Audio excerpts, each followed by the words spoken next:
Mungu safari nzuri kutoka hapa kuelekea Bahati. Tafadhali tutaombewa, na kabla tuombewe ningemuomba Hisa atueleze vile ambavyo tutaingia na vile ambavyo tutatoka sasa kutoka hapo, kwa sababu yeye ndiye ako department hiyo. Alafu tutapatia Pastor Isaac atuombee. Karibu sana. Bwana asifiwe. Bwana asifiwe. Naomba tutakuwa na line moja ya kuingia ni hapa na kutoka pande ile. Sasa pande hii watu watarudi tu. Ni watu watakuwa kutoka. Ingia hii tunaingia tu na line. Itakuwa sawa? Na sisi wote tafadhali tukipangwa tukubali. Hawa ambao mnaona tukiwa nao hapa watatusaidia. Our sisters hapa wako na uniform na our brothers ndio watatusaidia. Pastor Isaac, karibu ndio tuombe.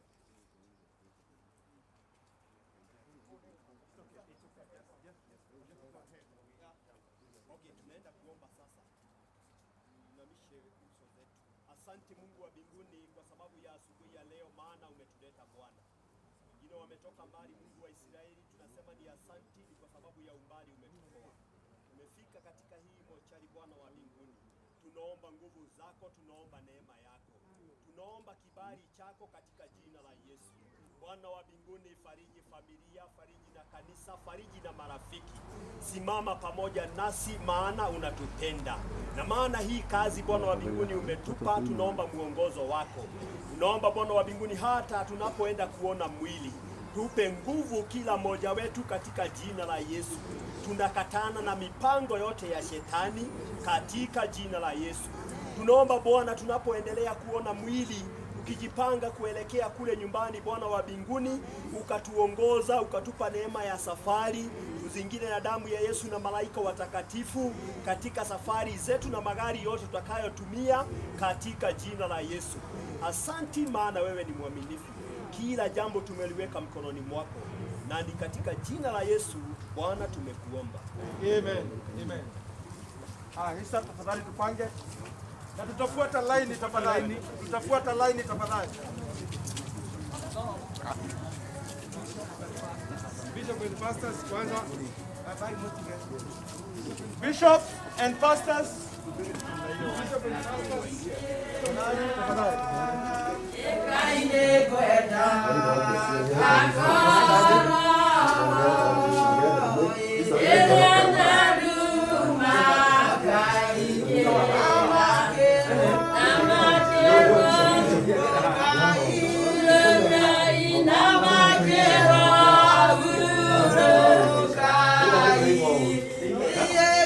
you.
makao yetu, tutafurahi tufikapo mbinguni, makao yetu. Tuishikapo safari ya mbinguni, yatakikana mtu kujitolea, kwani na mateso na shida nyingi, lakini mwisho tutalipwa na Bwana.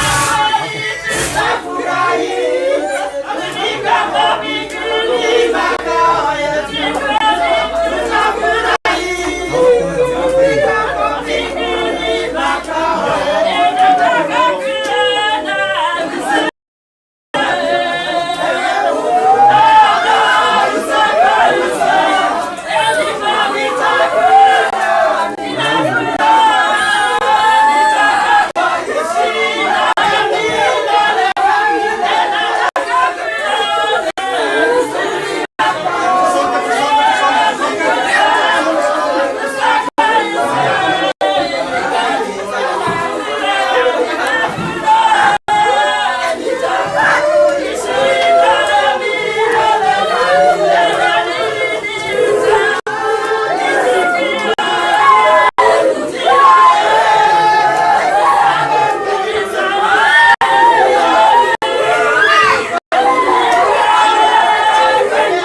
Sege.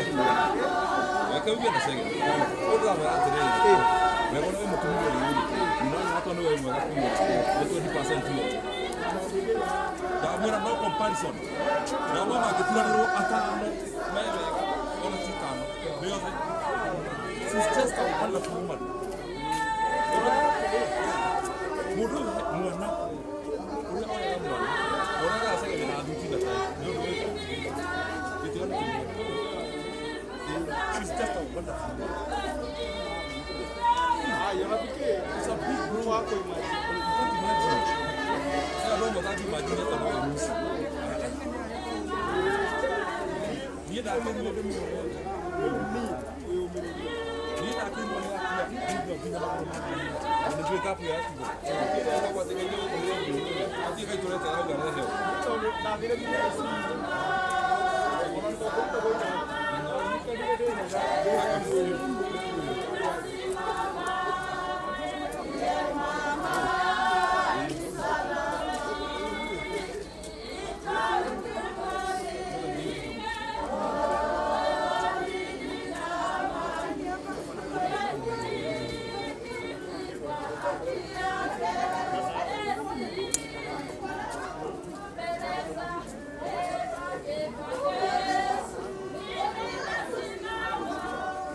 Simama, ndiye mwamba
Mpe nafasi familia tafadhali. Nanisukuma.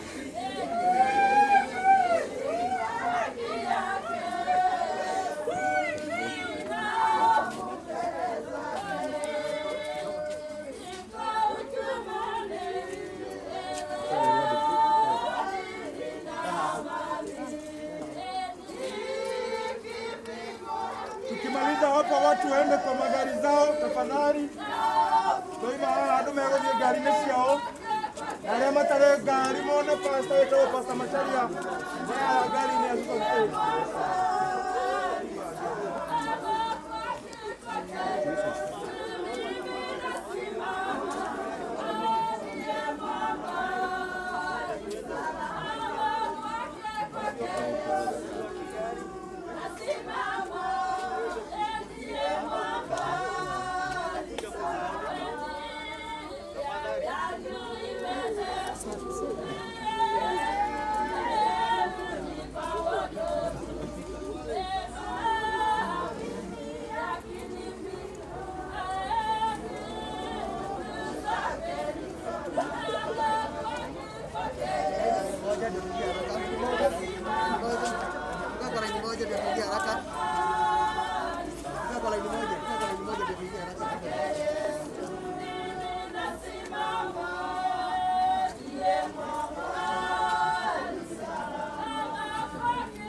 Tupendia hapo tafadhali.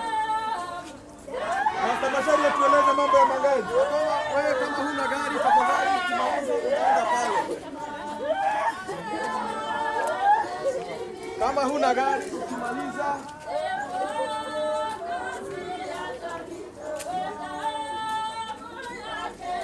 kama huna gari umeona huyu pasta anaitwa Pasta Macharia. Kama huna gari hao wengine ukitoka hapa uingie kwa gari yako.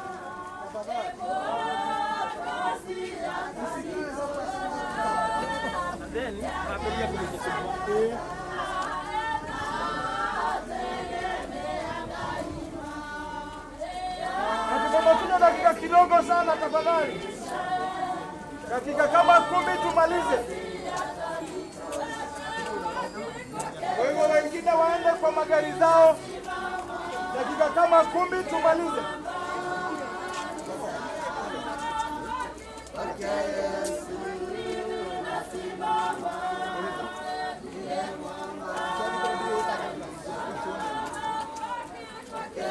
Sotigeti na kata ikomitu.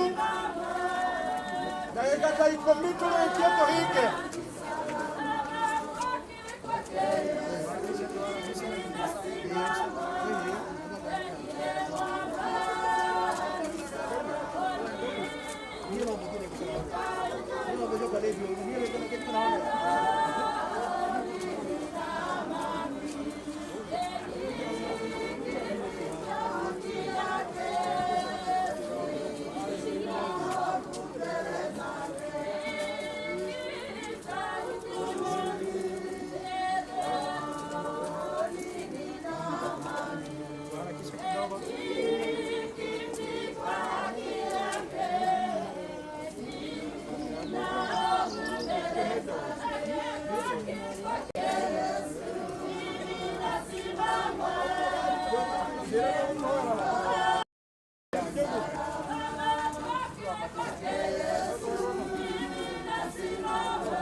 Haya, watu sasa waende kwa magari zao. Watu waende kwa magari zao tafadhali.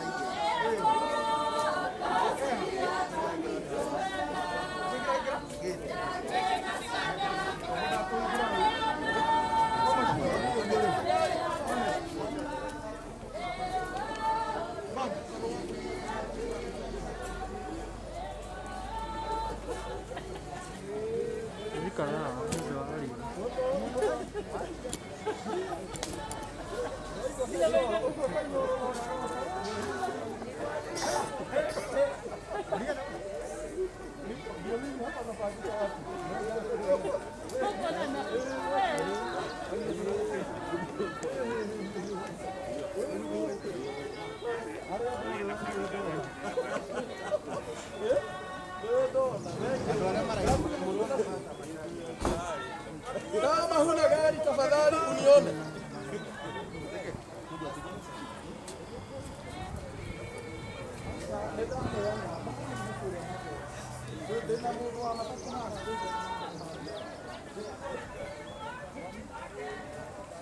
Sasa twende kwa magari.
Ukanda gũkũ.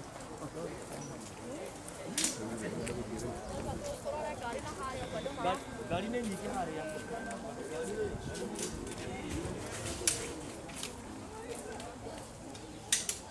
Twendeni kwa gari, twendeni kwa gari. Naomba tu Sasa utupange venye tutaenda pale.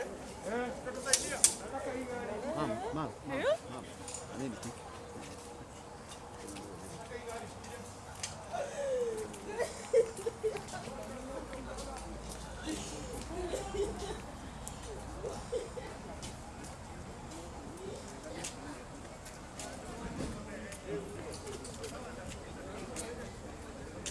naomba watu twendeni kwa magari. Tunaomba twende kwa magari. Twendeni kwa gari sasa.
tunataka kushangilia mpaka pale.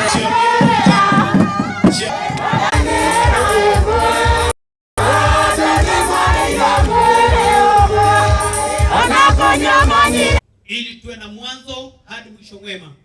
Pia katika sehemu hii mfalme tumeitakaza katika jina la Yesu, ili kila jambo ambalo litakalotendwa, neno ambayo litakayoongewa, muongozo ambao tutakaopewa, Baba, sifa zako na utukufu wako uwe pamoja nasi.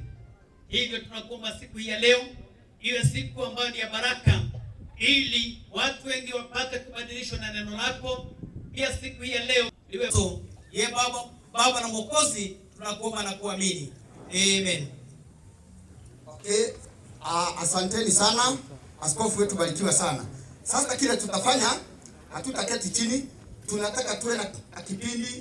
Simama stahili, maana ni mwema na ni mwaminifu, katika jina la Yesu Kristo. Ninaomba worship team tafadhali tuongoze. Worship team tafadhali tuongoze. Nafasi yenu. Bwana. Kitu kingine. Wewe ni Mungu mpasua bahari, haufananishwi na kitu kingine, haufananishwi na kitu kingine. Wewe ni Mungu mtuliza mawimbi. Wewe Mungu, tunaposhiriki katika huu wimbo sisi wote,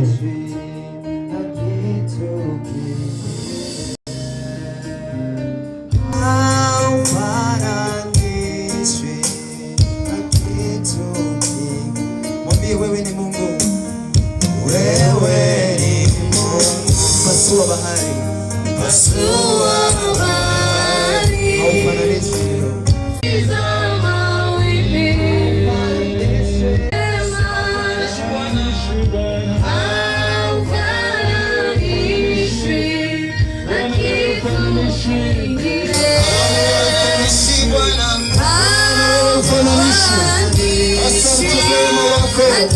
asante kwa nguvu zako, asante kwa nguvu zako, asante Mungu wa rehema. Pokea sifa Bwana, pokea sifa Mfalme, ufananishi Bwana, unakupa sifa zote katika jina la Yesu. Mungu anakuendeleza, wewe ndiye mwanzo, wewe ndiye mwisho Bwana, mwisho wetu Bwana, wewe mfananishi. Praises, O God. Tunakupa sifa zote Mfalme, tunakuinua Mungu milele. Wewe mfananishi Bwana, ambaye asilinganishwa. Mambo unayofanya mwanadamu hawezi, kazi unazofanya mwanadamu hawezi. Wewe mfananishi. Praises, O God. Tunakupa sifa zote. Tunamwomba Bwana mfananishi, anastahili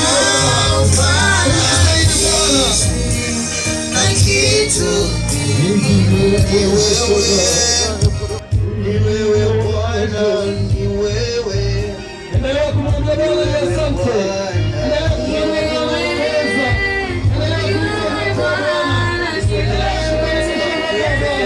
endelea kumwambia Bwana karibu, chukua nafasi yako katika uwanja huu. Bwana chukua nafasi yako, chukua nafasi Bwana katika moyo wetu, chukua nafasi katika uwanja huu. In the mighty name of Jesus. Have your way, O God. Have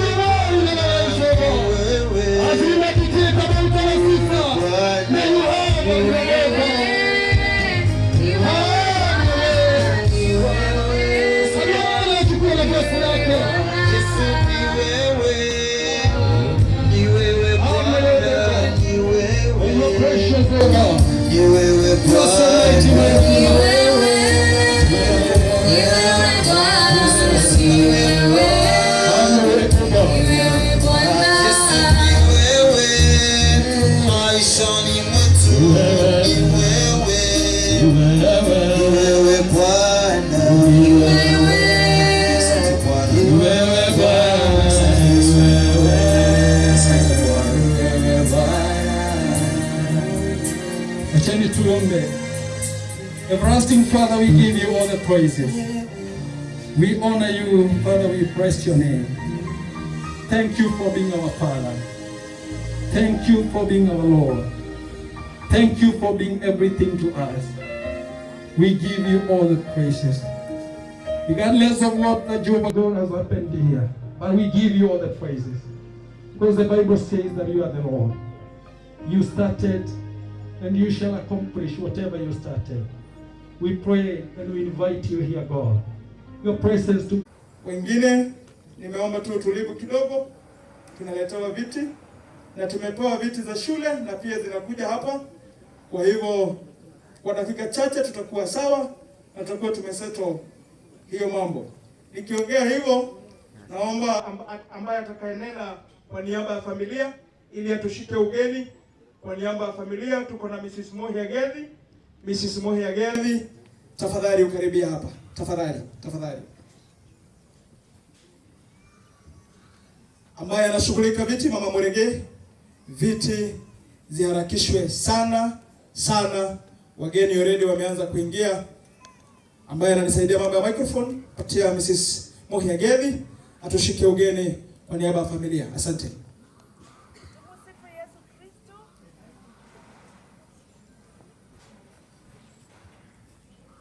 Tumsifu Yesu Kristo.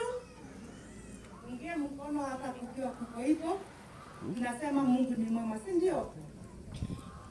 Niko hapa kwa ajili ya familia kuambia karibuni sana na asante sana venye mmetushikilia na venye mmekuwa nasi. Mungu aendelee kuwabariki, Mungu aendelee kuwa nanyi na wabariki mpaka manyumbani mwenyu.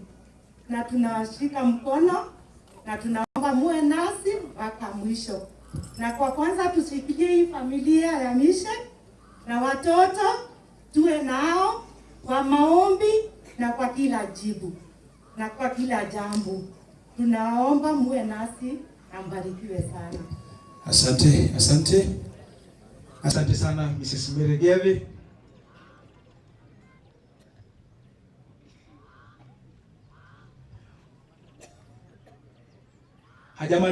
Hajamaliza tumpa ruhusa dakika nyingine mbili ya malizie tafadhali. Hiyo nimeambiwa ni washike. Nimo nyitio geni. No leo walio horo wakare. Etondo wakare tumeta na tekori arare. Nene ibaito. Kuko gari horo wakare. Ndiraria ndina kinyi ati wakare ugo mwero horo wake. Ni muigetu mwega.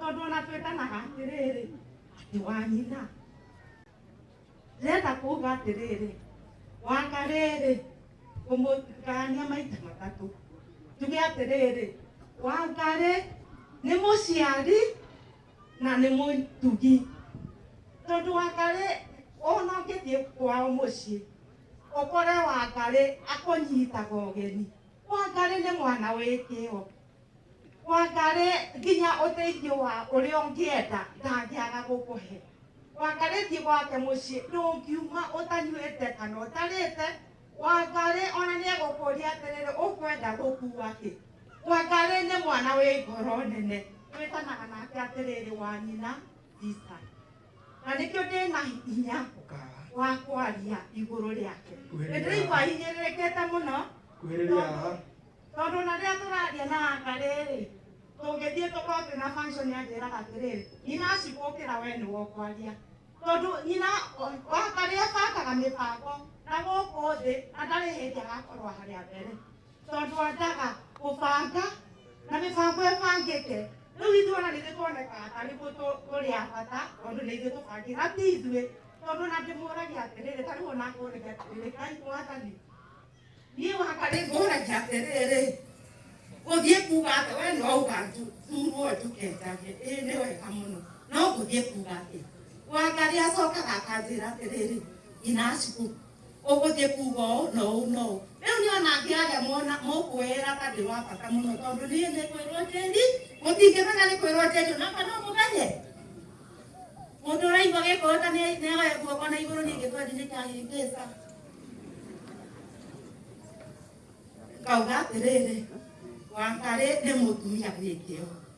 Wangari nĩ very supportive tondũ ona mũthuri wakwa anjĩraga atĩrĩ mũthenya ũngĩ atĩ rĩrĩa mathomaga mena maina-rĩ nĩwe wamaheaga pocket money. No menye hĩndĩ ĩyo Wangari arĩ mũnini kuonania Wangari ngoro ĩyo ndĩrasapotia ke ngoro nene mũno-rĩ nĩ arĩ ngoro njĩku atĩa ngoro nene nĩ tiguo. Ngacoka njuge atĩrĩrĩ Wangari nĩ mwana mwathĩki witũ wathĩki mũno ona tũbundithĩtie gwathĩka na ona Bishop no anyite baru auge nĩma tondũ ithuona ithuĩ nĩwe tũroraga tũkauga atĩrĩrĩ angĩkorwo kanitha toretie-rĩ tũrĩthĩ tũgwĩka atĩa nĩtũgũtoria. Wangari ona ũngĩmũhoya ũtukũ mũhũrĩre thimũ mwĩre Wangari niĩ mathĩna ndĩ namo akũragia atĩrĩrĩ ũkwenda tũteithanie atĩa tondũ wa ngoro ĩyo yake kũneneha. Ĩkagĩra akuaga mũrigo mũritũ mũrigo onawe ũrona ũmũigĩrĩire mũrigo mũritũ na Wangari ndarĩ hĩndĩ augaga ndekũũgota. Koguo nĩ mwana wa ngoro mũno. Wangari witũ-rĩ kĩrĩa kĩngĩ kuga-rĩ Wangari nĩ mwarimũ tondũ ta ithuĩ nĩatũbundithĩtie kwĩnyihia gũtuĩka mũtugi kũrũgama na mũciĩ na gũtĩa athuri aitũ. Wangari nĩwe ũtuonetie. Koguo ithuĩ tũrera nĩtũrĩirwo nĩ kĩndũ kĩa goro mũno no nĩtũrera Ngai atĩrĩrĩ Ngai we wonaga-rĩ we Ngai wĩkĩte ũguo-rĩ wotihagia no goka ũkahonia-rĩ Jesu mwega honia ngoro citũ nĩ tondũ nĩtũrĩirwo nĩ mũndũ wa ngoro mũno. Wangari ndauga nĩ mwarimũ to mwarimũ cukuru nĩ mwarimũ mĩtũrĩre-inĩ tondũ Wangari mũria kĩũria gĩa ũtumia enakĩo, mũria kĩũria gĩa ũciari enakĩo, mũria kĩũria gĩa gũtungata mũthuri na gũtuga mũthuri enakĩo. Ithuĩ ũcio ti mũndũ wĩna ngoro nene mũno. Na hau ũngĩtwĩra na Gĩthweri no tũkene mũno mũno. Aya Wangari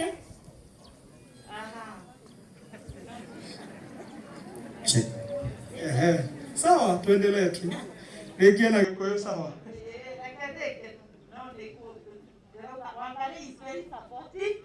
Wangari is a guide. Wangari is a role model. Wangari pia atwĩragwo atĩrĩrĩ actions speak louder than words.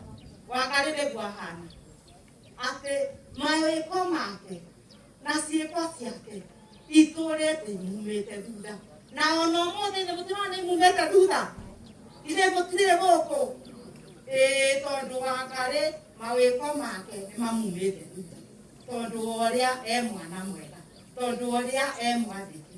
Kĩrĩa kĩngĩ nakĩo-rĩ Wangari nĩ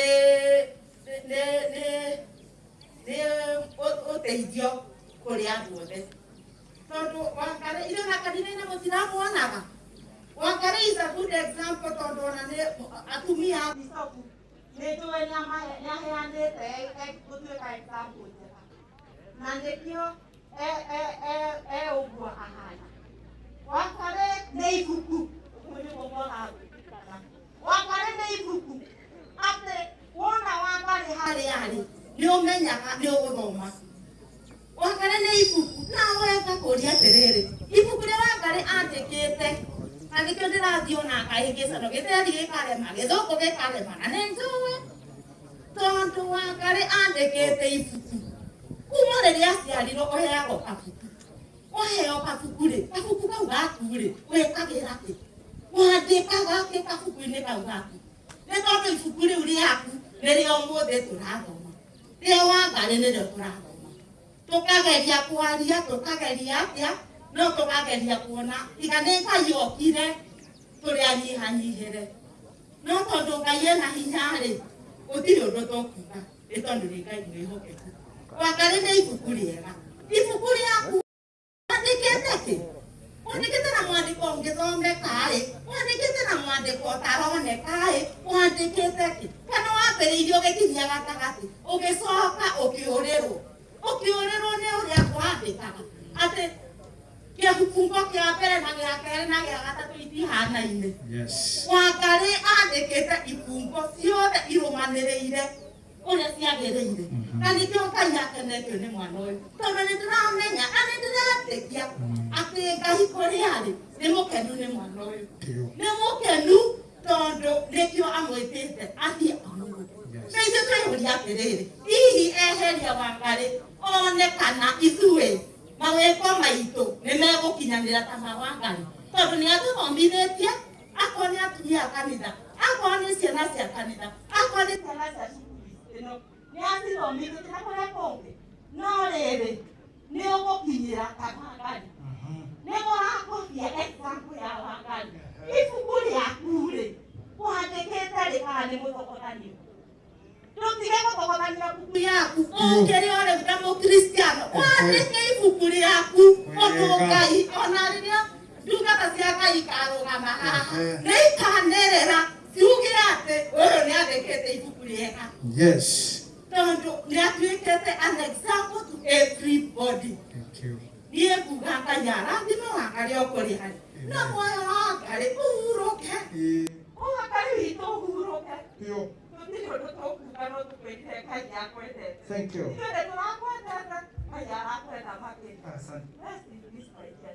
Amen. Amen. Alright, mamu itũrũrũ wega. Nĩ tũkũ appreciate andũ arĩa megũkorwo makĩaria haha na tũkũma appreciate na njĩra ya rũhĩ. Ũcio nĩ ndaga kũmũtinia tondũ nĩ wa family. No rĩu tũiguithanĩrie from here. Muone ona inyuĩ andũ arĩa mokĩte mathiko-inĩ maya, watu ambao tuko nao ni wengi na ni wengi zaidi. Tafadhali ukipata nafasi ya kunena bakishia mwingine dakika moja, tafadhali uongee na dakika moja.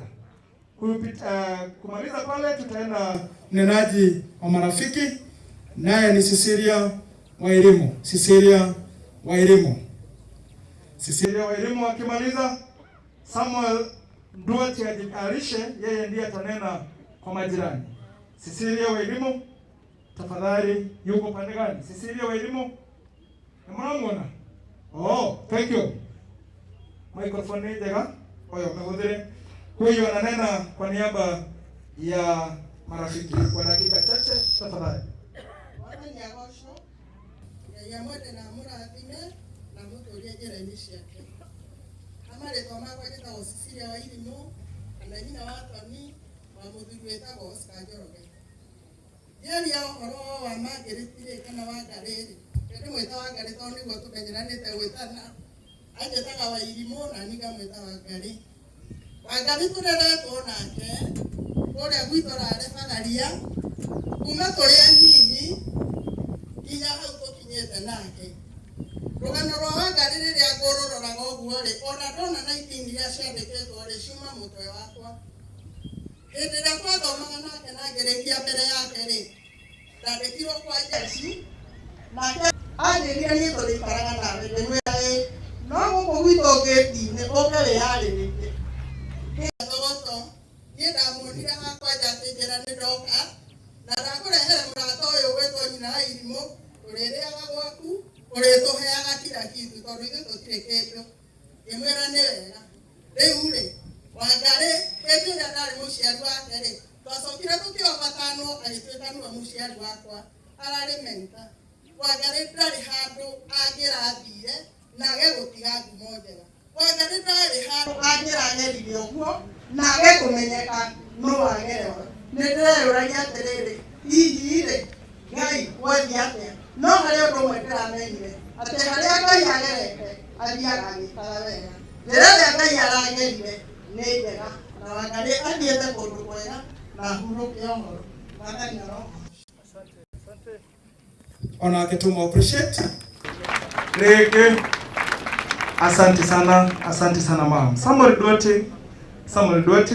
Na Samuel Duarte akimaliza tuna mzee anaitwa Andrew Mwangimbo. Kwa hivyo huyu akimaliza uwe karibu tafadhali. Kwa dakika moja, mbili tafadhali. Bwana asifiwe. Wathani agocwo.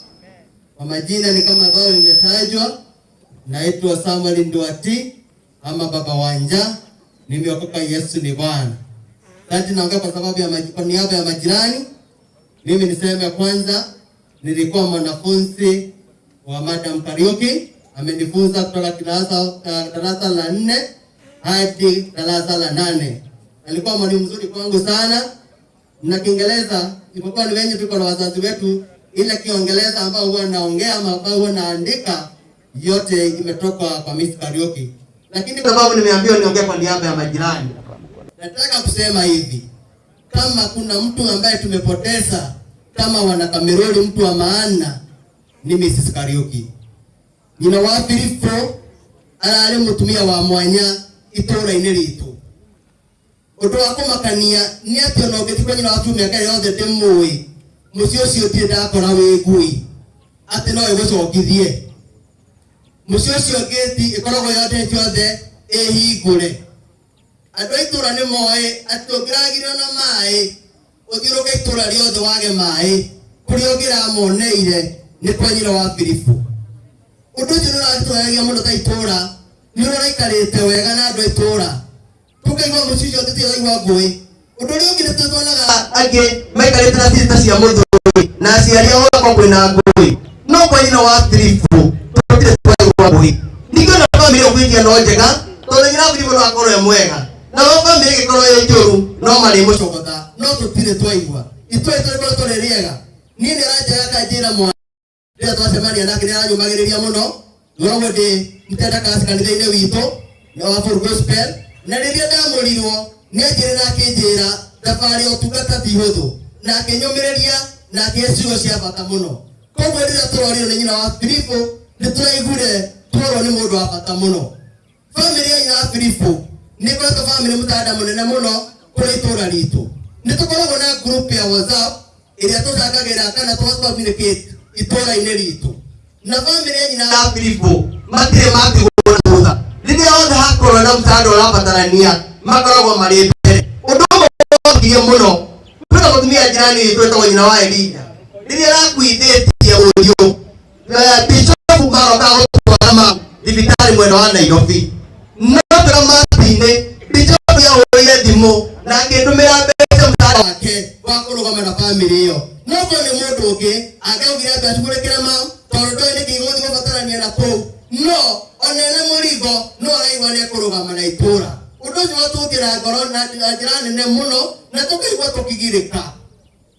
Nyina wa Filipo njĩra cia nduthi aiguanĩte nao mũno tondũ ndũgecirie nyina wa Filipo na maũndũ marĩa ararĩ namo nĩ mũndũ akorwo akĩica nduthi igũrũ agakuo nĩ nduthi. Koguo ũndũ ũcio nĩ ũratũteithia mũno tũkona nĩ mũndũ mwĩnyihia, mũndũ ahotagĩra atĩ nyina wa Filipo ndangĩrakũhĩtũkire barabara, angĩracemenirie nawe nĩ agakwaragĩria agakuga bica na agakũnjuria hali. Hivi ciothe moritũ mangĩkorwo me maritũ angĩkorwo nĩ mũndũ tũrateng'agĩrĩra na tũkarĩria nĩ nyina wa Filipo. Ona rĩrĩa Bishop atarĩ hakuhĩ tũngĩragĩire na ũndũ nyina wa Filipo nĩ aramũrũgamia mũno. Nĩ tũkoragwo na ikundi nyingĩ mũno nginya cia athuri no Bishop ndarĩ atigwo na thutha tondũ nyina wa Filipo nĩ arakorwo arũgamĩte ithenya-inĩ. Family ya nyina wa Filipo tũtingĩhota gũtarĩria tondũ nĩtũragwo tũthũkia kĩnene mũno. Andũ a itũũra mokĩte na njĩra nene mũno mokĩte kũgirĩka tondũ tũtiretĩkia nginya ihinda rĩtũ tũretĩkia atĩ nĩ tũtigetwo nĩ mwenda witũ. Koguo itũũra tũragĩhoya atĩ we Ngai ũrĩa ũheanaga mũndũ ũngĩ atũhe mũndũ ũrĩa ũkũhota kũrũgama na ithuĩ itũũra tũrĩa nyina wa Filipo arũgamĩte. Na wewe wa Kameroli we wa itũũra rĩrĩ ritũ angĩkorwo ndũnyitanagĩra nĩ wega kũnyibundithia na nyina wa Filipo na wone ngwatanĩro ĩrĩa akoragwo atuonetie na twakoretwo Ngai.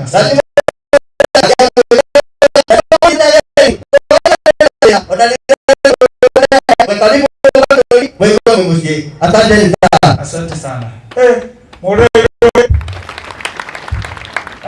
Tukiangalia arĩa matigarĩte kwa sababu ni kama wote ambao nawaita hapa ni wahubiri.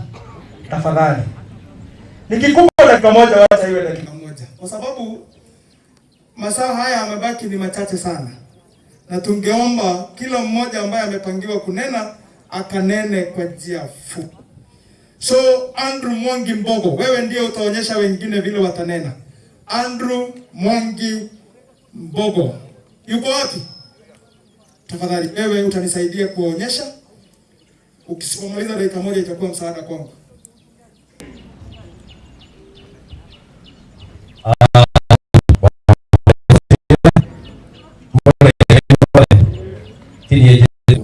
Mbogo no nä ngä kinyanä irie ikä ro cia gå tuä ka må thuri wa itå ra na ndä kinyanä irie. Kwa niaba ya wanakijiji wa Kamerori na kwa familia yangu binafsi tunatoa rambirambi zetu kwa jamii ya Bishop Mishe Kariuki, sababu kikweli kama kijiji tumeondokewa na umoja wetu. Kejari na Gikuyu niguo kihote kuingira uria ndirenda kuga njuge muturire ni karugano ukagane wega, muturire ni thabai umerie wega, na muturire rwimbo umerie no twina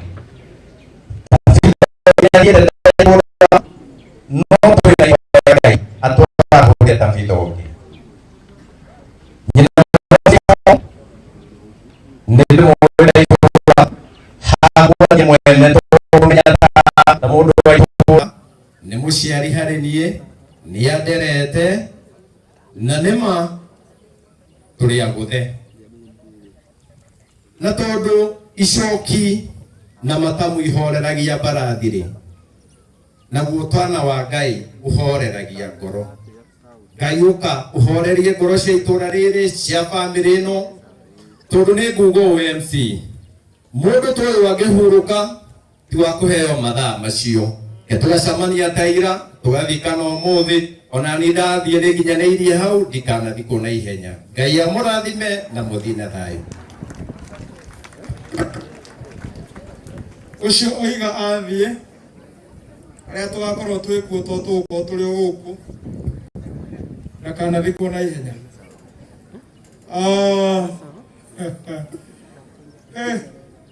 Basi tumchapie appreciation pia yeye. Asante sana. Tuko na mnenaji wa kanisa ambaye ni rafiki wa Mama Philip sana, hata kama atanena wakati wa marafiki kwingine, wakati kanisa litachukua tutakuwa na mnenaji mwingine, lakini Mama Shiro wari paso newe tuko hedage keno tafadhali. Na Mama Shiro akikuja, ningetaka kuwajulisha ya kwamba tuko live. Kwa wale ambao hawako hapa, najulishwa ya kwamba tuko live, tuko kwa YouTube ambayo inajiita Lazarus Impression, na tuko na mwingine hapa tunamuita Nakuru, atanieleza majina yake vizuri, lakini Lazarus Impression already tuko live na watu wanaendelea kutuona wakiwa nje ya nchi na wengine ambao wako hapa kwetu Kenya. Karibu sana Mama Shiro, unene urafiki wako na Mama Philip kwa muda mfupi ambao Mungu atakusaidia. Karibu. Haleluya. Bwana asifiwe. Tawa jina asilo ali paso na demuhonoku. Yenda kwali ya uhoro wa mamu. Yende mukoro kulewe. No dimwitaka mamu. Otogete yoke uneke muhagereire. Kejuke nejoreto neketu kiapata muno. Na idara giaka isio dia siamete kwa miki muno. Na idara kadia tondu kaida ndaithirie. Tondu horo wa guthi kwa mwarwa ithe witũ tũrarekeria harĩ. Wenda kugo mwarwa wa ithe witũ nĩ ahotaga muno. Niĩ maũndũ make ndingĩhota. Na aretanaga my sister. Niĩ ndirĩ my sister. Aranjĩraga ti haha. Ona waciarwo wĩ wiki wĩ your sister, tondũ nĩ tũkĩrĩ brothers. Ti haha nĩ mwarĩ wa nyũkwa. Twanateithania ũteithio mũnene mũno. Anandirĩrĩra kũraihu mũno. Kenjuge nĩ tondũ ndingĩhota kũheana ũndũ. Ũndũ ũrĩa ndoiga andũ aingĩ matangĩhota. Mwarĩ wa ithe witũ nyina wa Philip andũ ao a family maikaraga nao. Na hĩndĩ ĩmwe nĩ anjĩrire mwarĩ wa nyina na mũtungatĩri witũ Bishop nĩ arathiĩ akĩandĩkagwo mawĩra na kũu. No akiuga ũka gũkũ ũrutage wĩra nawe. Na mwarĩ wa nyina ũcio ũngĩ na family ya Bishop ndĩrenda kwaria ũhoro wa atumia tu. Family ya Archbishop mamu nyina wa Filipo tani athi kwera Archbishop your brother your sister ekwetago aramwiraga hari aremererwo amakagia muno tondu athiaga kwira Archbishop undu ekire undu uria ungi nyina wa Filipo niramenyaga Archbishop ni muthuri wake no ni muthinjiri mwathani arogocwo atumia aingi athinjiri monaga muthuri no matimenyaga uthinjiri mwathani arogocwo mwana wa ithe witu aranjiraga tingienda dadi oime nyumba arakarite nikiragia nakio muno ndakaya guthia aigua ngoro igitutuga handu na undu ucio ni uranjikagira hinya muno akanjira atiriri ni wega kumenyerera na ni wega kumenyerera muthinjiri nigetha agithike gogona-ini na ni ndathimwo akirathima andu aria angi athuri aria angi ri atumia ithuĩ tuonaga nĩ mũthuri wakwa ona athi kũhunjia ndirĩ na nja nĩathi akahunjie no nĩ aramenyaga niĩ ingĩenda gwĩtwo basi mwathani arotũteithia rĩu ningĩ ndĩrenda kuga atĩrĩrĩ thĩinĩ wa kanitha witũ wa Bahati nĩ Ngai hamwe na ithuĩ mwathani arotũteithia tondũ ndĩrorithia Ngai ciũria na ndinona nja tondu niwe uratũtiragĩrĩra niwe ũratuonagia njĩra niwe ũrarĩ pastor witũ wa hakuhĩ tũgĩgakinya kũrĩ mapasta kana kũrĩ athĩnjĩri tũrambaga gũkinya kwĩ mamu Ngai arotũteithia rĩu rĩ nĩwe atumia aingĩ magĩteithia sister cia thuri yao kana brother cia thuri yao athuri acio makorwo na thĩna mũno kwanja arĩa me joint bengi hamũtajua hamũjui ndũngĩteithia mwana wa nyũkwa ndũngĩteithia mũrũ wa nyũkwa no mamu ndaramakaga anjĩraga ngomboreire mamu ngari rĩu nyaciarawe athiĩ girigiri mũgũnda ndamũria amũkomborea taxi nĩkuarĩ ona ndathiĩ ndoĩ oka nĩ niwe ngũmwĩra niĩ ndiũ ingiuga atĩa rũgano rũrũ rũtingĩganĩka ithe witũ na arata aitũ endwa yaina inya mũringe rũĩ mwĩgwatĩre bũrũri wanyu mũtikamake mũtikainaine nĩ Jehova hamwe na inyuĩ kenderia kĩbungo kĩu kĩngĩ Israeli matanakinya Jorodani mathiĩ Jehova nĩonire kwagĩrĩire acokerithĩrio maathani yaina hinya mũringe rũĩ mwĩgwatĩre bũrũri wanyu mũtikamake mũtikainaine nĩ Jehova hamwe na ithuĩ ngoro cia andũ acio nĩ ciamakire ciaigua Musa ndegũthiĩ nao tondũ akuĩrĩire werũ-inĩ ũcio amwambi na gĩkwĩra kuo mũrĩirwo rwega. Thank you mom, shona mũciari ũmwe witũ kanitha-inĩ wa Disciples, na asante sana mom kwa sababu ya nafasi hiyo umechukua kwa ufupi. Tuko na teaching fraternity kwa sababu kama mnavyofahamu mama wetu Dr. Margaret alikuwa mwalimu na amekuwa akifunza shule ambayo iko hapa karibu, lakini kwa nafasi hii nitamwalika mwalimu ambaye tunamuita Mr. Mugo. Yeye ndiye atatujulisha ofisi zote ambazo ziko hapa na wakubwa wote ambao wako hapa. Kwa hivyo Mr. Mugo, na kwa sababu najua Mr. Mugo ni wa masaa, najua na natumaini ya kwamba atachukua ama watachukua nafasi fupi zaidi. Mr. Mugo akichukua microphone, ningetaka tu kukujulisha kwamba aliye na maski yake na akaivae vizuri. tuko kwa wakati mbaya sana na ni vizuri kujichunga. Tumekutana watu wa kutoka mbalimbali, kwa hivyo aliye na maski yake aivae vizuri. Karibu sana. Asante, asante MC. Kanisa la Maombolezi, Bwana asifiwe. Naitwa Mugo kama vile nimetajwa.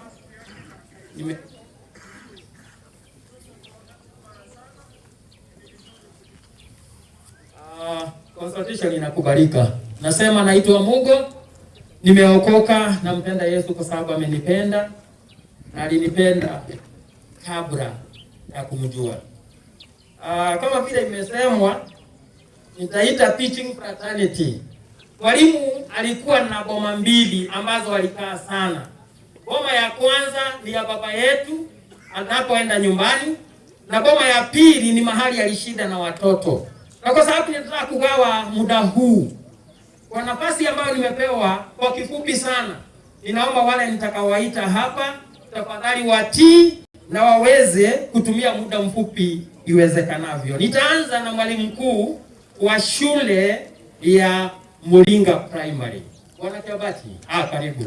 Sanitizer. Kwa karibu na mimi tafadhali.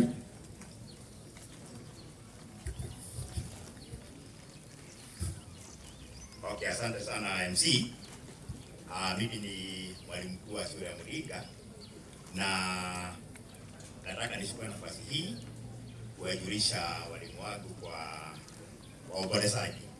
Tafadhali ni walimu wa Muringa.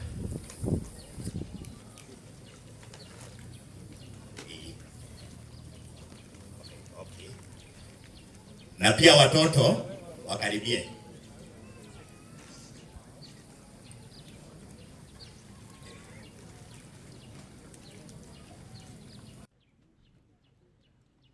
Hawa ndio walimu wa shule ya Muringa na kile watafanya ni muda wetu walimu kwa waombolezaji, kwa sababu hakuna masaa ya kusema majina. Okay, we can just wave the mourners. Watoto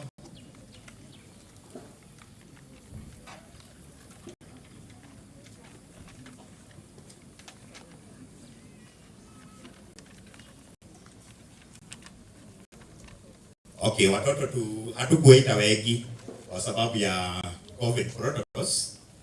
Waliwakilishwa tu na wanafunzi wachache. Okay, wanafunzi.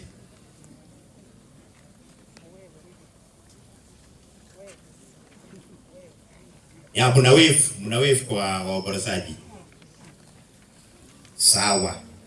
Okay, kuna mwanafunzi mmoja ambaye ako na tribute na wengine wataondoka kidogo, ndio huyo mwanafunzi apata hiyo nafasi, alafu akifanya presentation yake nao walimu wako na tribute yao. Tukifanya hivyo tutakuwa tumemaliza shughuli zetu.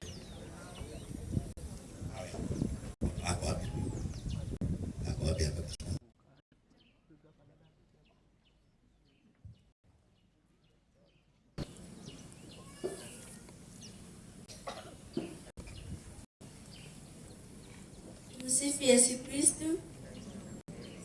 Kwa majina ni my name is Mary Jambi. I am in standard 7 grade and I have a song. You have done so much for me and I don't know how to thank you. You have done so much for me and I don't know how to thank you. You have done so much for me and I don't know how to thank you. When I do something wrong, you tell me that is wrong. When you beat me inside cross, I thought you're doing wrong. But you're not doing anything wrong, oh my lovely teacher. I love you, teacher, and I don't know how to tell you. Sometimes I refuse, I leave you the same way I do. I don't know how to pay you, my lovely teacher. May the living Lord rest your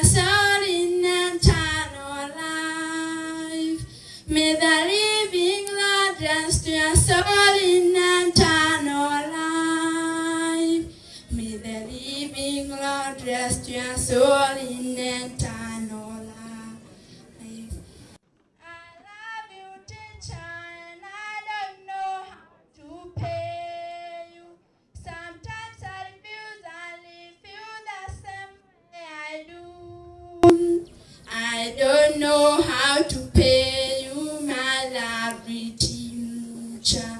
I recall and fondly remember my lovely teacher. I recall and fondly remember my lovely teacher. I recall and fondly remember my lovely teacher. You taught me English and I can't forget about it. You taught me English and I can't forget about it. May you have eternal life, oh my lovely teacher. May you have eternal life, oh my lovely teacher. I love you, teacher, and I don't know how to pay you. Sometimes I refuse and leave you the same way I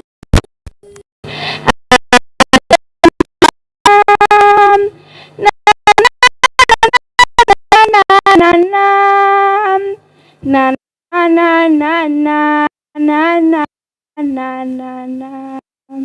Thank you.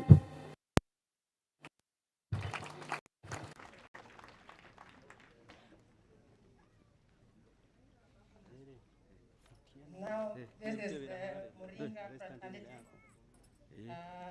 Moringa teachers.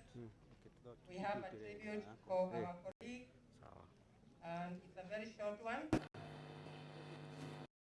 That's really hard. However, we find comfort in the knowledge that you are free. Free from turmoil, free from pain, free from illness, free from suffering. You are a kind heart that stops beating.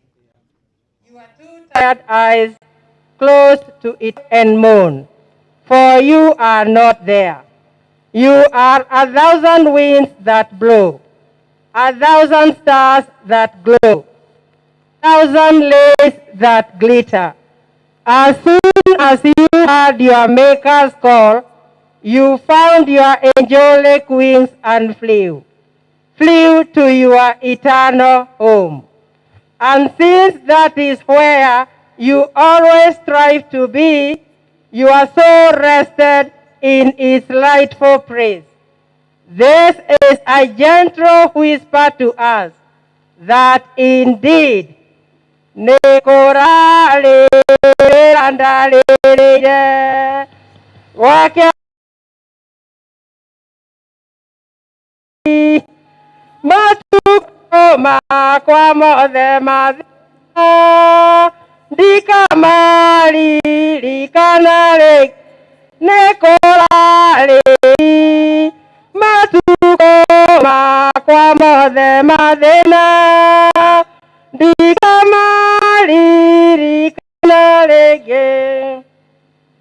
Moringa fraternity has lost.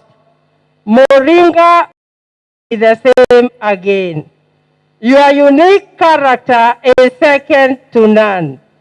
You are a peacemaker, a mediator, a counselor, a mother, a teacher, storyteller, an entertainer, a corrector. You always stood for the truth no matter what. Who will fit in your shoes? Your humility made you delighted in sharing Mogate Nasoda with children during sports at St. Rwanga and Yamaina. The Moringa fraternity is like chicks with no mother. Kariuki, watch over us from above as you dance with the angels till we meet again.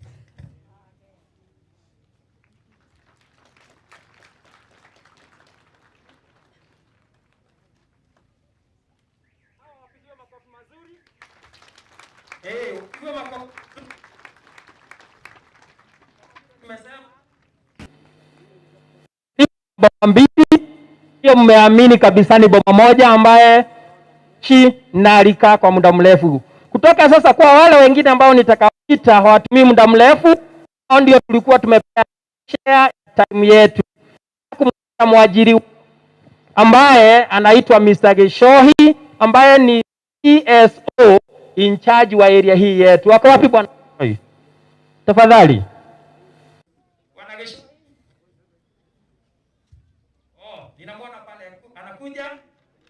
Huyu ni mwajiri wake ambaye alimpea kazi, na kabla hajafika hapa nataka kutoa shukrani za dhati ni mkuu wa hiyo shule, kwa sababu muda huo wote na siku ambayo hakuwa kazini hakuhesabu kazini, na usisikize hiyo. Karibu.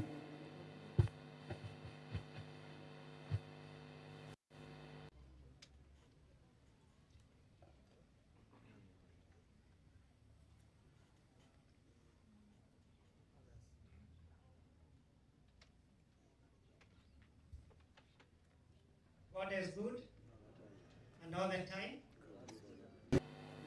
Naitwa Geshohi, afisa mwelekezi wa mtalaa katika tarafa ya Kati. Sijakaa sana katika sehemu hii. Huu ni mwezi wangu wa pili. It's unfortunate I did not meet the teacher, sababu mara yangu ya kwanza kwenda kwa shule yao nilikuta akiwa sick leave. Na wakati nilikuwa najitayarisha mara ya pili. Tubadilishe microphone tafadhali.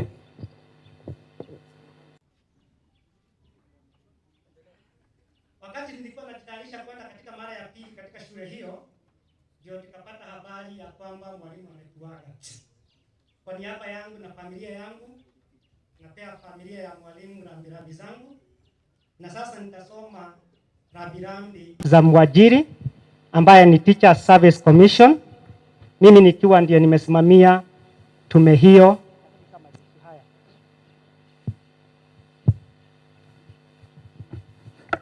Message of condolence to the family of the late Margaret Wangari Kamau. It was with great shock and utter disbelief that we received the sad news of the demise of Mwalimu Margaret on 16th September 2021. Until her demise, Mwalimu Margaret was a teacher at Moringa Primary School. Mrs. Margaret Wangari was posted by the Teacher Service Commission on 7th January 1985 to Mahiga Primary School in Joro Sub-County as an untrained teacher. After graduating from college, she was transferred to Osembo Primary School on 23rd January 1991. Mwalimu Margaret later was transferred to Moringa Primary School on 16th September 1994, where she was teaching until her demise. She continued with her role as a good teacher until we received the sad news of her untimely demise. Today, we are here to celebrate the life of Mwalimu Margaret. She was focused, very hardworking, a scholar who was passionate with studies, very social, a God-fearing person, a mentor, a confidant, a beacon of hope to the learners and to the community. The Teacher Service Commission and the entire education fraternity has lost a selfless, dedicated, and disciplined servant. She attended to her duties with eye, but cannot kill the vision and dreams. These remain engraved in the lives of their loved ones, friends, and the community at large. Mwalimu Margaret Wangari, you will be fondly missed by many, your dear family, loving pupils, the teaching fraternity, and the community at large. But fare thee well. We remain with fond memories of you till we meet again. Rest in peace, Mwalimu Margaret. May the Almighty God rest her soul in eternal peace. From Teachers Service Commission. Thank you and God bless you.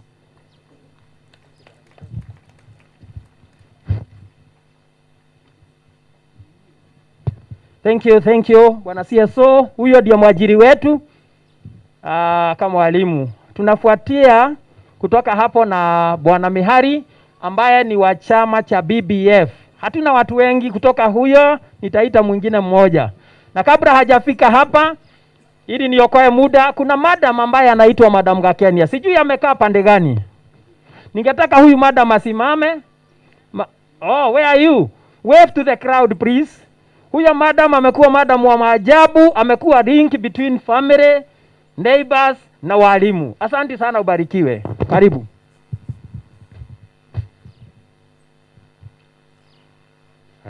Kwa familia ya Archbishop, wageni waliokuja, waombolezaji, nataka kutoa nafasi hii. I give my condolence, my personal condolence and the family to the family of the late Margaret.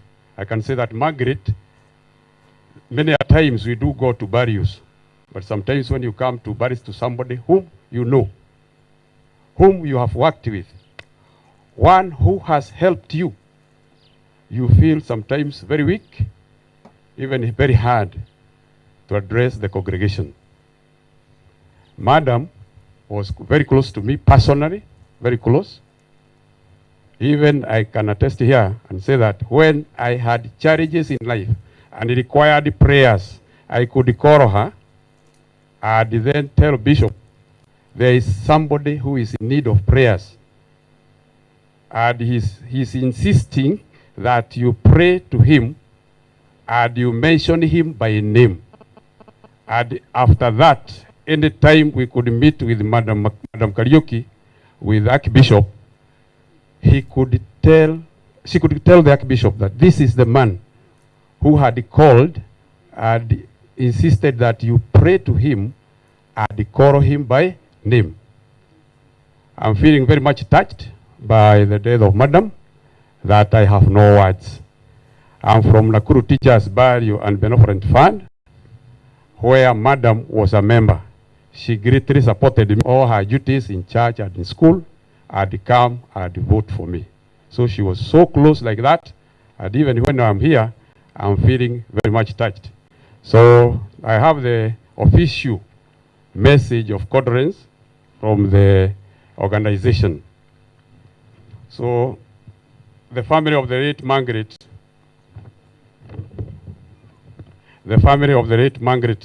W. Kariuki, TSC 2424, Muriga School. Message of condolence to the family, friends, and colleagues of the late Margaret Kariuki. On behalf of the management and entire membership of Nakuru Teachers Burial and Benevolent Fund, we are here today to grieve with you and pay tribute to our departed member. The demise of Margaret was shocking and a big blow to us. She was a treasured colleague and a member. We pray with you and for you that time heals the wound of her family. We stand with you in this trying moment of grief and pray that God gives you comfort, peace, and grace through his Son, Jesus Christ, the author and finisher of our faith. To our departed member, may the Almighty give you eternal peace, and may heaven open its doors until we meet again. For the Nakuru Teachers BBF, thank you.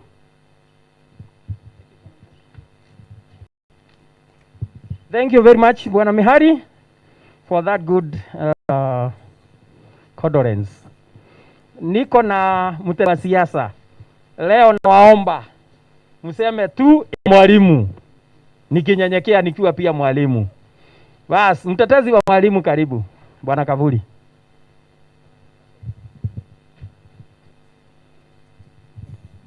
Waombolezaji wote na wasalimu wa mjambo. Kwa majina naitwa Kafuri Kuria. Mimi ni naibu mwenyekiti wa chama cha NAT kaunti hii yetu ya Nakuru. Na niseme kama mmoja wetu alivyosema, sisi walimu tuelewa kwamba siku ya leo kutakuwa na watu wengi sana wanataka kuongea. Kwa hivyo on Tuesday tulienda for our liquid mass, na kwa hivyo sisi tuweza kuconsole with the family. Kwa hivyo siku ya leo nadhani sisi hatuwezi rudia yale tulisema, lakini niseme kwa sababu ya wale hawakuweko, kama sote tutakasimama hapa tutakuwa tunaongea mambo ya Madam Wangari. Mimi naitwa Baba Wangari, So my relationship and Margaret alikuwa ananiita son na mimi namuita mom. Na ni miaka kama 20 ile nimekuwa kwa uongozi wa NAT, tumejuana na yeye. Kitu kingine ambayo hamjui yake, he was also a political advisor. Personally, ameni-advise politically. Kwa hivyo yeyote atakayesimama hapa kuongea mambo ya Margaret, sidhani ataongezea yale yameandikwa kwa eulogy, kwa sababu that is how she was. Ni mimi tu nimeongeza kusema she was my political advisor. Niseme ya kwamba hiyo labda itakuwa nje kidogo, ya kwamba taaluma hii ya walimu ni vizuri raia walio hapa wajue tuna shida shuleni. Ukiuliza watoto 80 wangapi wainue mkono atataka kuwa walimu, upati mtoto anainua. Juzi nimepata nafasi ya watoto 4 vijana baadaye kabisa waende college, kwa sababu wanaume hataki kwenda college ya walimu. Tafadhali taaluma ya walimu ipewe heshima, kwa sababu inanyimwa heshima, na tunakasirika wakati tunaona viongozi kwanza wa kisiasa wakisimama. Juzi tu mtu anatuita walimu wale watu wachokaa. Sisi si wa Achana na makofi. Amesema tusimu appreciate. Lakini si ni vizuri tumu appreciate juu ya kutuambia tusimu appreciate. Amesema ni duty yao kutupa kiwanja hii kwa sababu ya heshima ya mom pamoja na dad. Daktari wa mama na pia ni daktari wa askofu wetu mkuu kwa majina Dr. Macharia Matu. Pia naye ningemuomba kwa dakika 1-2, yeye amekuwa daktari wa mama kwa muda huo na pia ni daktari wa familia hii ya Archbishop. Dr. Macharia, karibu sana, karibu sana. Na tunaelekea kumalizia. Daktari akielekea kumalizia nitawapa mtu ambaye sasa atatupeleka kipindi kingine. Karibu sana daktari. Have you sanitized? Thank you. This one. This one. Mjambo. Kwa majina Sharia Matu. Leo nimekuja kuomboleza na familia ya Bishop Philip, John na Anita. Nataka kusema pole sana. Sana hata mostly I don't attend funerals of my patients. Lakini the fact that I'm here, it means that Margaret was not just a patient to me. She was very close. Nilikuwa namuita mom. Actually the first person nilianza kutibu ni Bishop. And tulitoka naye mbali and we were able to help him. For mom, we struggled. And sometimes such a case unafikiria we are just mortal. Na sisi kazi yetu ni kufanya kazi ya Mungu. Na Mungu saa zingine anatuficha maneno. Anafanya mambo yake. So for Margaret, I mean, sometimes unafikiria ungefanya kitu tofauti, but hiyo ilikuwa ni majali ya Mungu. Margaret hata alikuwa rafiki yangu sana. Most of the time alikuwa analeta Bishop kwa clinic. But since June ndio sasa yeye mwenyewe I was seeing her as a patient. And they have also been very close to my family. We also had we lost our baby last year, and Bishop and family were very supportive to us as a family. And Margaret alikuwa also received condolences from my wife.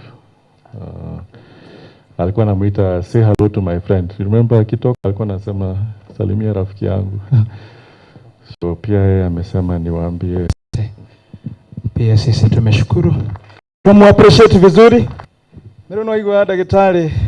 Tumeshukuru sana daktari kwa sababu ya kutupa pole.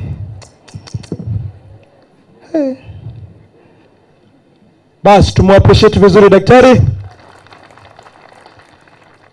Mtaniruhusu nimwalike daktari mwingine mmoja tu na pia ni daktari wa familia ya Bishop. Na ni vizuri kueleza ya kwamba we are alive. Tuko na Lazarus Impression ambaye yuko hapa na tuko live kwa YouTube. tuko live kwa TV ambayo inajiita Eastlight TV online, tuko online, na tuko na Nakuru TV pia tuko online, na tuko na watu wa Riri TV ambayo iko hapa kwetu Nakuru, na askofu director wa hiyo TV amenipigia simu na akapeana pole zake na watu wake wako hapa. Sasa kufikia pale nitamwalika Daktari Kiuna. Tumekuwa na yeye kwa committee. Karibu sana daktari, na tumesanitize hii pia utaitumia kwa dakika. Asante. Bwana asifiwe, Archbishop and the other protocols observed. Nashukuru Mungu kwa sababu ya wakati huu. Daktari alikuwa hapa na akaongea mengi. Yangu ni kusummarize na kusema jamii hii tunajuana kwa muda mrefu. Juzi nikasema imekuwa safari na mambo mengi imefanyika. MC akasema tusichukue muda mrefu kwa sababu ya wale wengine wako nyuma yetu ama wataongea nyuma yetu. Lakini naongea nikiwa roho ikiwa mzito kwa sababu ya yale nimesikia wenye wameongea ni ya ukweli na ukweli mtupu. Mungu ni mwema. Tumeanza, tutamaliza. Ningesema hii ni ile mambo sana. Mam mwenye yako hapa, mambo mengi tumefanya na yeye. Ameleta wagonjwa Kenlat Health Services kwa muda mrefu sasa. Bishop amekuja, watoto wake, washirika, marafiki, watu wengi tumeweza kuwa pamoja na wao pale. Saa zingine hata si kutibiwa, bali ni kuongea na kuweza kuongea mambo inahusu ufalme wa Mungu. I want to confirm na Bishop ako hapa. Tumewahi kuombea na watu wakaokoka kwa ofisi yangu. Ni kweli ama sio kweli? That is the truth and the naked truth. When I remember yale maneno mama ameweza kuongea tukiwa pale, it is very live in my life today, and I know haitatoka katika maishani mwangu. Nikiongea kuhusu familia yangu, tumekuwa na wako kwa muda mrefu. I'm sorry my wife is not with me today. Aliweza kusafiri akaenda kikazi upande wa Embu, anarudi siku ya leo. Lakini nashukuru kwa sababu aweza kutazama kwa YouTube. Tunashukuru kwa sababu akaniambia nipeane rabi zake hata kama walikuwa wameonana akiwa kwa hospitali. Nimekuwa nikihudhuria vikao on my behalf and on behalf of her and actually my family. Kwa hivyo kwa ufupi ningetaka kusema kazi yenye huyu mama amefanya, mwalimu akasema huwezi linganisha na mwingine, lakini tunasema hivi because our God is faithful.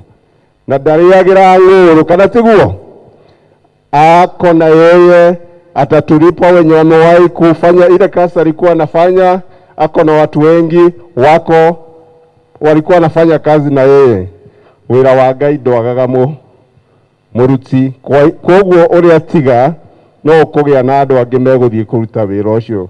Ngai amurathime amwike wega na Ngai ni ariukaga kuona jamii eno to ni mwihokeku. Asante sana. Asante sana. Mtapie makofi mazuri daktari.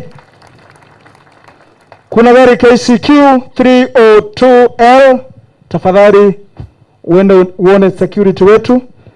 KCE 268F, KCQ 302L, KCE 268F. Yeyote ambaye akona gari kama ile ama yeyote ambaye hakumbuki nambari za gari yake, tafadhali uenda uone security men wetu.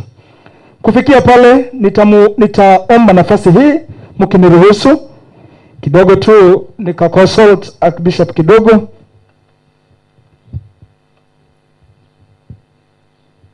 Daktari Kina, inasemekana usirudi nyuma tena pande hiyo, ukaribie pande hii, utafutiwe kiti pande hii. Ashas, mpe Daktari Kina kiti hapa, ama hicho ambacho amekalia aje pande hii tafadhali. Kwa nafasi hii tuko na viongozi wetu wa serikali ya county na pia serikali yetu kuu ya nchi yetu ya Kenya. Na nafasi hii sasa nitampatia Bishop kutoka Naivasha, anaitwa Bishop Paranjo. Yeye ndiye ataichukua nafasi hiyo, atuelekeze kwa wanasiasa ambao wako hapa, tuelekeze kwa viongozi wetu serikali kuu na serikali ya county. Akimaliza sasa mimi nitarejea hapa ili tukasomewe eulogy na tribute ambazo tuko nazo. Karibu sana Bishop. Acha niwasalimie na salamu mbili kwa lugha ya mama yangu na lugha ya mke wangu. Akairo kiranda ye pengarna Yesu enda suwa boge. Enda soba. Basi ndienda kumugithia thini wa rito la Yesu Kristo murega. Ningependa tu tusimame, tumekaa muda mrefu na ningependa tusimame tu.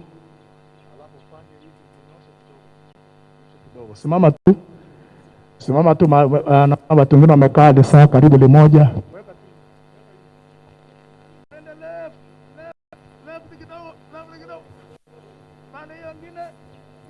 Nyuma kidogo, mbele kidogo. Basi jipigie makofi.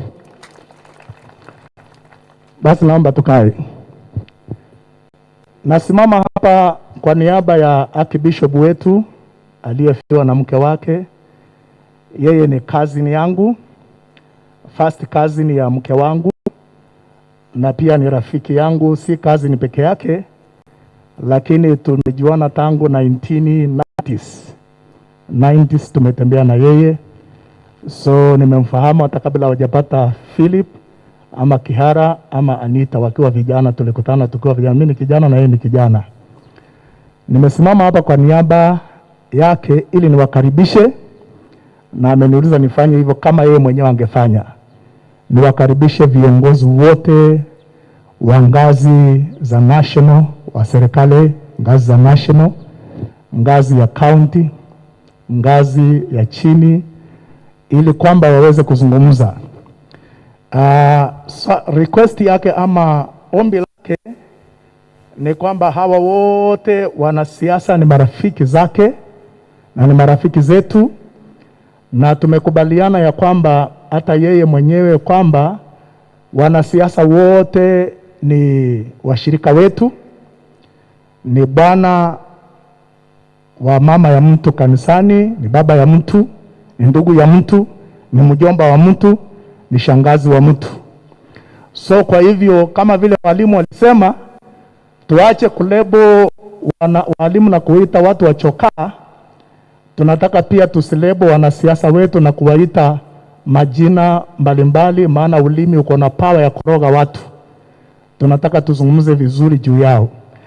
Lakini kuna neno ambalo ningependa kuzungumza wakati ambapo napatia yule atakayeongoza hicho kikundi, ambayo Paulo anamkumbusha Timotheo juu ya wanasiasa, na ningependa kusema kwa niaba wa viongozi wote na wanasiasa, Mheshimiwa mbunge wa area hii Kimani Ngonjiri, wewe ndio utaongoza hiyo timu.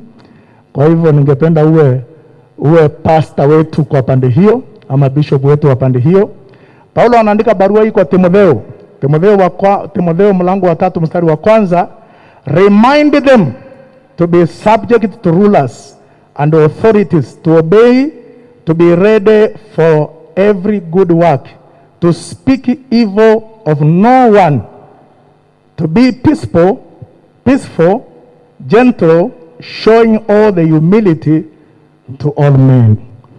Sisi tumefanya resolution na nataka kuleta hii ya bishop ya kwamba hata kwa niaba ya mabishop wenzangu wote walio hapa na wale ambao wengine wanatusikiza katika runinga hii, waheshimiwa mlio hapa, hatutawafukuza kwa mikutano, hatutawapatia walkout, lakini tungependa kuleta andiko hili ambayo Paulo anasema tuwakumbushe kwamba mheshimu mamlaka yote ile iliyoko. Sitting president, deputy president, governor, MP, MCA, chief, senator, women rep, yule mtu yote ambaye kwa katika kiti, tungependa mazungumzo yale ambayo tutazungumza kila mahali iwe heshima. Maandiko yanasema tusiwe watu wa kutusi, kwa sababu pia tungependa kusema wanasiasa, kile mtu apandacho ndio atavuna. Ukipanda matusi 10 unavuna gunia 10, mara inafanywa mahesabu, na definitely utatukana tu. Ukitukana, ukifanya matusiwa. Wacha tuache rais wetu Uhuru Kenyatta pamoja na deputy wake William Ruto, wao wawili tunawaheshimu. Hataki kuingilia kwa mambo yao. Hataki kuingilia governor sitting, hataki kuingilia MP sitting, hataki kuingilia anybody sitting. So midomo yetu katika ibada hii, waheshimiwa wale mko hapa, mtaongea vizuri kwa sababu request na wale mabishop tuko hapa. Kwa hivyo ningependa kuchukua nafasi hii niseme ya kwamba kuna wale wako katika serikali kuu, minister, assistant minister, kuna hao wote. So ningependa kuchukua nafasi hii kusema kwamba mheshimiwa rafiki yangu, mimi nimetoka na wewe ni mtu unaheshimu mafuta sana. Nakumbuka ulinikuta kule kwa Lance nikinyang'anywa ploti ya kanisa siku moja, na kataa kunitia appointment. Ukaniambia unafanya nini? Tukaingia huko, ukapiga kelele ukasema mnaweka bishop kwa faranda kwa. Endeleeni kuheshimu mafuta. Embu tumpigie makofi mheshimiwa wa area hii Kimani Ngonjiri, alafu naye achukue hatamu. Microphone hii Margaret hiyo tengeneze, alafu yeye aweze kuongoza hiyo timu yote. Tafadhali time itakuwa vizuri sana. Asante sana mheshimiwa hii.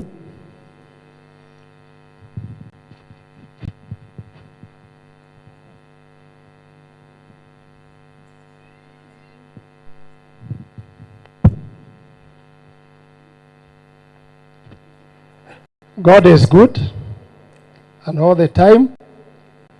Ngai ni mwega na hingo ciothe. Asante sana, nashukuru sana. Na kabla niweka rambirambi zangu, watu ya officers wa serikali ya county, assistant minister, governor nakuja, mkuje hapa mukae pande hii. Please, I request you to come this side nigetha to divine ngimutio na bishop maikarite mwena uyu na inyu kai muikare haha nigetha governor oka apate pahali ya kukaa na nyinyi, mundu aikaraga hamwe na nyumba yake, kana tiguo? Basi ningetaka kuchukua nafasi hii ya kuweka rambirambi zangu kama mheshimiwa mbunge wa area hii na kama mtu ya mkono ya kazi ya watu ya Bahati constituency, kwa niaba ya watu yetu ya Bahati na watu jirani zetu, ningetaka kuweka rambirambi zangu na moja na mke wangu na watoto yangu ambaye tumekuwa na hao Nairobi. Nimetoka asubuhi na nikakuja kuweza kuomboleza pamoja nanyi, mupokee rambirambi zetu. Rambirambi za pili, ningetaka kuweka rambirambi ya Deputy President William Samoei Arap Ruto ambaye tulizungumza na Bishop jana na nikamwambia wewe vile tuliahidi, na amenituma na nimekuja na msumari yake ili alituma sisi naye, kwa sababu anasema anataka kushirikiana na wewe pamoja baada ya kujua mambo yako. Bishop wangu, I don't have word to say, kwa sababu wewe you are my friend, you are my mentor. Tumekaa na wewe hapa tangu tulifungua nyumba yako, nikiwa mgeni huko tukafungua nyumba yako. When I lost my mother, you stood with me. When I lost my son, you stood with me. Na all the time kama kuna maneno unakuja unaniongelesha. Kwa hivyo baba yetu askofu, Mungu akubariki sana na Mungu awe naye. Na usijione tumekuja leo kusimama na wewe vile unakuaga unasimama na sisi na watu wengine wote. Na pia nichukue nafasi hiyo ya pastor wetu na bishop. Today you are a big number. I appreciate you so much. Sisi tukiwa na siasa, we know there is backup ya maombi. We know that. Na kama sio backup, hii nchi hii hata ingekuwa imechomeka. So even if you are not being told by anybody thanks, mimi nataka kuambia asante sana, kwa sababu mnashikilia nchi yetu kwa maombi, kwa msimamo na kwa kila kitu yote. Nashukuru sana. I can see bishop, pastors very powerful ambaye wako hapa siku ya leo. Mungu aendelee kuwasaidia na kusimama na sisi. Na ningetaka kusema kama sijatoka kwa bishop, ningetaka ukonfesi leo, sisi kama wabunge tumeshindwa kuweka nchi pamoja. Tumeshindwa. We are only tearing this country in pieces in a tribal line na mambo mengine mengi na corruption na ukora. That is the truth. Mimi iko bunge. Sitaki kuzungumza mambo ya bunge sana, lakini I want to assure you there is no parliament. Wengine iko shida. Iko shida, there is no parliament. Sasa hivi naona wanakimbia wanazungumza mambo ya mafuta ndio watafute kura kwenyu. Corruption wamepigana naye? Hawajapigana naye. Hawa wengine ndio wanaongoza corruption. And I don't fear that. Kwa sababu mimi nikuwa mbele yenu, mimi nasema mimi ni mwokofu na ninajua Mwenyezi Yesu ndani ya maisha yangu. Ni kazi nilipewa ya kufanya siasa. Kama sikuingia siasa ningekuwa na hii mabishop hapa na mapasta hapa. Na ninaomba nikimaliza Mungu anisaidie niende hapa. Hapa ndio tegemeo langu hapa. Nikae hapa tu. Kwa sababu mara mingi natoa ushuhuda nasema nimebakiza mambo ngapi? 2. Kuongea ukweli na kujipanga kwenda wapi? Mbinguni. Mama yetu aliyetuacha hapa, she was a very good friend of mine sana. Wakati alikuwa hii shule tunajaribu kuitengeneza, alipokuja nikienda huko ananifanyia parade, tunazungumza na watoto, anazungumza na watoto. She was a wonderful teacher. Na alikaa na kofia mbili, huyu anatuhubiria naye huyu anahubiri na pia anasaidia watoto wetu. Hiyo ni jambo la maana sana. Umefikisheni hapo, msiwachilie hapo. Ile shida tuko nayo ni ya watu ngapi? 2. Na watu hao wawili wasifanya vitu zambe, tukue na shida ile tuko naye. We are divided. Sikia huyu anaitwa Tanga, huyu anaitwa Kieleweke, wengine na ODM wamekujia katikati, wameingia huko ndani. Kila mtu ameingia huko, tunakuwa divided. Please, nimezungumza maneno haya wakiwazi. Wachungaji mjue, take the steering of this country. Pray for us. You are very powerful. Na msisicide kwenda pande moja, zungumza ukweli. Mtu ambaye amekosa aseme. Nashukuru Deputy President wakati alitangazwa namna hiyo, alisema he is ready without any condition. Muombeeni rais wetu naye aseme I also do. Ndio wakutano wamalize shida hiyo, alafu tuendelee. Why am I saying that wakati mbele ya wachungaji na kuweka nguvu? It's because hii ugonjwa ikiendelea, tumebakiza miezi 9. Hata tuende tuchaguane, hii ugonjwa itaingia kwa hiyo serikali nyingine. No matter who will be the president. Neither Ruto, neither Leila, neither Mudavadi, neither nani. Hakuna ugonjwa mbaya kama ile tunayo ya ukabila. Na itaendelea mpaka wapi? Mpaka huko mbele. Kwa hivyo nawaomba wachungaji msimame nasi, mtuombe, but tell us the truth bali kwa makosa. Bishop na familia yako na ndugu yangu ambaye nampenda sana hapa. Sasa unasikia nilikuta yeye kwa randi akinyaganywa shamba. Huyu mchungaji wangu, bishop wangu. Nilisimama na nikamwambia msiweke mchungaji hapa. Na nikampeleka mpaka ndani na tukatatua shamba yake ikawachanwa naye. Sasa mnatuambia mtu akifika mbinguni atapiga magoti mbele ya Mwenyezi Mungu. Kama bishop atasema nilimsaidia, kesi yangu itawekwa saa 8, pengine haitawekwa asubuhi. Si ametoa ushuhuda hapa? Si namna hiyo? You must be related with history. Atakutetea. Si namna hiyo? And you are very powerful. Ukisema ngoja kidogo na hiyo mambo itaambiwa huyu ikuje kesi saa 8. Na itaweza kuwa pengine saa 8 kesi watu wamechoka. Itakuwa kesi ni mzuri Nimesaidia pia full gospel hapa, wako hapa. I don't know, nimeona bishop wetu hapa. My bishop. Bishop wangu wa full gospel. Huyu anampenda na ni mtu mzuri sana. Walisumbuka hapa chini. Wakingangana kwa kiwanja, wamehubiri kwa hiyo kiwanja miaka mingi. Tetiguo. Leo shwa kile tawira ile bishop wa full gospel na yake tuta neti hali. Kidema wado timega. Ole maisha maigoro mama tuine. Asante. Nimepata hii nafasi kwa sababu mimi ni mbunge wa hapa na mimi ndio nimekalia hapa kwa sasa. Lakini miaka tukimaliza miezi 9 si nitakuwa aspirant kama wengine. Nitakuwa huko tu hata mimi nikiomba kiti, kama nimefanya kama sijafanya unitume nyumbani nikakae na nitashukuru. Mkiniambia niendelee na kazi nitashukuru. Nitashukuru, na nyinyi ndio waamuzi wa kila kitu. Ningeomba MCAs ambaye tuko naye hapa, no muthe tumuthenya wako ya kura, ona ndi naho ya kura, ndari uhoro wa honokio no uhoro wa ngoro yakwa.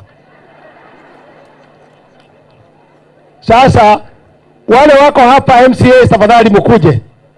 Na ningeuliza Bwana Kiuna, my good friend Bwana Kiuna, si umepea sisi kiwanja leo hapa kwa kusindikisha mama yetu? Nasikia wanasiasa wanaona watu wanameza mate. Kwa hivyo next time utupe kiwanja tukuje hapa tuombe kura, lakini sio leo, si ndio? MCA wetu wako hapa na watarajiwa pia kuja hapa, msizurudishe mimi vita baadaye. Just to mention the name.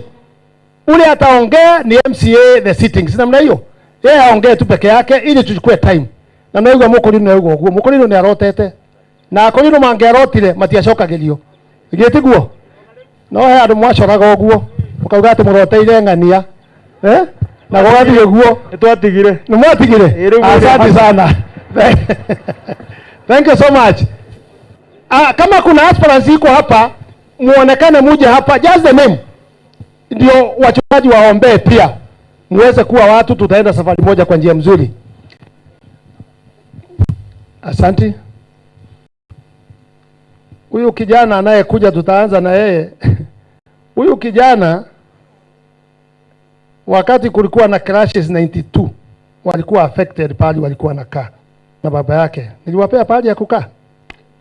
Niliwasaidia mpaka ukakuwa mtu. Basi nikasomesha yeye, akamaliza masomo, nikaandika yeye ofisi yangu, akakuwa huko, lakini roho nyingine ikakuja ikamwambia, akaniambia ati roho wa Mungu amesema asimame kiti ya MCA. Nikamwambia, are you sure it's God who have talked? Ama ni watu wamekwambia? Hata watu wamesema. Akawacha kazi akaingia huko. Lakini hakuanguka, lakini kura hazikutosha. Asante sana. Thank you. Jina tu peke yake, you are from where? Hiyo tu. Matomere no. Mutumia ndio msigo mtai. Ndio gadora Ndigakaya guthina ihenya. Bwana asifiwe sana. Ama Birishiba. Kwetu ni hapa Matangi 9 na Bwana abariki. Thank you. That's good introduction. Na huko sema unataka nini?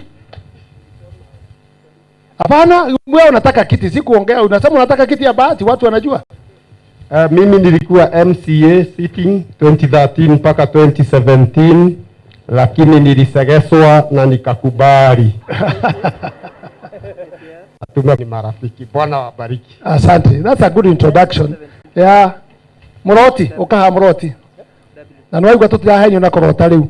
Tukaye gutwa ni Ngai wauga, twethe ni andu marauga. Bwana asifiwe. Ngeithie yuguo. Kwa majina naitwa Gesheha Mungai. Kwetu ni Bibilioni Bahati na mimi ni aspirant MCA come 2022. Give me your support. Asanteni sana. Asante sana. Ngocia nayo ni mukuri no bunge wa kuma na kuria Mwea ohete kireba bunge. Arecirio na akere agituka cietio. Utire gete kia nyina wa mundu itene cia raia.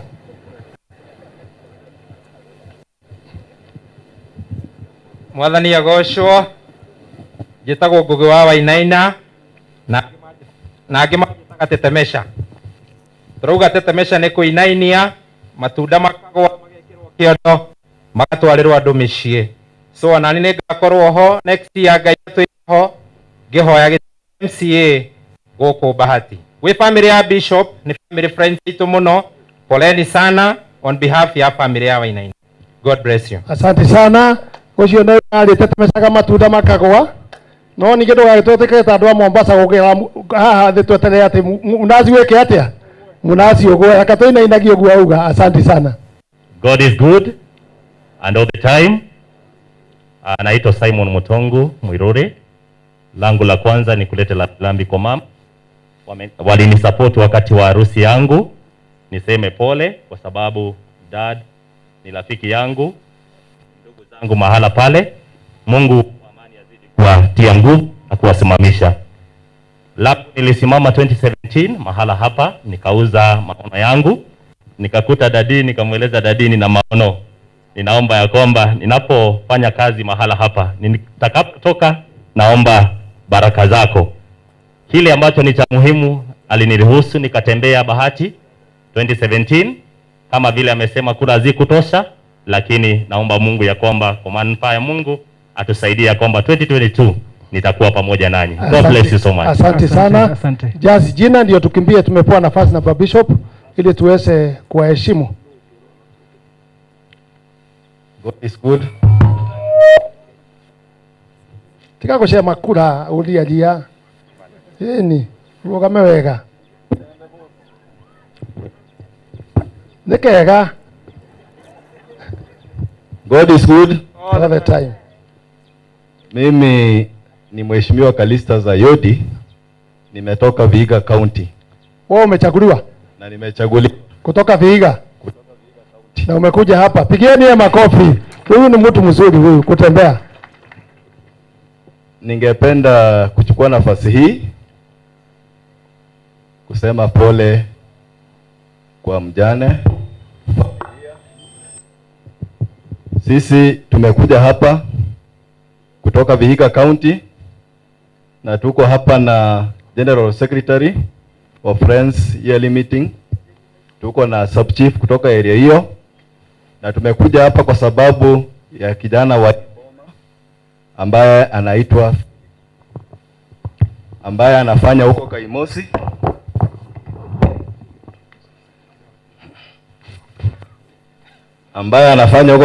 Philip wako hapa hivi. Tunafanya na yeye, anafanya Jumuiya Hospital Kaimosi. Yes. Na tangu nikuje hapa, wale wote ambao wameongea kuhusu marehemu mama, huyu kijana amekuja huko Kaimosi na ameingia katika watu watiriki. Asante. Ni mtu wa heshima, ni mtu mpole, na ukiona amefanya kama mimi MCA nitoke Western nikuja hapa kusema pole kwa sababu ya mazishi, ujue tabia yake ni mzuri. Asante. Ningependa nichukue nafasi hii, jinsi vile mbunge wa area hii amesema, ninaomba tafadhali wahubiri, msiende upande wowote, mfuate wanasiasa. Nyinyi mtuombee kama viongozi, muongee Kenya. Kenya is bigger than we politicians. We want peace and we want and nothing else. Yes. Kwa hivyo tunawaomba hata wale ambao wanatafuta viti, mtafute kwa heshima na msijisifu sana, maana Biblia inasema vazi gani? Biblia inasema ajisifuye kwa ajili ya kesho hajui atakayotokea. Na ninawaomba kwa unyenyekevu, tudumishe amani, tudumishe upendo. Asante. Na tudumishe umoja. Kwa hivyo ningependa tu kuambia familia, poleni sana, Mungu awape nguvu kwa wakati huu mgumu, na tuendelee kukaa kwa amani. Na ninaomba ndugu yetu, tutakutafutia shamba huko. Sisi hatutaki kusema huyu ni Mkikuyu, huyu ni Mluya. Tunataka tukae kama Wakenya. Asanteni sana. Asante. Mungu awabariki. Mupigie ngoja kidogo. Nimesikia huko na chief assistant chief. Ako hapa. Mkuja hapa msimame tuwapigie makofi kwa sababu ya kuangalia kijana yetu. Si namna hiyo? Na mkae kwa njia hiyo. Na General Secretary wa kanisa. Kanisa gani? Wale walipatiana hospitali kwa NCCK. Wale walipatiana hospitali kwa NCCK. Kwa hivyo utakuwa na mtu wa kutolea ushuhuda mbinguni. Asante sana. Thank you. Nataka hata kama waongei, huyu ndio chief. Huyu ni chief wetu. Tunashukuru sana. Huyu ndio chairman. General Secretary of Friends. Mimi naomba kwa sababu yetu ni ya ndani sana, tukimaliza hii msiende. Tukae kidogo, mkuje nyumbani kwa Bishop, mkuje kwangu tuongee kwa sababu nyinyi ni watu wazuri. Mnamaliza ukabila na mnapenda watu kila kutoka pahali yote. Na hiyo ndio tunataka. Kama tuna ugonjwa mkubwa tuko naye, ni hiyo. Wacha tukue mundu kwa mundu. Ndio mambo ikae mzuri. Si namna hiyo? Asante. Tunashukuru sana. Na pia nimekubali mimi nitakuja tembelea kijana wangu huko. Nitakuja huko tutembee. Na mimi nitakuombea kura kwa sababu yeye ni mtu mzuri. Na nitakuja kwa mchango kwa kanisa. Ati mundu kwa mundu? Kwa Deputy President. Haya, asante sana. Asante. Thank you. Hao tumepewa muda wa kuongea. Bishop mnisamehe kwa sababu ana mambo mazuri Kama ameshikilia kijana yetu, sisi ni nani tusiwashikilie, si ndio? Basi tuongee. Mama yetu hapa, huyu nominated MCA wetu hapa anaitwa Mama Susan, Mama Lilian. na pia nilimpa kazi, siku hizi anaitwa mama stima. Stima zote za hapa nyinyi mnajua, hata ya kwako Bishop area hiyo yote nilimpa hiyo kazi, kwa sababu huyu ndio ako na pesa na ako na kazi nyingine, huyu nominated hakuna pesa, na mimi nikampa hiyo, na ni wa PCA. Na sijaona PCA ikipigia mimi makofi kwa kupea wewe. Haya, muendelee. Na wasalimu nyote ya mjamboni, Bishop, baba yetu na wachungaji wote ambao wamekuja kuomboleza pamoja nasi. Majina yangu ni Grace Mwadhi na tumekuja leo ili kuleta rambirambi zetu kwa familia ya Bishop ambaye tunampenda sana, na kwa watoto wake Dennis, Philip na Anita kwa sababu ya kuachwa na mama yao.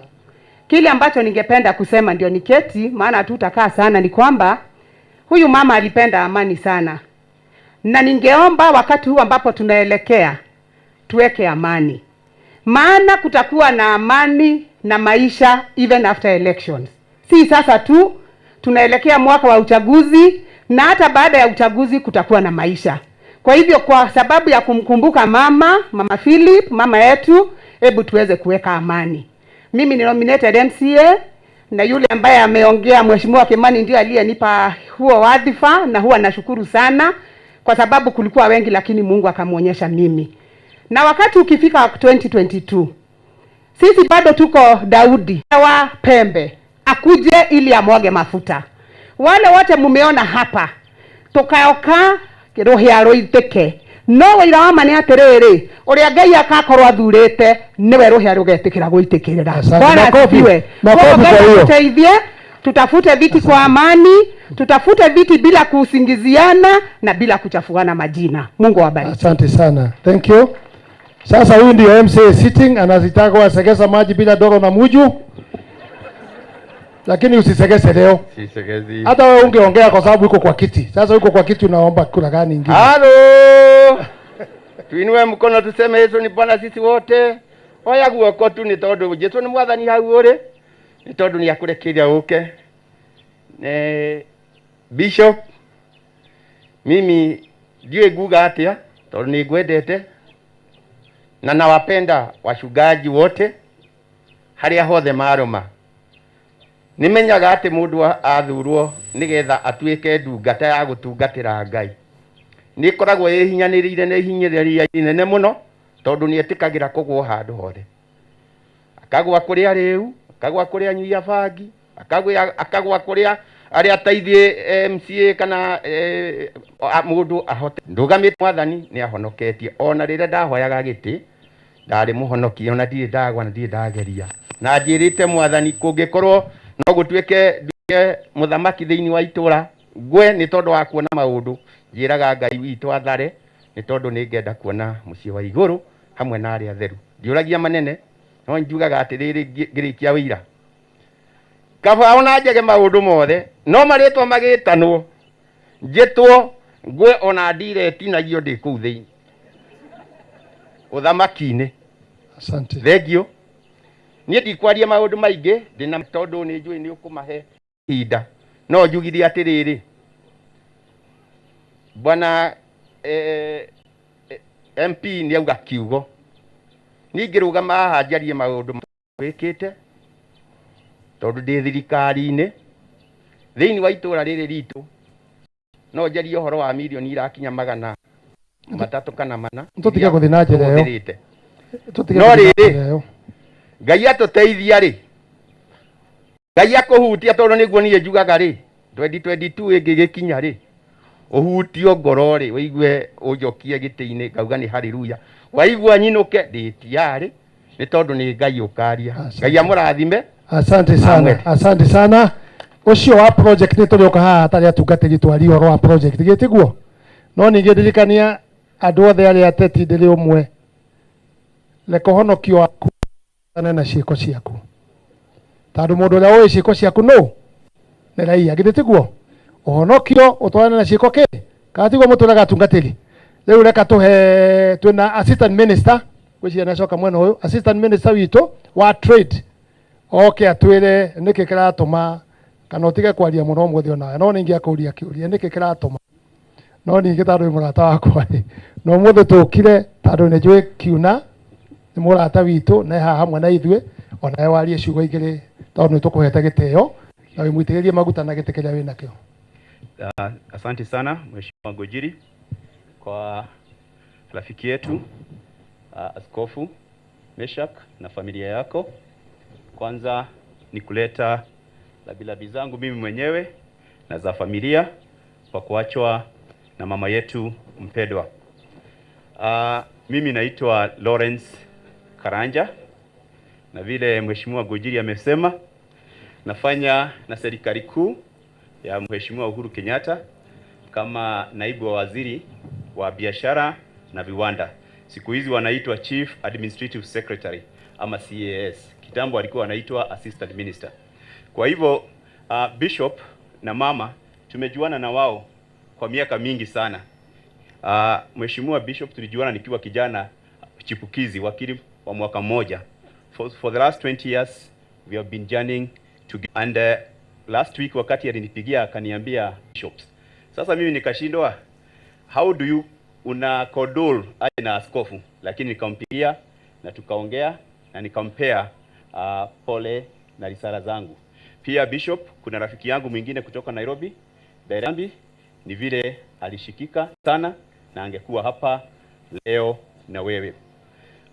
Kwa hivyo vile tutasema ni vile Mheshimiwa Gojiri, unajua Mheshimiwa Gojiri nimemwona alikuwa ameketi karibu na askofu, kumbe mafuta inaingianga. Wakati amesimama hapa nimeona kumbe askofu Mheshimiwa Gojiri pastor. Vile ni mhubiri. Si anatosha? Gojiri, siku nyingine ukishoka na siasa uko na kazi. Na uko na wafuasi hapa wengi sana. Na tutakuombea. Nitakuweka ukwewa kuchukua sadaka. Unajua nimekuwa wakili wake, kwa hivyo tunaaminiana sana. Kwa hivyo anaweza niamini na sadaka. Kwa hivyo kwa watu wa Bahati na watu wa eneo hii tunasema kuwa tutaendelea vile Mheshimiwa Gojiri amesema, kufanya kazi pamoja na serikali, tuone vile tutasaidiana. Maisha imekuwa ngumu haswa kwa sababu ya huu ugonjwa ambao ulitupata wa COVID-19. Na maisha bado inazidi kuwa ngumu, lakini kama serikali kuu tunajua tutazidi kushirikiana, tuone how we can mitigate the challenges you are facing. Kuhusu hii ugonjwa ambao tunasema tujizidi kujikinga. Kuna kitu inaitwa vaccine. Tuliomba hatu kuomba. Si tuliomba wote. Na wakati vaccine imepatikana, kuna wengine wale ambao wako hapa, mkubatie hiyo vaccine, muende mpigwe chanjo katika mahospitali zetu so that muwe at a better position and muwe na less exposure. Tukisema 2022 inakuja na Mheshimiwa Gojiri amesema wakati huo ukitangazwa watu watakuja na wataomba viti, lakini wale wataamua ni akina nani na wajibu wataamua. Alafu kisha tukishamaliza uchaguzi, jirani yako atabaki jirani yako, ndugu yako atabaki. Kwa hivyo watu wakitafuta kula, usimdharau ndugu yako kwa sababu ako msimamo mwingine. Umsimtusi ndugu yako kwa sababu ako upande ule. Ukumbuke siasa ni msimu tu na watakuja watapita.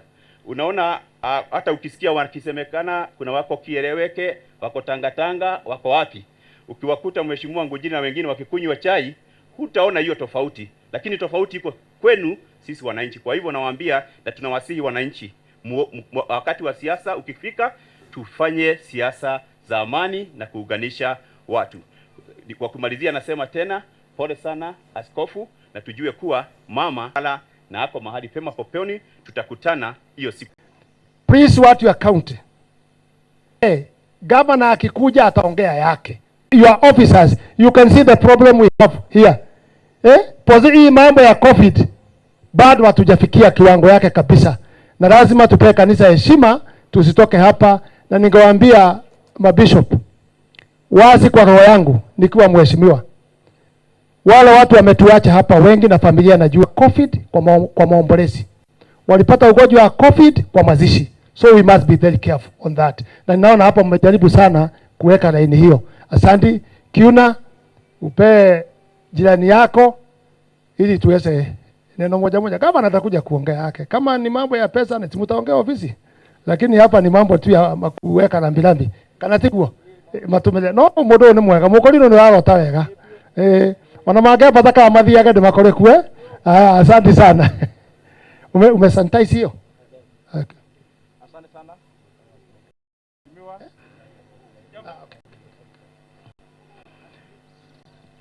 Asante sana Mheshimiwa Ngunjiri, our MP for Bahati. Mimi kwa jina naitwa Joseph Kiuna. Nilikuwa nimesimama hapa kitambo kama director wa shule hii ambapo tumekutana leo. Ni waziri wa Lands, Housing and kuja kupeana rambirambi. Alafu labda tutapatia nafasi kidogo uongee. Tuko na chief office, kuna mwingine ambaye amekuja na labda hatujamtambua kutoka county government. Basi kama hakuna, our boss is coming very shortly. Mheshimiwa ni rafiki yangu miaka mingi na jirani yangu. Mimi sector when I came, Mheshimiwa, thank you very much. Ministry of Finance tukafanya. Asante sana. Sisi ni watu wa executive, hatuna mambo ya siasa. We follow the governor's manifesto and implement it. Na akikuja atatueleza zaidi. Bishop, we say pole again as a county government. When we opened this 10 years ago, sijui kama Bishop unakumbuka, alikuja hapa, hakukuwa hata jengo moja kwa hii shule. Akabariki. 11 years later, we are here because of his family. Kwa hivyo, and for us, you are a member of our family.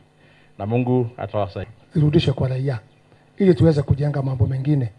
Iko moja hapa nataka kujenga secondary school. Iko mtu alichukua na ilikuwa ni ya tangi ya maji. Tangi ya maji ni wananchi na they want secondary school here. Ya nini? Tujaribu tusaidie. Ya pili tunataka kulima barabara. Hii barabara zetu hamwezi pitana na gari. Atakumaliza kwanza kwa sababu ana pahali ya kupita. Utusaidie kwa hiyo barabara. Na tunakupenda na tunakushukuru. Asante sana. Yes. Engineer wetu huyu alikuwa engineer kunywa hapa ametusaidia. Nashukuru sana. And you are very smart. Thank you. Asante sana. Bwana asifiwe. Bwana asifiwe. Jina langu ni Engineer Johnson Kamau. Nimeokoka, Yesu ni Bwana na nampenda Yesu Kristo kwa sababu ya kuniokoa. Mimi nimekuwa hapa Bahati miaka mingi na tulijuana na Bishop nikiwa kijana. Mimi ndio nilikuwa district water engineer hapa kama miaka 8. Kutoka hapo wakati council county zilianza nikakuwa director wa maji kwa usaidizi. Hata ni mheshimiwa alinipeleka wakati wa Kinudhia ndiye alinipeleka huko nikakuwa director na nakushukuru sana. Nafikiria nilifanya kazi vizuri nikafanyiwa chief officer na chief officer kwa serikali ya county. Nikakuwa chief officer wa maji 1 year na kutoka Januari this year nimekuwa mimi ndio chief officer wa barabara, roads, transport and public works. Kwa hivyo sasa niko kwa county na nafurahia huko. Bishop, nalete labilabi zangu na za mke wangu. Kwa pale, usimame. Najua unatujua kama familia na tumekuja kwa sababu ya mama, tulikuwa tunampenda. One thing I know is that she has finished the race and she has won. Bwana asifiwe. Kwa hivyo yote sisi hatungezungumza kama governor anakuja, lakini asante kwa sababu umetupa hiyo wakati. Mubarikiwe sana na muendelee kushikilia Bishop na watoto wake. Anita na mke wangu, they are very good friends na nafurahia hiyo. God bless you so much. Asante sana. Ningetaka wachungaji nyinyi kwa sababu mnamwagia mtu mafuta. Ile watu nimesaidia kutoa ushuhuda. Huyu nilipeleka kwa county, huyu nilipeleka wapi? Umesikia? Na pastors. Sasa hiyo wewe na orote mukulino. Ni orote wega, udu mwega, ugeroteka. Kuna mtu ambaye nilikuwa nimesahau na ni mbaya sana kwa sababu ataitumia kwa kisiasa kupiga mimi pengine. Kama kuna mtu anasimama kiti ya MP area hii, mode kele mutugatiri. Tadu makahora siaza kugati dia mahayaga pathi kwekate kumenyekana. Githetigwa. No ukio haha, no kuga pole. Na ndona senator witu Susan Kihika yoka. Asante sana our senator. Tulikuwa tumemaliza lakini sasa umekuja wewe umekalia kiti na umechaguliwa, tutakupa nafasi alafu tufunge hiyo maneno. Hiyo ingine itakuwa ni ya governor, si ndio? Asante sana. Thank you, thank you, thank you, thank you. Wewe ayuka kwa kitu kuna ukutido nduli. Ni Bahati. Orenda gite giakwa. Ogwo ni giakwa orenda, karibu. Karibu sana. Asante. Bwana asifiwe. Waombolezaji wote, wachungaji ambao tuko nao na bishop wetu, tusalimianeni hivi tuseme Bwana asifiwe. Bwana asifiwe. Mimi naitwa John Mbogwa Honest na Yesu ni Bwana, na tumekuja sababu ya kuomboleza mmoja wetu na familia ya bishop wetu. Mimi wa area hii ni nyumeta guko itora rere, kwa hivyo huyu ni jirani wetu na rafiki wetu na tuna uhusiano mkubwa sana. Kwa hivyo sisi tunasema ya kwamba Mungu akawatulize, Mungu akawainue. Na kwa sababu sio siku ya siasa siku ya leo, hata sitaki kuambia kwamba mimi nataka kiti cha bunge 2022 kwa sababu unajua na wakati wa kusindilia hiyo utafika. Huu ni wakati wa kutoa rambirambi zetu, kwa sababu mheshimiwa wetu ambaye yako saa hii Kimani Ngojiri amesema kazi yake ile mabaki ni gani? Bili ya kusema ukweli na kujipanga kufanya nini. Sasa kazi nyingine si ni ya honest. Mungu awabariki.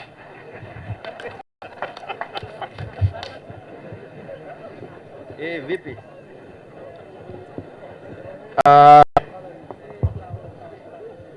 Asanti sana bishops ambao wako hapa na wachungaji wote pamoja na familia ya baba yetu Archbishop Kihara, na pia nikiheshimu viongozi wote ambao wako hapa, Senator wetu Madam Susan Kihika, MP wetu Mheshimiwa Kimani Ngojiri, na wale MCs ambao ni sita kutoka area hii na kwingineko.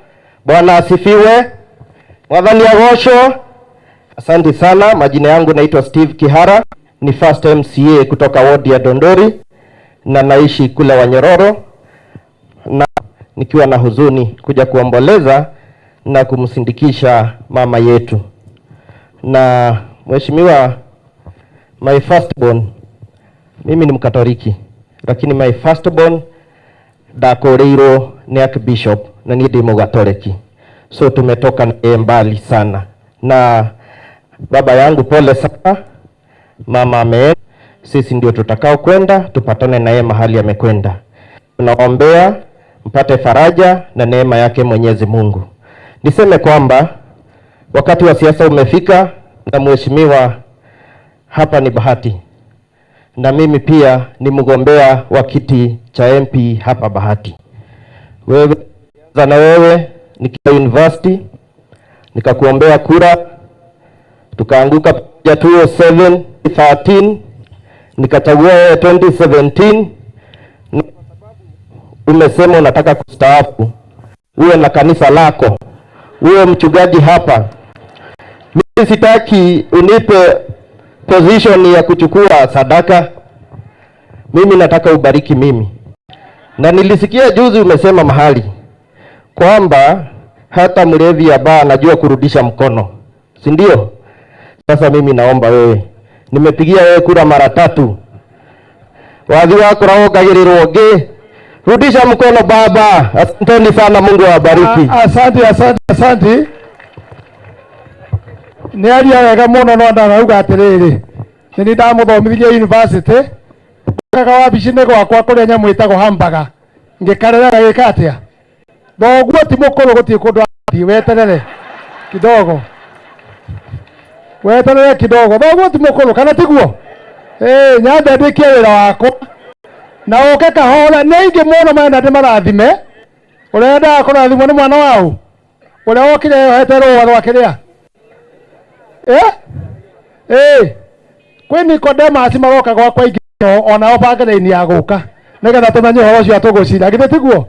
Asanti sana na ngũtungatĩri nĩ mwatũhe bathi njega. No njokie ngatho mũno witũ, because ũguo mugire na my brother na bishop wa meha, give a chance sometimes to talk. You may understand our problem. Nigetha mũkamaki ũrĩa kwenda kũhunjĩrio gĩthomo kĩrĩkũ, nĩ mathayo kana nĩ akorinitho kana nĩ rĩkũ, mũkamenyekera mũkũhunjĩria mũndũ kana tiguo? Tondũ nĩ tũĩ inyuĩ no mũtũmenye na no mũtũteithie mũno makĩria. Koguo gũtũhe bathi kwaria ihinda rĩrĩ rĩa mũkuoya kũrĩa twahĩtia mũtũhunjĩrie twĩrĩire mehia maitũ, githĩ tiguo? Nĩgetha tũhote gũthiĩ thabarĩ ĩyo. No mwake tũingatĩra kũrĩa nja-rĩ, ndĩrathire mathiko-inĩ kanitha ĩngĩ, ndĩrerwo atĩrĩ, ndaigua atĩrĩrĩ, Na wanasiasa, mchunge sana hiyo siasa yenyu. Na no ndirare nyiki ndirori atiri kaide suspect guku na no ndirare nyiki riu ona ngithia ndi muhehu tondu ona ni ta ni ndirekete atia otore muhunja hunjagia mundu akauga na mutuka thini wa hutia no wanginya kiara we no wanginya kiara no ni mehia weka atia. Asante sana, reka tukaribishe sista wetu Susan Keka.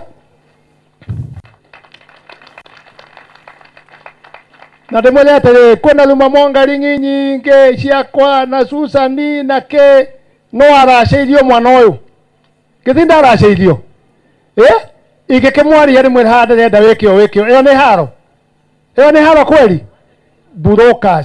Brokers tafadhali, brokers ona kanitha-ini mutige gutonya gatagati ga athuri a kanitha na atungatiri. Brokers getiguo one mwana wakwa na haro cito tugucirira mucii uyu na gakunjiguega gakunya gutu hanini na tugathi tukirutaga wira hamwe kana tiguo ni tandu nie ni ndaraceirio we nie ni ndathikire muthe na ni nguteithitie no ngithi nyumba ingi kweri taramenya uria ndireka tureke turiambiriria siasa tiguo mari menya kuria turete nawe kana tiguo. Asante sana, tukwe kanya gaka ugeithanie na maybe use this one ugeithanie na muhure Susan muhure mwe. Asante sana, may God bless you. Karibu sana. Asante. Thank you Mheshimiwa Kimani Ngujiri. To the Archbishop, familia, clergy wote, watu wote wa Bahati, Nakuru County and everywhere, marafiki and relatives. God is good and all the time, and that is his nature. So kwanza Archbishop, nilete pole zangu, niseme pole sana on the great loss of your beloved wife, na pia niseme pole sana kwa watoto Philip, Dennis and Anita. May the good Lord comfort you.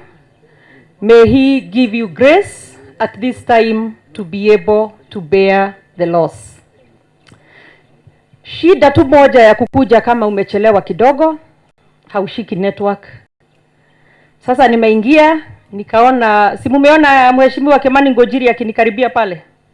Wamakoko gutire ndo siasa. Please umenye uria gwika tondu guku matirenda siasa. Ndari gwatiriri Ngai oguo we ureragwo kanitha kai ninge ndi suspect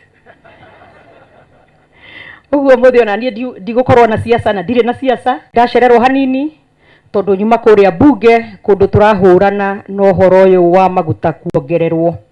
Oguo ni turenda ciro cio cokie riko nigetha bei ya maguta icokio thi, cost of living icoke thi na cost of doing business icoke thi. So cio niguo horo ria very urgent ihinda riri. Imagine and the children how big of a loss and how it must feel kuachwa na bibi na mama, and also for the church. I have seen alikuwa amejitolea sana katika kanisa, so it must also be a very very big loss for the church. So yale tu ningependa kuambia kuwa Mungu awafariji and he may comfort you and be with you and even as you carry on without mom. Pia nimeona she was a great teacher, daktari, and also to the teaching fraternity, all those she has taught. May the Lord comfort you. Riu nie ngurekeria hau Mheshimiwa Kimani na kanitha nigetha mumenye ni ndi matu na ndi njui ndirahura siasa no muthenya wa siasa wakinya na tutigakorana na no mukioi haria ndi na githe to hau tukirika ni mwacenjirie muri hau haria moi ni ha yellow na green na black uguo no anga ndakiaria siasa ni naona giki kingiri na thindi igua nginya ni ta aspirants haha imwe kwiragwo mathi riu ni ta kuhunjia hanini ti ta siasa na ni maigua andu akurutira wira ni aingi githii ingi muno makiria ni muno makiria ngirikiria njuge atiriri Ngai ni mwega na tuhoyage hingo the ni undu wa Ngai no ngirikia nigetha njokerie mutungatiri ta andu governor dialogue ri ni gitagwo Onesmus Kimani wa Ngũnjiri. Nĩtiguo. Number plate yakwa yandĩkĩtwo ngari-inĩ yakwa UDA. Na ndakinya na haga network. Ndakinya wheelbarrow igũrũ ndanyita network. Ngai akũrathime.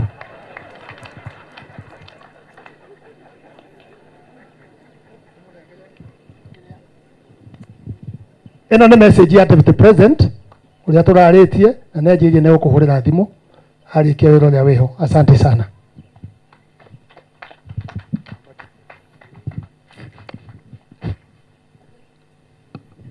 Jamani, situwashukuru wanasiasa wetu na viongozi wote. Hapo imekuwa nzuri, hakuna mtu ameingiliwa, hakuna mtu amepigwa. Kama vile tuliwaomba katika kitabu cha Tito mlango wa 3 ya kwamba na wale tuwakumbushe wale walio katika viti waheshimiwe. Wale mnatafuta viti muwaheshimu wale wamekalia viti, na wale ambao wamekalia viti muwaheshimu wale wako juu yenu, ili kitabu kile cha kitabu cha Zaburi 133 itiririke kiteremkaga chini. So nichukue nafasi hii nimrudishie yule ambaye ni Yohana akuje, alafu aendelee mahali pale pengine. Bless you. Asante. Tuwachapie makofi mazuri tafadhali. Asante sana Bishop Parajo kwa sababu ya kazi nzuri. Asante sana viongozi wetu kwa sababu ya nafasi ambayo mmeichukua. Mugikuyu igite buri noru ndithija gwota hiju. Ya nora no nginya thijwo o kahora.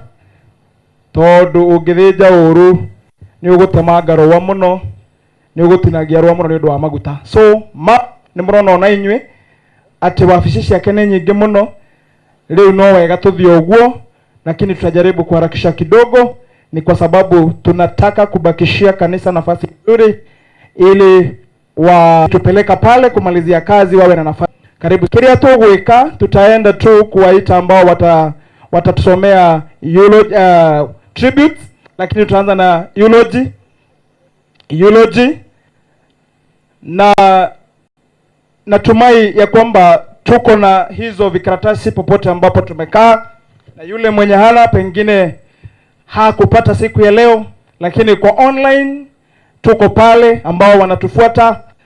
Wewe ambao umekaa hapo utasikiza yule ambaye atasoma, na ningeomba kutangaza tangazo hili tukingojea yule ambaye anatusomea eulogy. Teacher Mushai we ni gututhomera ungiria hariu. Teacher Mushai nigetha tuthomere rugano.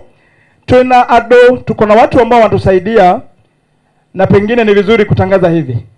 Kuna watu ambao wanatusaidia. Tuko na DCC commissioner, ushers wetu wa kanisa la DCC Disciples, na wako pale, wako na badge imechorwa mam, na wengine wako na mshipi ambao sawa naona pale. Haya, inueni mkono. Ushers wa DCC tafadhali, wako pale. Wengine wako na badge, wengine wako na mshipi kama huo. Tuko na security men wetu ambao ni Kingdom Minded Security. Sijui kama nitamuona mmoja, wako na uniform wakiongozwa na Hisa. Tafadhali inua mkono. Huyo ukimuona ni security wetu, na wanajiita Kingdom Minded Security na wanaongozwa na Hisa. Wao wanatuangalia kwa mambo ya security. Tuko na DCC ama Disciple Security, nao utawajua wakizunguka. Na nikitangaza hivyo sasa, ukiwa na jambo la kusaidiwa utauliza mmoja wao, na kwa yule ambaye ange hatu kwa msaada pengine wa kushikilia familia, hao wasichana na vijana ambao wanazunguka wako na bahasha kwa mkono. Hizo bahasha wataenda wakipatiana. Tafadhali utachukua bahasha yako, tutakuambia hapo pengine tukifika hapo. Karibu sana mwalimu. Bwana asifiwe. Nimeokoka na mpenda Kristo. Ni kimbilio wa maisha yangu. Mimi naitwa Patrick Mushai. Huyu ni dada yangu ambaye ametuacha, na hii ni historia yake. Hapo juu umeandikiwa mama kanisa. Nitaisoma kwa lugha ya Kiingereza. Dr. Margaret Kariuki was born on 27th May 1964 in Elder Maravin, Attack Sub-County, Baringo County. She was the second-born child of John Kamau Kuria, the Rate, and Damaris Wajiro Kamau, and raised along with her other 8 siblings, who are James Maina, Nancy Wamboi, the Rate Ruse Wanjiko, Paul Kuria, Elijah Kamiti, Joseph Kireka, Sarah Mombi, and Joyce Waithera. The family later moved to Bagaria Farm, Njoro County, Nakuru County in 1972. Education. Dr. Margaret Kariuki began her education at Bagaria Primary School in 1972, where she excelled in 1979, passed her Certificate of Primary Education, CPE, with flying colors.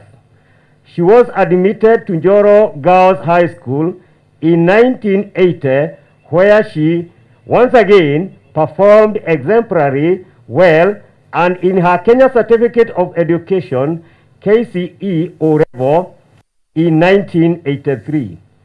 Due to her outstanding character and discipline, her leadership role was sharpened where she was the school head girl. Between 1984 and 1988, she was employed by Teacher Service Commission as untrained teacher primary school. Later on, in 1989, she proceeded to the Goto Teachers College. She was trained until 1991. She qualified with certificate in primary education. Between 2013 and 2015, Dr. Margaret Kariuki trained and graduated with her diploma in early childhood education, ECD. In 2021, she also graduated with a doctorate in sacred leadership from Breakthrough International Bible University, USA. Dr. Margaret was very passionate and committed in her education. She inspired many in education journey. Church. Dr. Margaret Kariuki gave her life to Christ in 1981 while she was a student at Joro High School. She joined the Disciples of Christ Church in 1982, where she was baptized in Nakuru Baroko River while under Bagaria Local Church. A very and resilient youth member and a leader of the youth fellowship. She later on graduated into motherhood and held different leadership positions in the church. Marriage. Dr. Margaret Kariuki got married to her lovely dear husband, Archbishop Meshe Kariuki Kihara, in 1990 as the Disciples of Christ Church, Bagaria. They later migrated to Naivasha, where they ministered the word of God. They were blessed with 3 lovely, charming, beautiful, God-fearing children: Philip Kihara Kariuki, Dennis Kamau Kariuki, and Anita Murugi Kariuki. Dr. Margaret Kariuki, being the wife to Archbishop Meshe Kariuki, was very supportive, committed, and a pillar to the ministry of the body of Christ. Her commitment and heart of service was very instrumental and touched the hearts of many. Her legacy remains. Dr. Margaret Kariuki lived an outstanding marriage life and she mentored many. Dr. Margaret Kariuki began her career journey in 1984 at Mahiga Primary School as an untrained teacher. After graduating from Bogoto Teachers College, she moved to Osembo Primary School in 1991, Bahati Sub-County, where she migrated with her family in 1994. She was transferred to Moringa Primary School, where she taught until her demise. Dr. Margaret Kariuki was the Executive Secretary of Wote to Inuane Sacco Limited and a chairlady in various church and social groups. She also read guidance and counseling in the school and church where she served diligently. The late Dr. Margaret Kariuki was very jolly, social, courageous, and easy to interact with. Her smile and laughter was infectious. Due to her nature, she made friends with both young and old, less privileged and well-to-do members of the society. She had a warm and welcoming smile and was always willing to lend a helpful hand. Due to her passion of community service, Margaret, popularly known as Wafirifo, was actively involved in social activities. She had a special interest in serving the sick, the aged, the disadvantaged, and any other person who needed her support within church community, the family, and society. She would take up their issues with admirable zeal. To the young, she was a pillar and an inspiration. To the adults, great anchor, a pillar and an encourager that would always count on. Her and wise counsel will forever be missed. Illness. Dr. Margaret Kariuki has lived a healthy life all through. She began ailing in June 21 and she was treated at Nakuru Provincial General Hospital Annex. Later in the same month, she was admitted at Nakuru Specialist Hospital and Medihill Hospital. In August 2021, she was admitted at the Nairobi Hospital and later on the Aga Khan Hospital in Nairobi. She was diagnosed with pulmonary embolism, which was caused by Sézary syndrome. She received treatment and began the journey of recovery. On Tuesday, 7th September 2021, she was taken ill and again admitted at Nakuru Specialist Hospital. On Sunday, 12th September 2021, her condition worsened and she was referred and admitted at Nakuru War Memorial Hospital in Intensive Care Unit, ICU. She was receiving treatment there until Thursday, 16th September 2021, when at around 3:30 a.m., the Lord called her home. Dr. Margaret Kariuki rested at the age of 57 years. She is survived by a husband and 3 children. Appreciation. We thank Almighty God for the life of Dr. Margaret Kariuki. Eternal rest grant unto her, and may perpetual light shine upon her. May God bless you all. Amen. The family appreciates Dr. Matu Masharia, Dr. Robina Oyaro, Professor Nicholas Odieno Ambinya, and Dr. Joki for their commitment towards Dr. Margaret Kariuki's treatment. We also appreciate the health care services rendered by Medihill Hospital, the Nakuru Specialist Hospital, Nakuru War Memorial, the Nairobi Hospital, and Aga Khan Hospital. God bless you all. Asante sana kwa sababu ya kutusomea vizuri. Asante mwalimu. Kuna mwingine mnaweza mwambia asome, sasa achukue muda mrefu sana kwa sababu ya kutoinganisha maneno vizuri. Nafasi hii tulikuwa twende kwa tributes, lakini kwa sababu gavana wetu amefika, nitamuomba mheshimiwa Kimani Ngunjiri arudi hapa tena, na yeye najua anaangalia juu vile kuko na naona masaa ambavyo yamesukuma. Kwa hivyo nimekata tribute ili achukue nafasi hii atukaribishie gavana. Karibu. Asante sana kanisa kwa kutupea nafasi hiyo. Pia tuweze kukaribisha gavana wetu. Niliwacha ameokoka, pengine tutaona kama ameokoka kwa sababu ya time tutaona huko niko thimo turathimo ngeji thiothe tuguthimo nginya Susan nginya nie uria turathi ne horo ne mena shiriki. Kwa hivyo gavana wetu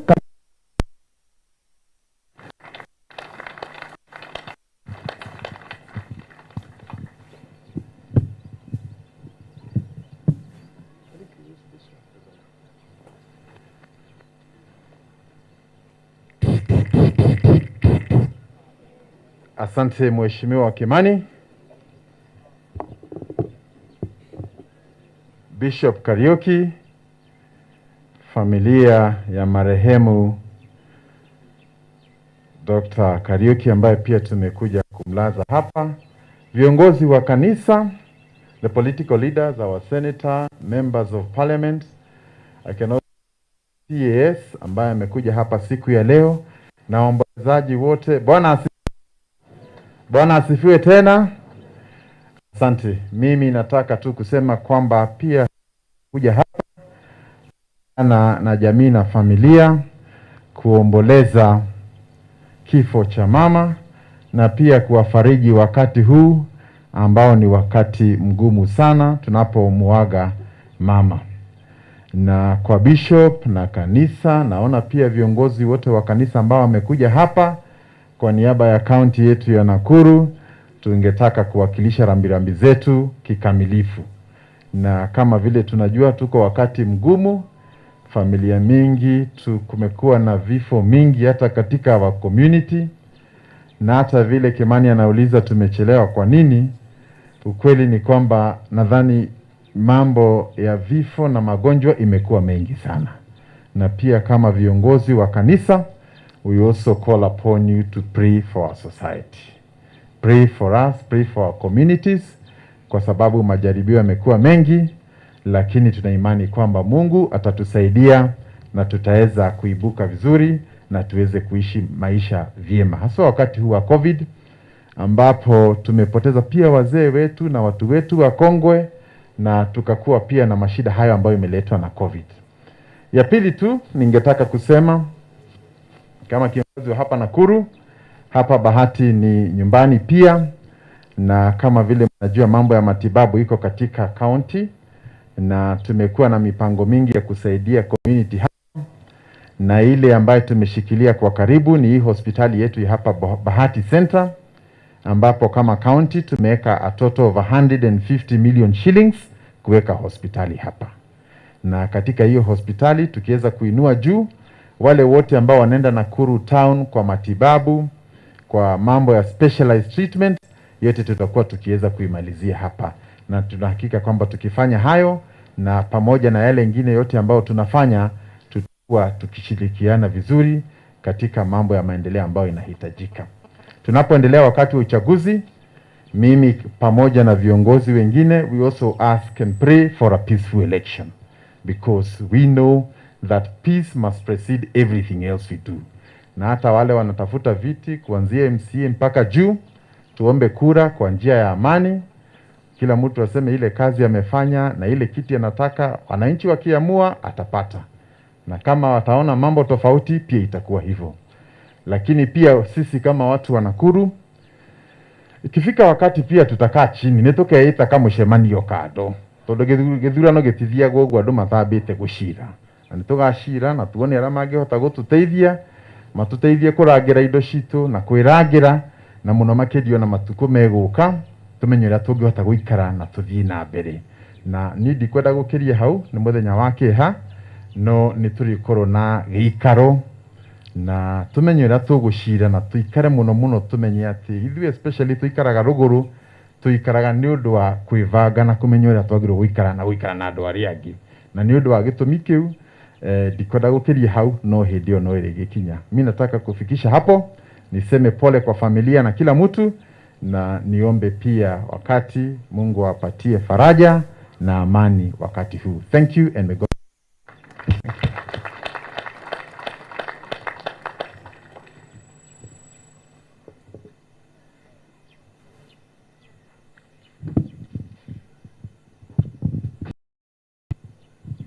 Asante gavana wetu. Unajua mimi chairman ya wajumbe hapa, na mimi kupigwa nikitoka hapa. Mama county ametumana, lakini hatutakupea nafasi, lakini alikuwa ametumana. Simama wa kuone, alikuwa ametuma huyo mama county. Kwa hivyo tumepokea mambo haya yote, na ingine pengine itaweza, najua mimi kwa national government chief, hatukupea chief wetu nafasi hata kuongea chochote.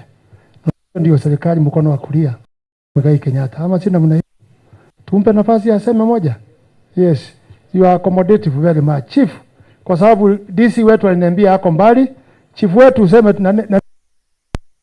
hivi tu mashifu ahonoki. Huo ni muhonoki. Si kawaida governor, senator kuongea alafu uongee, lakini nimekumbuka hiyo na hiyo ndio ya mwisho mchungaji. Hakuna ingine. Mungu awabariki sana. Yes. Asante sana Mheshimiwa Kimani Ngunjiri. Niseme kwa majina naitwa Paul Muthia Kariuki, Senior Chief wa eneo hili la Mutukani location ambapo tumeondokewa na wamam, na niseme karibuni sana mahali hapa Bahati, hatuna matata.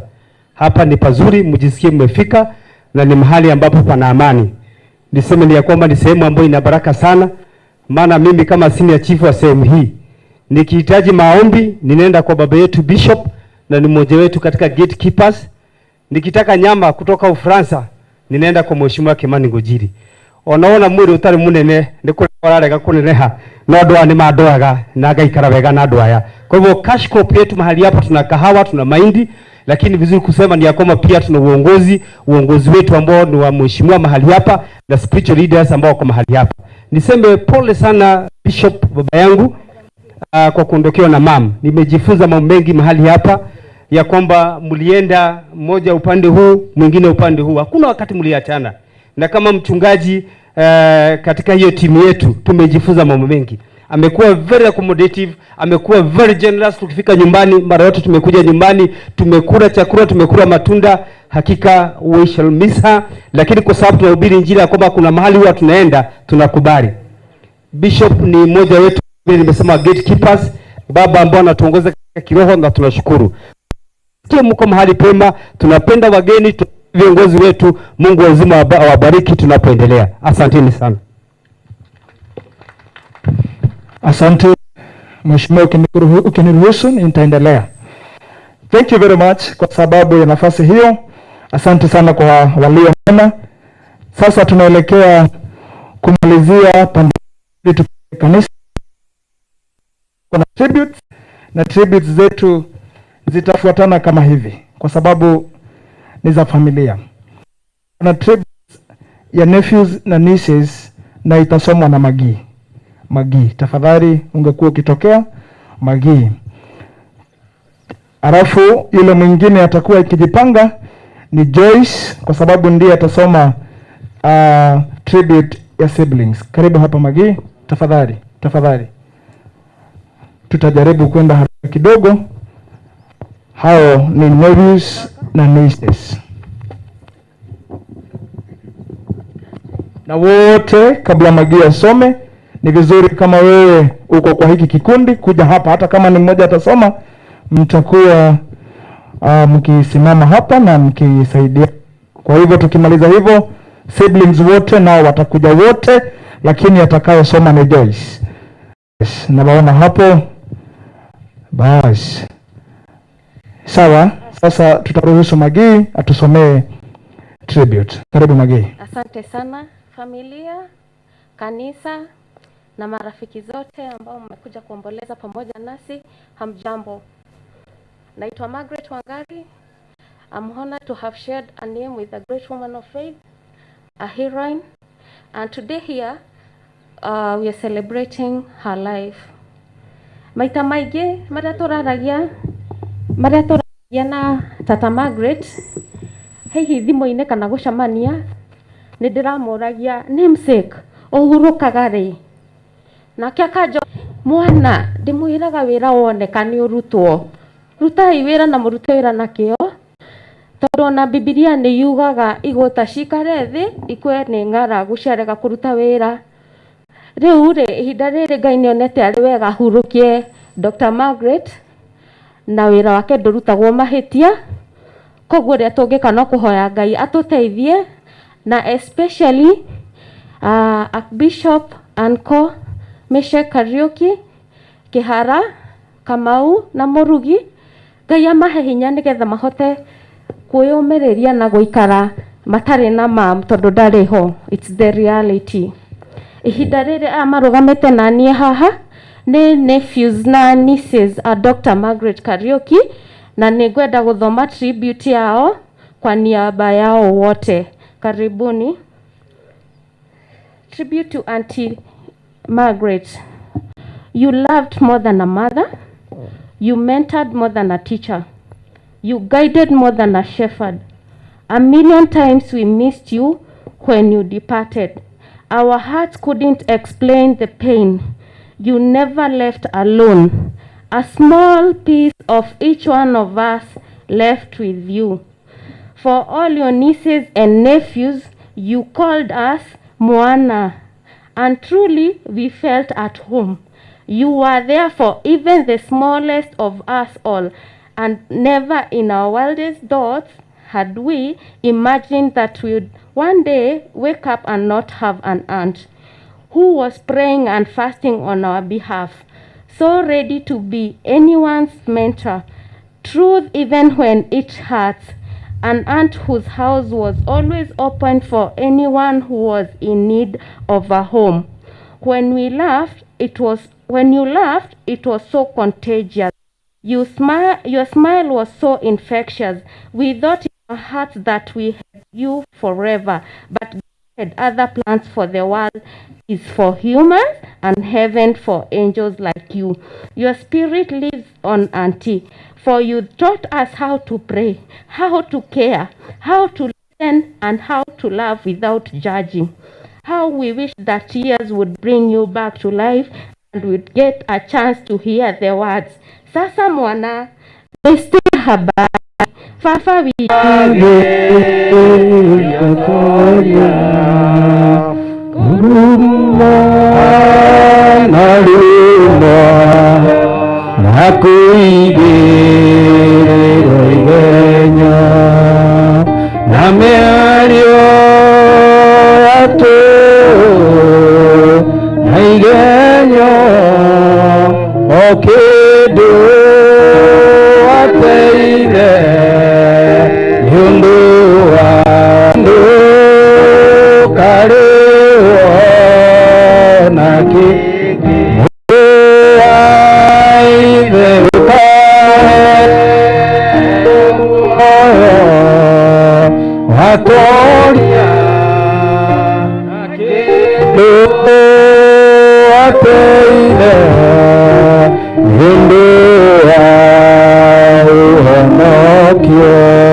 Amen. Asanteni sana siblings pamoja na timu hiyo yote, na wakiketi chini tuna tribute ya shosho wa Deja, na tribute yake itasomwa na Shiko Purity. Tafadhali Shiko, utusomee tribute ya shosho. Huyo ni mom wa Dr. Margaret. Asante.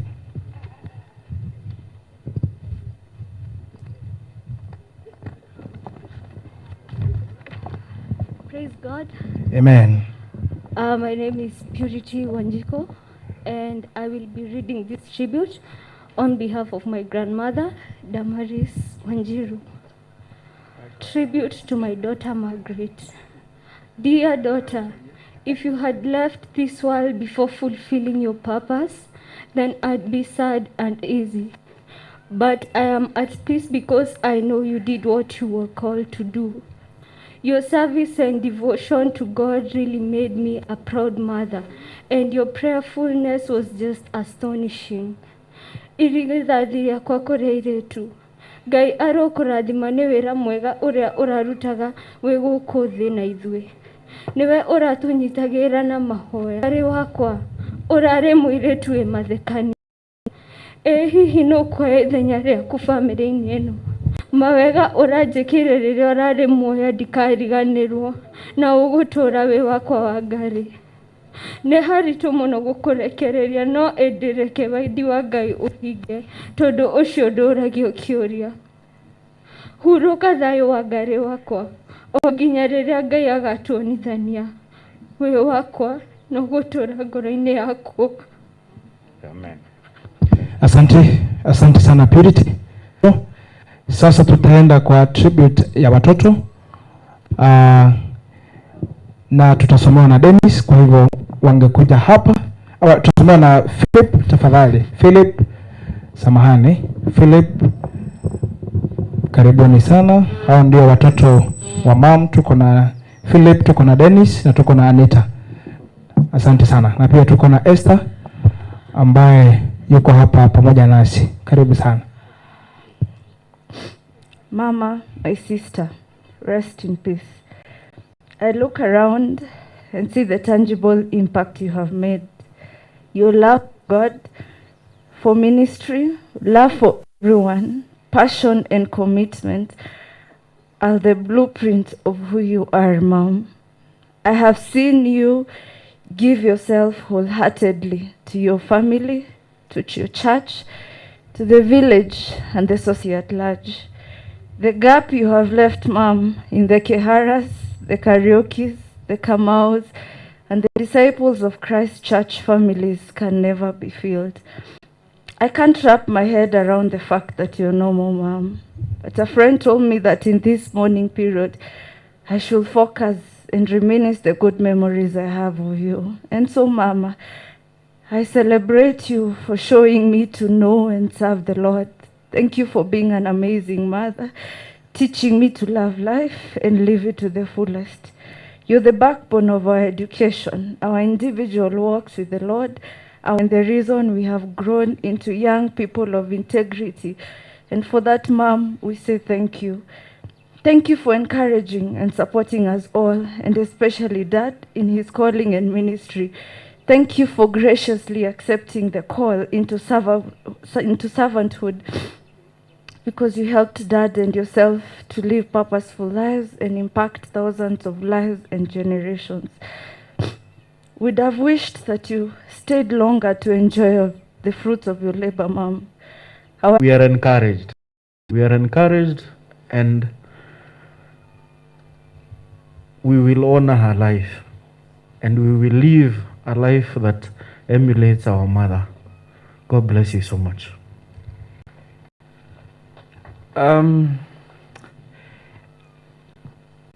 This is a day that you wouldn't want to have in life. That all of you are gathered here to mourn a friend, a mentor, as you mourn a mother. As my sister and brother has alluded to, we've lost a prayer partner, we've lost a prayer warrior, we've lost a woman of God and a woman of integrity. Dr. Margaret, I used to call her my African queen. She taught me how to fast in class 6. That tells you her depth in love of God. And yes, as we mourn our mother today, our hearts are bleeding. But we're encouraged from the book of Isaiah 57 that the death of a righteous person is pleasant to God. That is what is comforting our hearts. That the death of a righteous person is pleasant to God. I may not be sure of very many things today. One thing I'm so sure is that my mother, Maggie, my African queen, is with the Lord. And her legacy remains. Her love remains. As even as we feel a big gap that has been left, our hearts are broken, but we choose not to question God. We choose not to lament. We choose to accept the Lord's will and know that when we live as my mother lived, we shall see her in heaven. One of the things our mother loved, and she was so constant in, is to ensure that our walk with Christ was good, is to ensure that our walks with Christ is perfect, One of the things we'd miss is her calls every evening. Our mom would call us every evening to ask how you've been. Have you had time to pray? Are you praying for your father? Are you praying for us? And so, Mom, the gap that you've left is so big. But, Mom, you've brought up men and a woman of God, men and a woman of integrity who will serve this God that you served and will serve this society. My mother stood for integrity and character. And those are things that have made us to stand in our areas of work. I'm proud of my brother, an advocate. I'm proud of my sister, working in project management. And this has been contributed by how my mom, our mother and our darling brought us up. We choose to accept the Lord's will. Though, Mom, we do not know how life will be as from tomorrow, when all of you will go back home.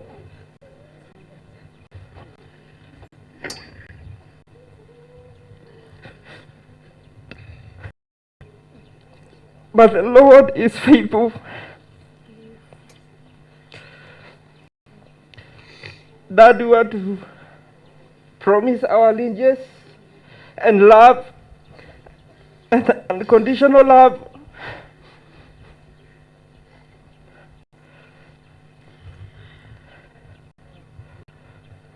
We promise to take care of you.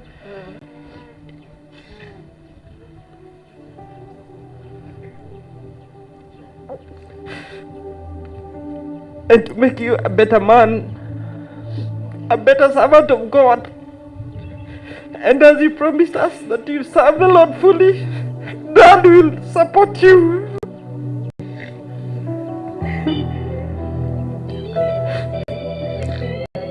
We are happy that, Mom, you're with the Lord. I want to appreciate my uncles.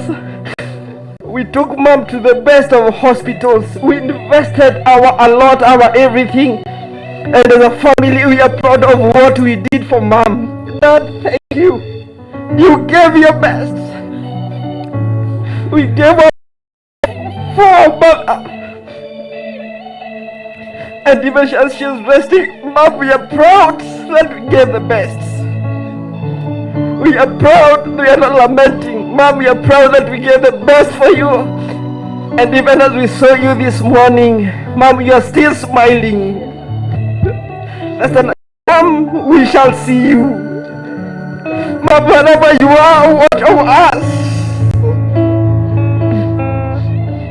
We desire and promise you, Mama, to make you proud. Friends and people of God, we do not want to mourn like unbelievers.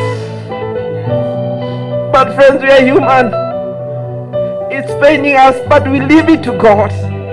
And God, thank you for the chance you gave us to live with Mom. Lord, we appreciate you. Mom, we release you with a lot of love. We wish you well, Baba. We shall make you proud. And to all our friends who gave the best to employers, Jumuiya Hospital, Yawi, and Karanja Bugwa Legal Farm, you gave us permission to come and take care of Mom. We will take permission anyhowly. We appreciate. Friends, help us to accept that Mama has rested. But we are happy that we gave our best. Dad, we assure you, we give you our word and our promise, just as Mom taught us to love you and to respect you, that we will love you, we will support you at whatever costs. Even if it calls us to come back home and to stay with you, we will come because we want to take good care of you. People of God, our Mama has gone to be with the Lord. It's a hard reality. Pray for us. Call us. Check on us. We do not know how to live without a mother.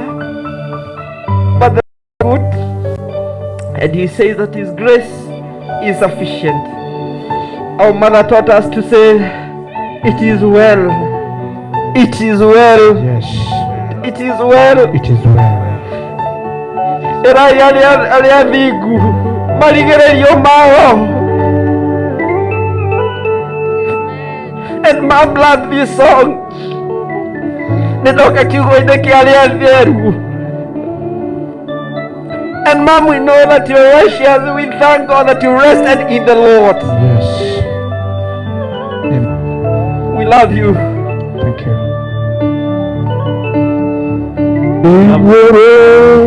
We have a song that we'll sing. Support. That Wako Mama na loves wimbo. so much. Wako na wimbo watawimba pamoja.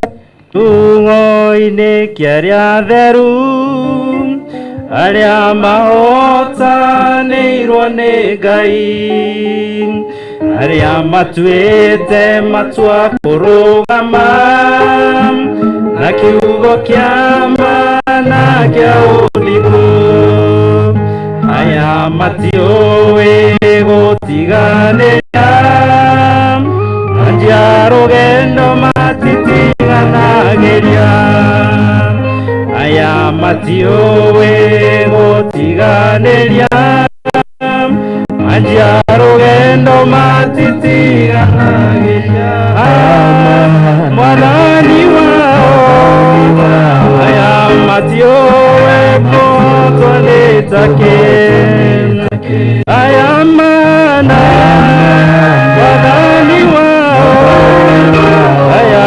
matiũĩ kũtwo nĩ take, nĩmĩ ciao ciaragia ciugo theru moigaga ũrĩa Ngai arenda kuuga, aya matirĩ ũringa kana mũku, ngoro ciao itherete ta riũa, meciria mao maiyũrĩte ũthingu, aya nĩ arĩa mathurĩtwo kuna, meciria mao maiyũrĩte ũthingu, aya nĩ arĩa mathurĩtwo kuna, aya mana mwathani wao aya matiũĩ kũtwo nĩ take, aya mana mwathani wao aya matiũĩ kũtwo nĩ take, mĩtugo yao nĩ mĩthuranĩre, matirĩ ũruma na thutura, na nĩoĩ mũno kũrĩ nyamũ ya thĩ, matingĩheneka kana matahwo, ngoro ciao ciĩriragĩrio Ngai, matirĩ ũiguithanio na mehia, ngoro ciao ciĩriragĩrio Ngai, matirĩ ũiguithanio na mehia, aya mana mwathani wao aya matiũĩ kũtwo nĩ take, aya mana mwathani wao aya matiũĩ kũtwo nĩ take, matungataga na ngoro theru, matienda kũganwo nĩ ciĩko ciao, meriragĩria kũgocithia Ngai, wendo wao nĩendi muoyo aya menda Ngai, nake nĩakenagio mũno nĩo, nĩendi muoyo aya menda Ngai,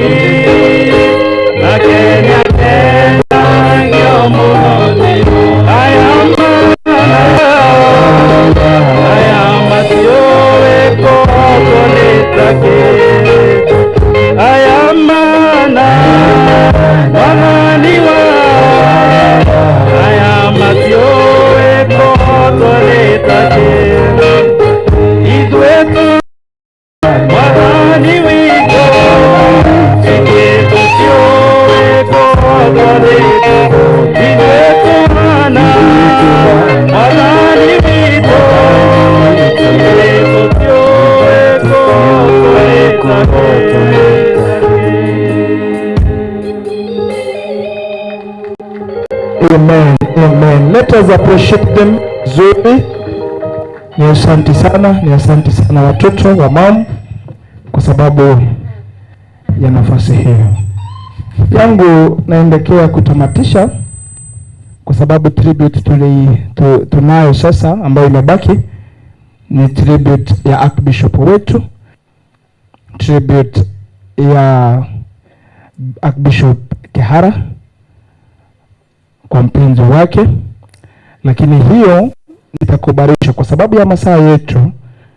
Yule ambaye atakuja hapa kuisoma atakuwa bishop wetu wa Western, wa region yetu ya Western, Bishop Jenga. Akikuja mimi sitarudi hapa, yeye atachukua nafasi hiyo, ataendelesha hadi mwisho.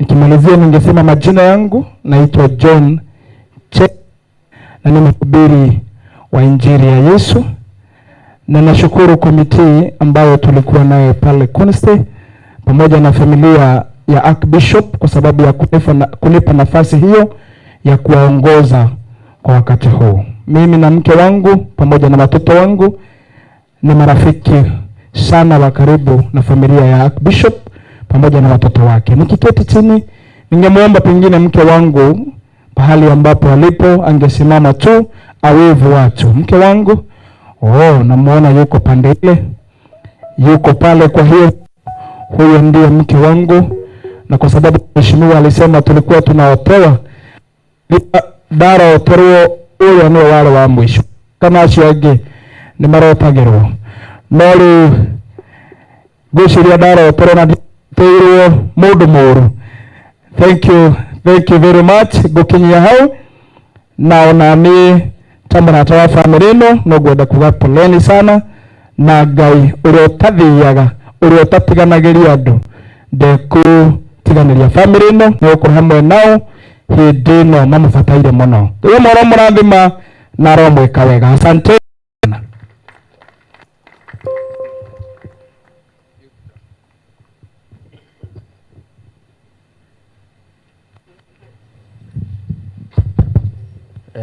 Nĩngũria Bishop Arajo nĩgetha tũthome tribute yake. Ngai nĩ ekũmũteithia gwĩkĩra hinya. Enda gũthoma tribute ya Archbishop kamũira tũkũingĩra kanitha-inĩ. Okay. Tini ndĩraria while in deep sorrow and in disbelief that you are no longer in my life. I can't imagine my life without you, Dr. Margaret, but I know you are in a better place in heaven. Since God joined us together, you have been a great pillar in our family. You served my aged parents with love and great passion that after our marriage, my father shifted to a new home for breakfast, lunch, and supper, up to your demise. They never came to me for help or support, but you received them and served them well in all their needs. My aged parents were shocked. Okay. My aged parents were shocked and asking why God did not take them instead of you. Kafaga giatugirire ithenya riaku. No, urituheaga gia kuria. I want to let you know circumstances. You took care of our children and disciplined them and molded them to be what they are today. I remember when you accepted my marriage proposal, I came to your parents with elders to bring dowry, rorashio. I had no help in the church in support of rorashio. Even my family were against my calling to serve God and therefore did not assist me. I had only 4,000 shillings. I had sold an old radio. Your parents and elders told me they can't give me an okay to marry you until I bring a heavy rorashio. I was not able to raise the amount and told them the then Pastor Johnson that I have withdrawn that marriage. After you discussed with Pastor Johnson, you agreed with him to withdraw a good amount of your money from your account for the dowry, ratio, and other expenses I needed. Here, I was told to emphasize, because it is important, so I will read it again, this part. After you discussed with Pastor Johnson, you agreed with him to withdraw a good amount of your money from your account for the dowry, ratio, and other expenses I needed. Your parents received me back with the jubilations after giving them the money you gave me, and they said, kweli wewe mundu wa bata, nitwakuhe uhiki na kirathimo kinene, even without them knowing the money was from their own daughter. Truly, you were different. You were unique. You were honored and respected. The evidence, you never called me by my name, but called me Daddy. And you told the children the same. My dear wife, I'll miss your love, your honor, respect, service. You graciously and wholeheartedly discharged all duties in family and in church.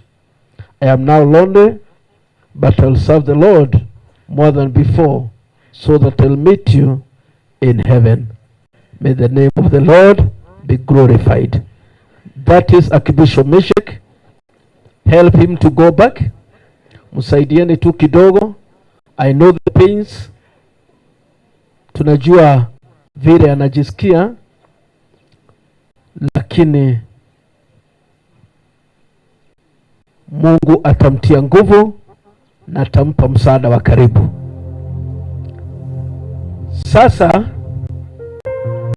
Sasa tumeingia upande wa kanisa. Nataka kumuomba pastor wetu, Pastor Waithaka kutoka kule Ruiru, akuje atuombee tuingie kipindi cha kanisa. Dugate agai, if you are around, kananea bile kuma hanini. Pastor Paul Kariuki, oka onyitirire ohoe nigetha twanjiririe kibindi gya kanitha.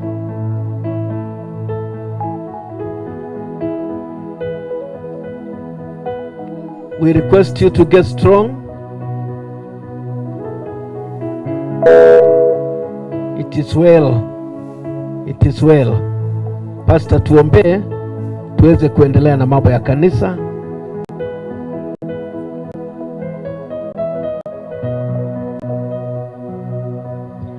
Naomba mahali huko tunyenyekee, tunemishe nyuso zetu tukaweze kumwomba Mungu. Mwenyezi Mungu, katika jina la Yesu Kristo. Amen. Tusongea mbele ya uso wako tukiwa na shukurani kwa sababu ya wema wako na baraka zako. Na tukaanza ibada hii ya kumsindikiza mzazi wetu na mpendwa wetu. Bwana, tumeuona mkono wako ukitawala na kutamaraki. Pokea sifa zetu katika jina la Yesu. Sasa tuingia kwenye ibada. Tunaalika nguvu na uwepo wa Roho Mtakatifu ukajae mahali hapa tunapoendelea na ibada hii katika jina la Yesu Kristo. Tunaomba neema zako zikawe na Archbishop wetu, zikawe na watoto wake na familia wote wa karibu, ukawajaze neema na baraka Yesu, ili ibada hii tukiendelea ikawe na baraka zako na uwepo wa mbinguni katika jina la Yesu. Tuongoze kuanzia mwanzo mpaka mwisho, kwa maana Bwana wewe ni mwema na unatupenda. Na mahali hapa Bwana tunasema ya kwamba uwepo wako umeshuka na unatamaraki, na ni katika jina la Yesu Kristo Bwana na mkombozi tumeomba na kuamini. Amen. Naomba unisaidie kusimama. Naomba unisaidie kusimama. Tusaidie kusimama. Kama una uwezo wa kusimama, simama. Yoike, kuja utuongoze kwa wimbo wa sifa ama mbili tunapoingia kipindi cha kanisa. Hii is very important, maana umekaa chini tonka asubuhi mpaka saa hii. Hebu tuingie kwa kipindi cha uimbaji. Karibu sana Evangelist Wanyoike na timu yako ya praise. Kutumaini sina ila damu yake, sina wema wa kutosha, dhambi zangu kuzi kutumaini sina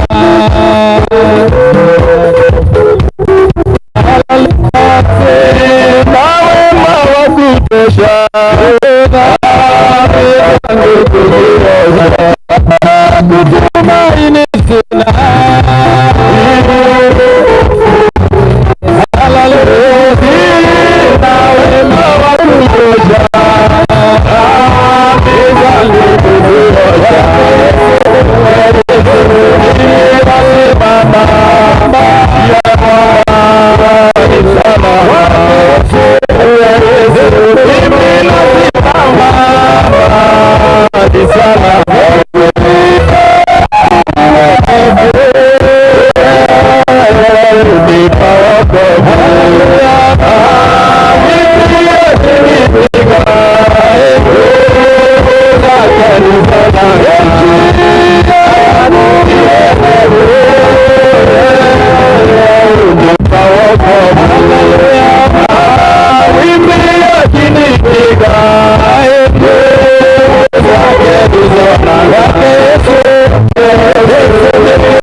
haupo nasi vizuri. Bwana asifiwe. Amen. Jitagwo Naomi Kai. Negwaria na tanena kwa maneno mafupi kulingana na uria tuikaranĩtie na mwarũ ithe. Tuikaranĩtie nake ndĩmũĩ mũno thĩinĩ wa ũtungata. Nimejua sana katika huduma. Tondũ mwarũ wa ithe witũ rĩrĩa tũgomanĩte, maana dada wetu ambao tumekusanyika nĩ kũrĩ ciugo aratwaragĩria. kuna maneno walikuwa wakituongelesha tuli atumia a atungati tukiwa twathie ciũngano-inĩ katika mikutano ya kanisa tũrakoragwo na mũcemanio aratwĩraga atĩrĩrĩ atumia a atungati nĩ arutithania hamwe na athuri ao wĩra nĩ aratwĩraga mũndũ agerie gũtirĩrĩra mũtungati tondũ mũtungati rĩngĩ gĩthumo na kenda Daudi arĩ Mũrang'a agatwĩra harĩa mũndũ arĩ amenye nĩ mũtumia wa mũtungati no menye mũrutithania hamwe na mũrũ wa ithe witũ wĩ rĩu arĩ a ithe witũ tũnyitĩrĩra ũguo mwarĩ wa ithe witũ aratwĩra tũmenye tũrĩ arutithania wĩra hamwe na ndungata kĩũngano kĩrĩa twĩrĩgĩte Gĩthũngũri arĩ a ithe witũ nĩ mũkũriga mwarĩ wa ithe witũ nĩ atũtũgwanĩtie agĩtwarĩria igũrũ rĩa wĩtĩkio na kũnyitĩrĩra wĩra wa Ngai tũikare tũririkanĩte ũguo nĩ arera atĩ mũrũ wa ithe witũ arĩ ũtungata-inĩ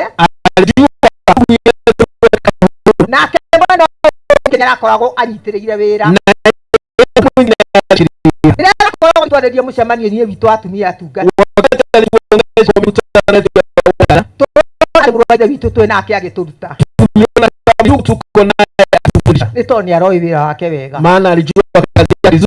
arĩa nĩguo mwarĩ wa ithe witũ aratwĩrire arogocwo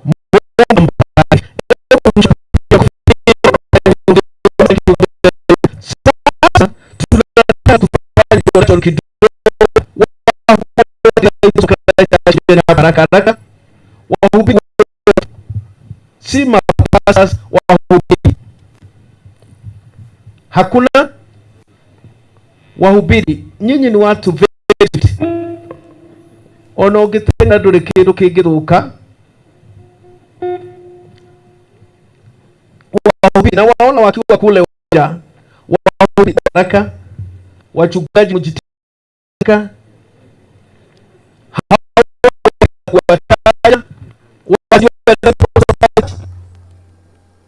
wachungaji mtakuja hapa mbele haraka haraka,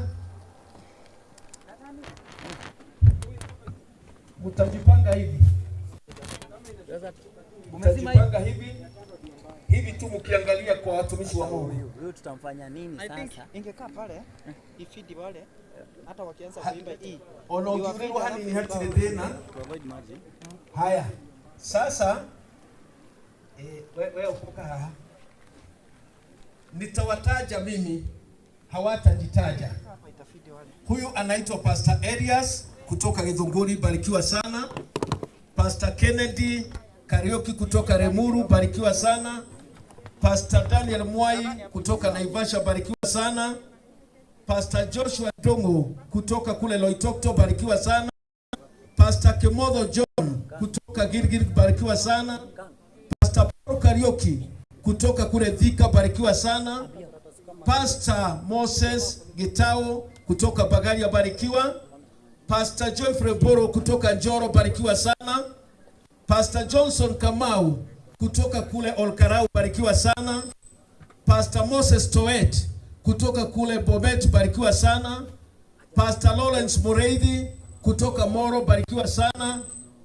Pastor Dicosta Chunu kutoka kule Naiswet, barikiwa sana. Pastor Joseph Maina kutoka Nairobi East, barikiwa sana. Pastor wetu Mutugi kutoka kule Loiro, barikiwa sana. Pastor Kamangathe Joseph kutoka kule Murang'a, barikiwa sana. Pastor Joseph Mwangi kutoka Eldoret, barikiwa sana. Pastor Gojiri kutoka kule Isinya kule Nairobi East. Pastor Mwaneki wa Kariuki kutoka Kakamega, barikiwa sana. Pastor Wambeu Francis kutoka Karandi, barikiwa sana. Pastor Mwaneki wa Dongo kutoka kule Gatondo, barikiwa sana. Pastor wetu Kahiga kutoka Meru, barikiwa sana. Pastor John Disho kutoka Remuru, barikiwa sana. Pastor wetu Meshek Derito kutoka kule bado Gatondo, barikiwa sana. Pastor Joseph Karanja kutoka Juja, barikiwa sana. Pastor Steven Murege kutoka Kimende, barikiwa sana. Pastor Ngoge kutoka Kinago, barikiwa sana. Pastor Jogu kutoka Roiro, barikiwa sana. Pastor Mogosho kutoka Mombasa, barikiwa sana. Pastor Giadhi kutoka Rongai, barikiwa sana. Pastor Munyi kutoka Dodoli, barikiwa sana. Pastor Motuko kutoka Thika, barikiwa sana. Pastor Isaac kutoka kule Kitagwanyi, barikiwa sana. Pastor Daniel kutoka Kisii, barikiwa sana. Pastor wetu Kariuki kutoka Kericho, barikiwa sana. Pastor Mboro kutoka Bugoma, barikiwa sana. Pastor Mwangi kutoka Jororok, barikiwa sana. Pastor Waihogo kutoka Kamwangi, barikiwa sana. Pastor Irongo kutoka Eldoret, barikiwa sana. Pastor Mwangi kutoka Kiserian, barikiwa sana. Pastor Jenga kutoka kule Kitare, barikiwa sana. Pastor Michael kutoka Tiboroa, barikiwa sana. Pastor James Mwangi kutoka Karatina, barikiwa sana. Pastor wetu John kutoka kule Gatanga, barikiwa sana. Pastor Erikana Jehia kutoka Remuru South, barikiwa sana. Dugatea Guy Francis Paul Wairo, barikiwa sana. Pastor Isaac, Pastor Henry Kemani kutoka Nyeri, barikiwa sana. Pastor wetu Karongo kutoka kule Kitengera, barikiwa sana. Pastor Maina kutoka Maji Mazuri, barikiwa sana. Pastor Keiro kutoka kule Kangare, barikiwa sana. Na Pastor David Kamau kutoka kule Nairobi West, barikiwa sana. Thank you very much. Sasa tunataka kulete Bishop Getao ama Presbyter Getao aweze naye kutujulisha upande wa wale ambao si wana disciples of Christ lakini ni wa disciples of Christ. Mpigie makofi. Thank you very much.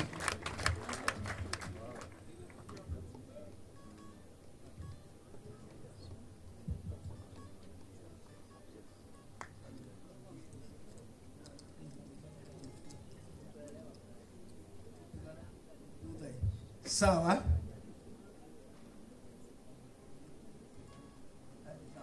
Sawa. Tulikuwa tunafikiria kwa sababu watahubiri hawa tusingewataja, lakini ebu tumletee Bishop Juguna kutoka kule Laikipia atusalimie. Huyo atatusalimia, sitamtaja.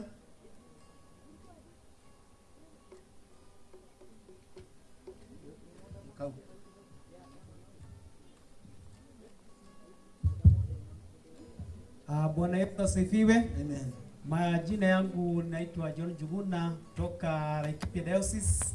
Kanisa ni Disciples of Christ Church. Bwana Yesu apate kuwabariki. Amen. Mchapieni makofi yake. Thank you very much. Haya, tunaye Bishop wetu kutoka Nairobi. Karibu sana Bishop. Ni kujulikana tu kwa sababu kazi yako bado iko. Huyo ndiye baba yetu ambaye ametuweka wakfu. God bless you. He's our father.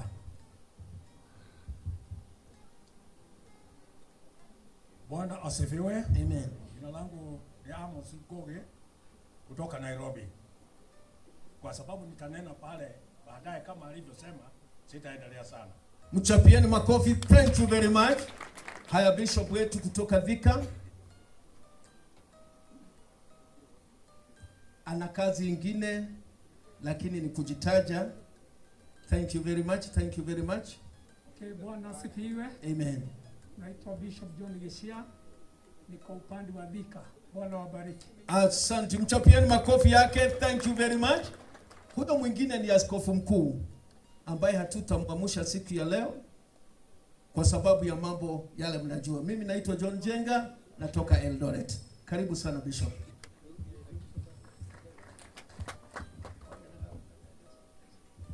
Bwana asifiwe. Mnajua Nakuru is the spiritual headquarters of this nation. Sidio? Na Roho Mtakatifu is the most disciplined. Bwana asifiwe sana. Kwa hivyo nataka kwanza na kuita wachungaji wote mahali umetoka, hebu simama tafadhali mchungaji. Kama ni mchungaji simama.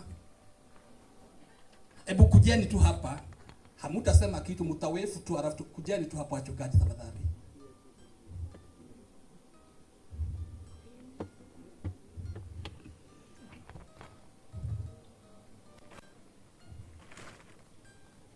What we are going to do, we are going to wave to them na kuwabariki, si ndio? Na tutosheke. Let us wave. Hallelujah.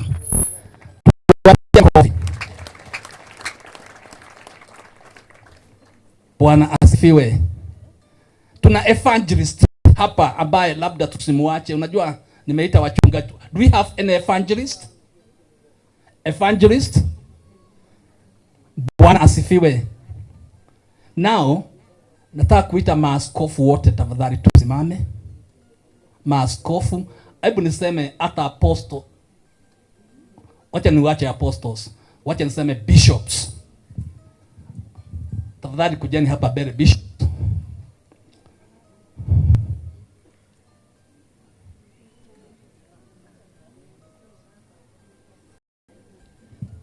Nataka tufanye hivi, tuangalie tu na tuwabariki hii umati, si ndio? Upako wako umetosha hata kama huongei. Angalia pande hiyo wa wave, uangalie pande hii wa wave, uangalie pande hii nyingine wave them.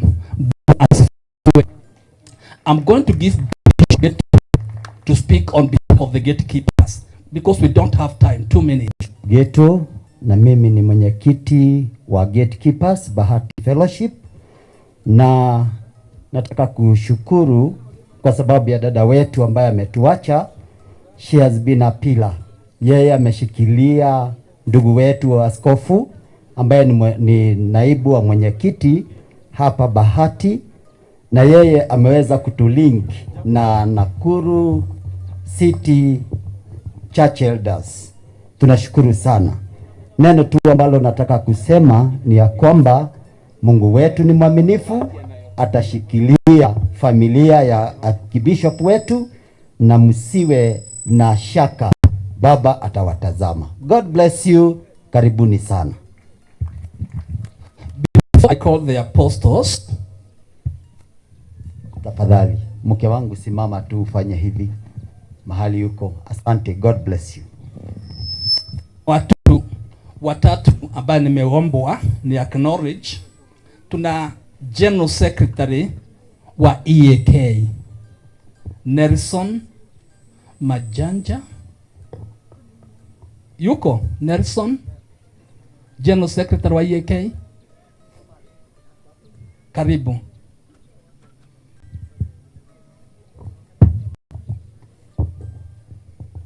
Asante Baba Askofu Mzee Kariuki ambaye umefiliwa pamoja na jamii yako, na msichana, wachungaji ambao umefiliwa katika kanisa la Disciples, Governor wa Nakuru pamoja na Senator wa Nakuru, viongozi ambao wamekuja, baba maaskofu wa kanisa mmejiita Gatekeepers wa Nakuru. Wacha sisi tulete rambirambi zetu kutoka kwa Evangelical Alliance of Kenya, EAK. We stand with you this time and we mourn the departure of our mother. I knew Mom pretty well through Philip, your son, and she loved God. She loved the ministry. She loved Mzee. Last time when I was here and interacted with her, it's Mzee who was in hospital, and we stayed out with her and prayed over your healing, and the Lord raised you, and unfortunately the Lord will call her. Allow me to finish by just wanting to thank you, servants of God, for standing by your colleague. The demonstration that you have done and you have shown here today is exemplary. Please, let's hold each other. Let's uphold each other. When things happen, let's walk with each other so that the name of the Lord is praised. But finally, let me say that the Evangelical Alliance of Kenya recently issued a statement about church politics on the pulpit. And just want to thank the politicians who came here today, that you actually respected this funeral and conducted yourself in a manner to honor and to dignify this service. You did not misuse the space that you are given, and we want to thank you. And we want to ask you that you set this example. When you go to workplaces, help the other politicians to appreciate that these places are holy places. And we would like to remain, to keep the sanctity of the place of worship, so that the name of the Lord is praised. Nobody comes to say and point a finger to any politician that you have abused the space that is holy. So I want to thank you, our governor. I want to thank you, Senator. I want to thank you, Member of Parliament, because you have exemplified very good conduct, and we want to thank you. Thank you very much. Amen. Bwana General Secretary wa EK, our politicians are influenced by the Holy Spirit. Amen. Mnajua tunawaombea sana. Hatulali kabla hatujaombea governor. Hatulali kabla hatujamuombea senator. We know them all by names, kama vile mchungaji Jenga, Bishop Jenga anajua wachungaji wote wa Kristo wa disciples. Sisi tunajua all our politicians by name. Bwana asifiwe sana. And we name them one by name, one by one before the Lord every. Bwana asifiwe. Kuna mchungaji mwingine na yeye ni askofu kutoka upande wa Busia, na yeye nimeombwa tu nimpatie salimiane. Yeye anaitwa Bishop Gitu. Gitu ni wengi sana hapa leo.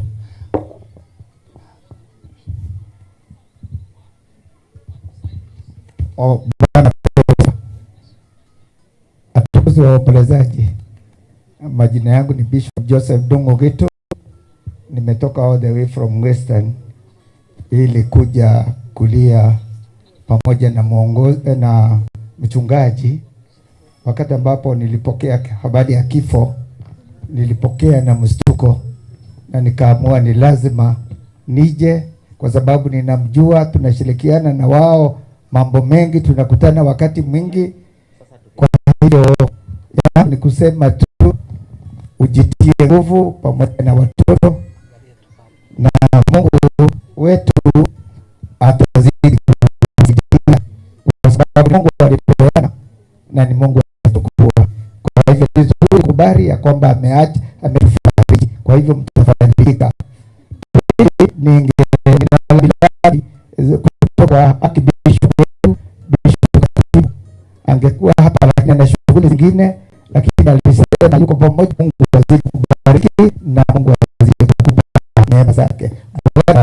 Amen. Asante sana askofu. Ule mwingine ambaye ningetaka tu asalimiane tu, si kuongea, asalimiane, anaitwa Bishop Mugweru wa huyu ambaye ameongea ni wa Apostolic Faith. Sasa huyu anakuja ni wa Apostles Church.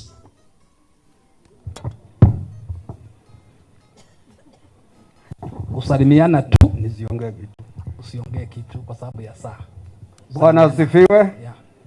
Vile mmesikia, naitwa Bishop Joseph Mugweru, naongoza kanisa la The Apostle Church, natoka Eldoret. Bishop Mishek namjua sana, rafiki yangu, tunafanya kazi pamoja na Jenga kule Eldoret. Mungu awafariji sana. Amen. Sasa nataka kuondoka hapa, ningetaka kumuita chairman of the Nakuru Elders Council, Apostle Sam Ngao, atuongoze kuanzia hapa.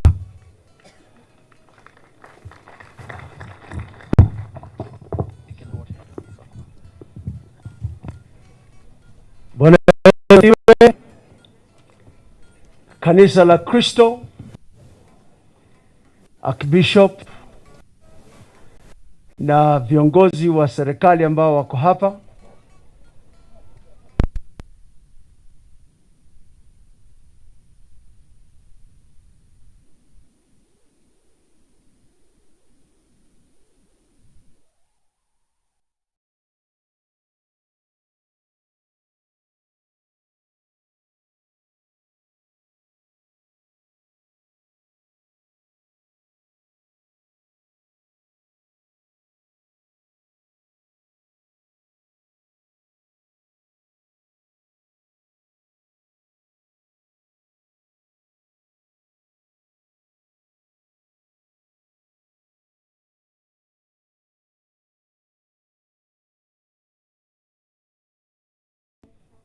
na uwiano katika kaunti ya Nakuru na kutangaza amani.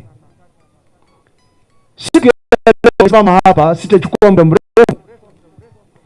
Tumekuja ili usimama mmoja wetu ambaye ni mzee ambaye ni sehemu ya Nakuru Church Elders Council, Archbishop Meshak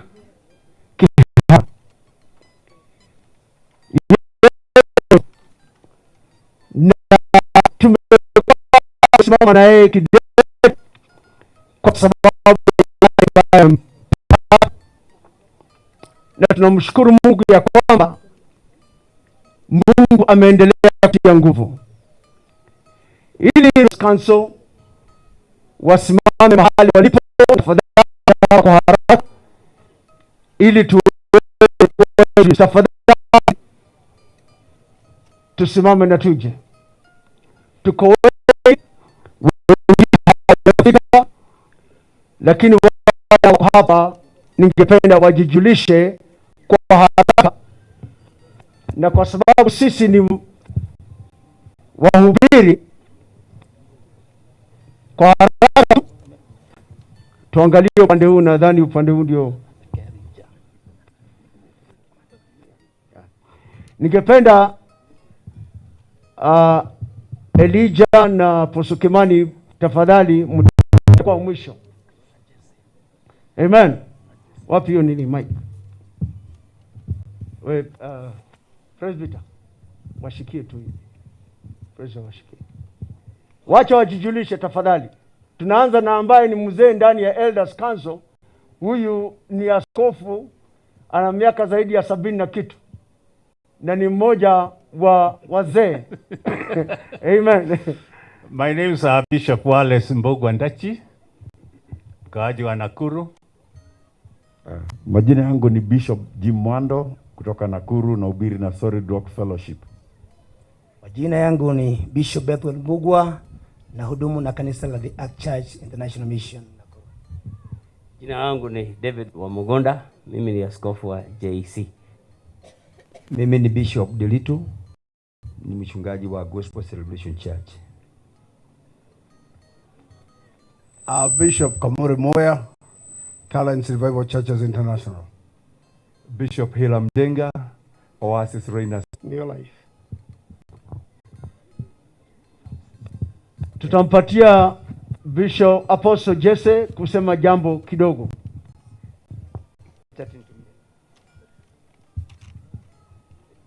Bwana asifiwe sana.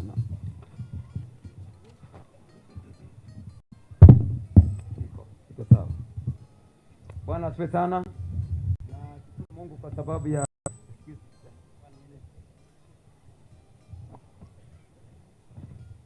nashukuru Mungu sana kwa sababu ya nafasi nimepewa nikiwa mdogo kushinda wale wengine.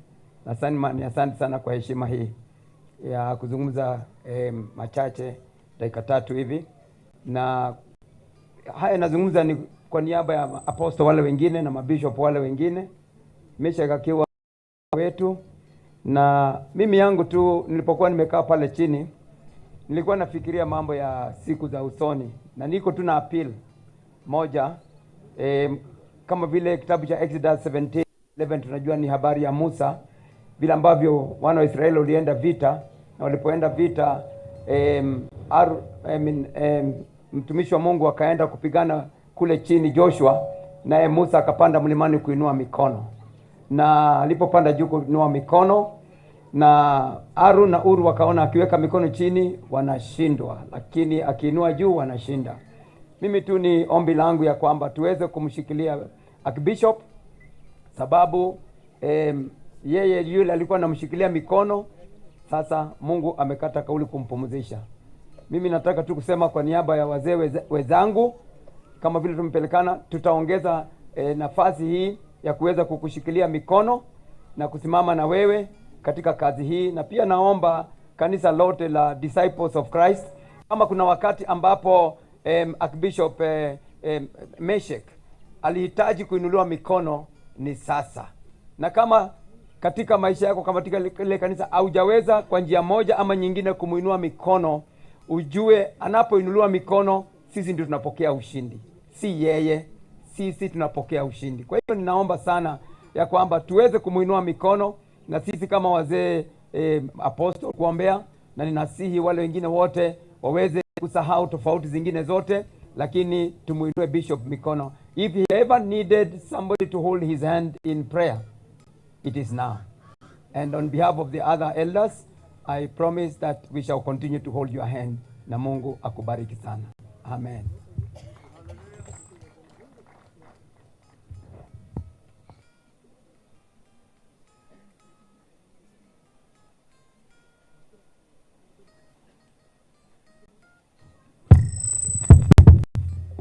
Ningependa kumkaribisha Bishop Farajo ambaye ni mmoja wa elders kutoka Naivasha. Karibu. Jina la Anjo wa kanisa la New Hope for All Nations Church Naivasha. Kwa sababu ya nina yule ambaye tunafanya kazi na yeye ambaye ni Vice Chairman wa Nakuru Church Elders Council ambaye ni Bishop Jotham Opicho, ningependa aseme jambo. Bwana asifiwe sana. Ningelipenda kusema mambo moja mbili kwa sababu haitakuwa vema mzee ambaye amekuwa lead. We admit that there is a void that has been left behind by your beloved wife. It is painful to part with the beloved.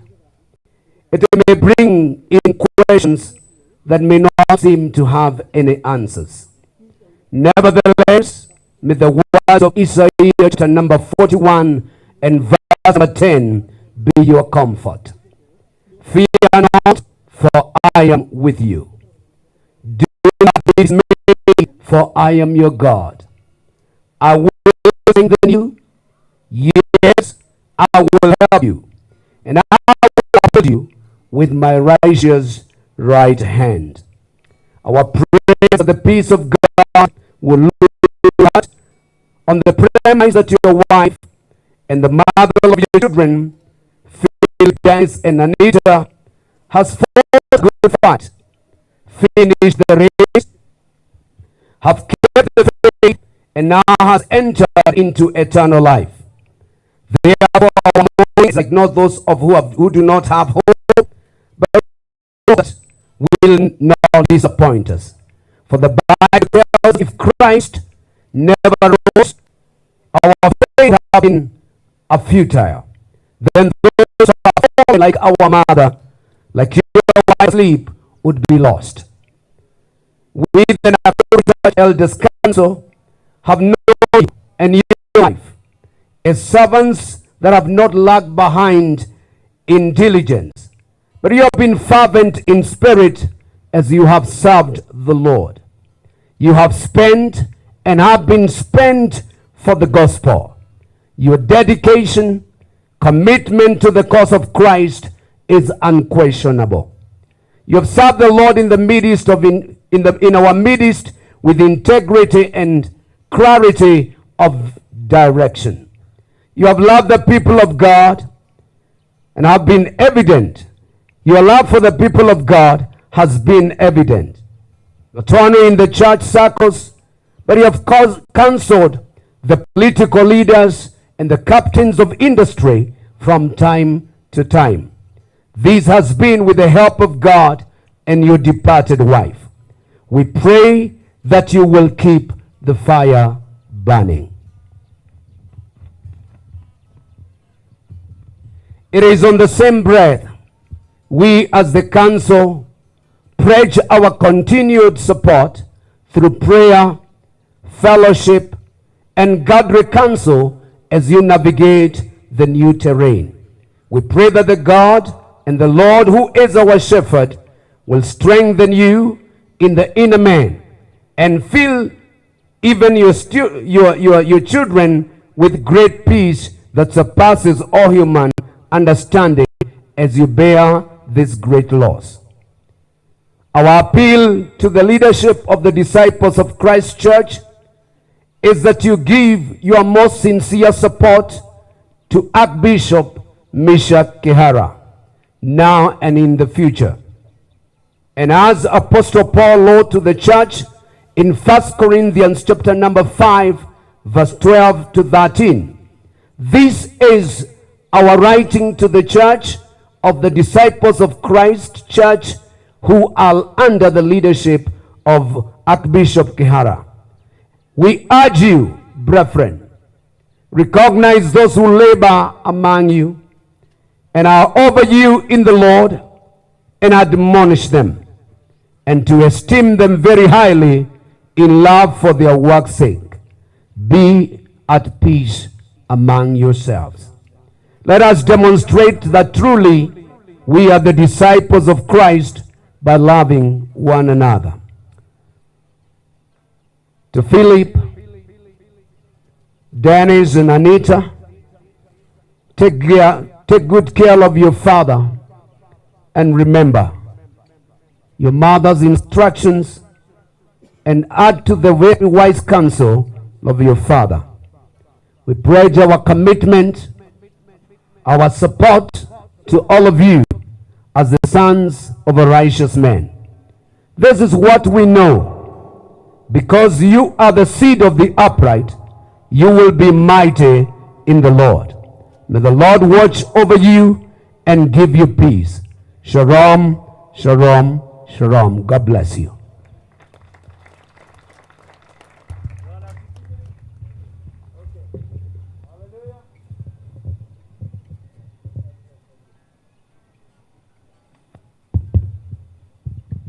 Bwana asifiwe.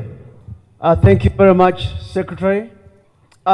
Kwa wakati huu singependa kuchukua muda mwingi, lakini ningependa tu kurudia kile kimezungumziwa kidogo tu. Kanisa la Disciples, tafadhali shikilieni huyu mtumishi wa Mungu. Amepitia hali ngumu kwa kipindi fulani. Tunajua hata wakati tulikuwa na crusade ya Reinhard Bonke, alikuja hata kwa crusade akiwa ndani ya ambulance na akasimama pale na tukaomba pamoja. Ni mtumishi ambaye amejitolea. Tafadhali General Secretary, shikilia huyu mzee. Maaskofu wa Disciples, shikilia huyu mzee. Ana kitu ndani yake. Sisi kama Elders Council, huyu mzee amekuwa msaada kwa hekima yake, ushauri wake. Ana kitu ndani yake. Na akiwa baba, jua hivi, baraka zinashuka kutoka kwa baba zikielekea kwa watoto. Mama ameondoka, lakini baba yupo. Mtunze, mshikilie na muhifadhi upako ulioko ndani. Mimi sijui misemo mingi ya Wakikuyu, lakini ninajua hivi, kale kamto ambako kanapita kwenye kijiji huwa kanasemekana kalikuwa kafaida wakati kamekauka. Kuna msemo kama huo? Kuna msemo kama huo? Tafadhali tusingojee mambo yatokee ndio tuseme kilikuwa cha maana ama alikuwa wa maana. Tuwahifadhi wakiwa hai. Amen?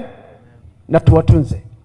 Nikimalizia, ningependa kwa wakati huu kumkaribisha mmoja wetu ambaye ni part and parcel of Nakuru Church Elders Council, ili aje atufungie katika mwelekeo wetu kama Nakuru Church Elders Council kile tungependa kufanya kwa siku ya leo.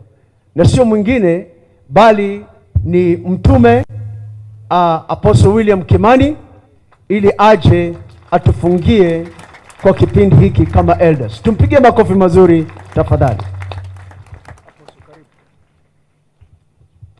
Asante sana Apostle Ngao, na wasalimu nyote katika jina la Yesu. Hamjambo? Kama unaweza unipungie tu mkono wako, sema haleluya. Amen. Tunashukuru sana kwa sababu ya kuwa hapa kusimama na Archbishop Meshach pamoja na jamii, na ninaamini sisi wote tunahisi kuomboleza na jamii hii. Praise the name of the living God.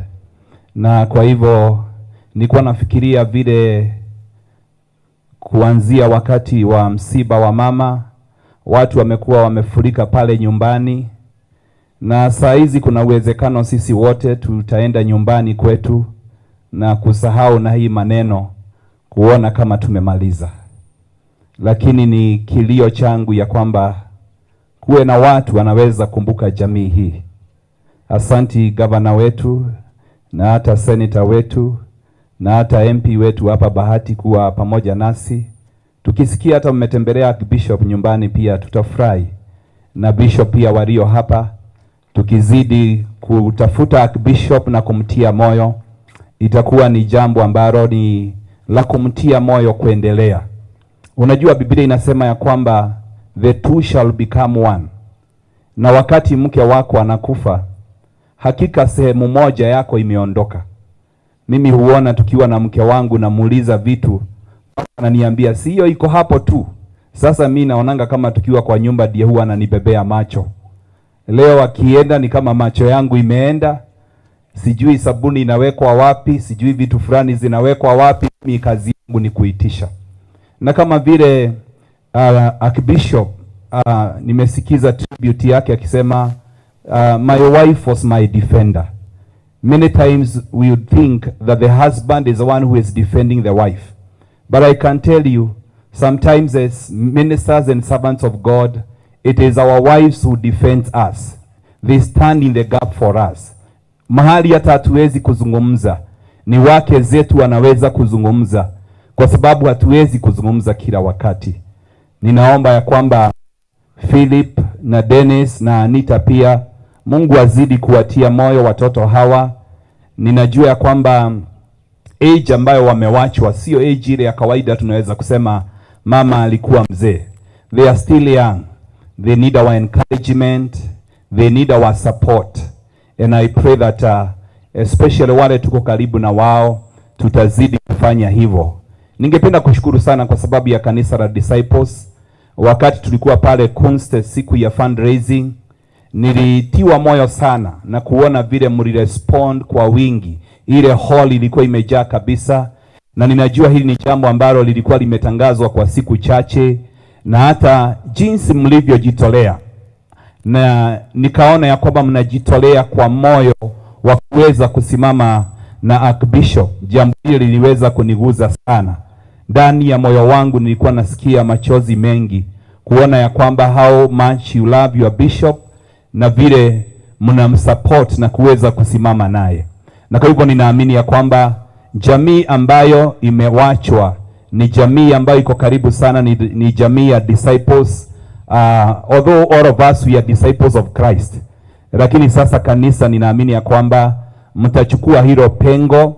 Wakati mwingi tunasema Mungu ndiye Bwana wa wajane, na tunapoongea juu ya wajane tunaongea juu ya wanawake, lakini sidhani kama kuna neno lingine la Kiswahili la mjane ambaye ni widower, ambaye ni Archbishop ambaye ameachwa. Huwa tunasema Mungu anatetea wajane. Na kwa hivyo ninaamini ya kwamba hata Mungu mwenyewe huwa anajua ya kwamba mtu ambaye ameachwa na mke wake na mume wake anakuwa very vulnerable. Anakuwa sometimes you can feel very weak. Na inabidi hata wakati mwingine Mungu aingilie, aweze kukusaidia, kukutetea. Na kwa hivyo tunaomba ya kwamba tutasimama na Bishop kama kanisa la Disciples, tutasimama na Bishop kama mwili wa Kristo, na tunaamini ya kwamba Bishop atamalizia kazi yake vizuri. Kama vile tumeguziwa hapo, kuna wakati ya Bishop pia hakuwa anasikia vizuri, hata mama ndiye alikuwa na afya kabisa.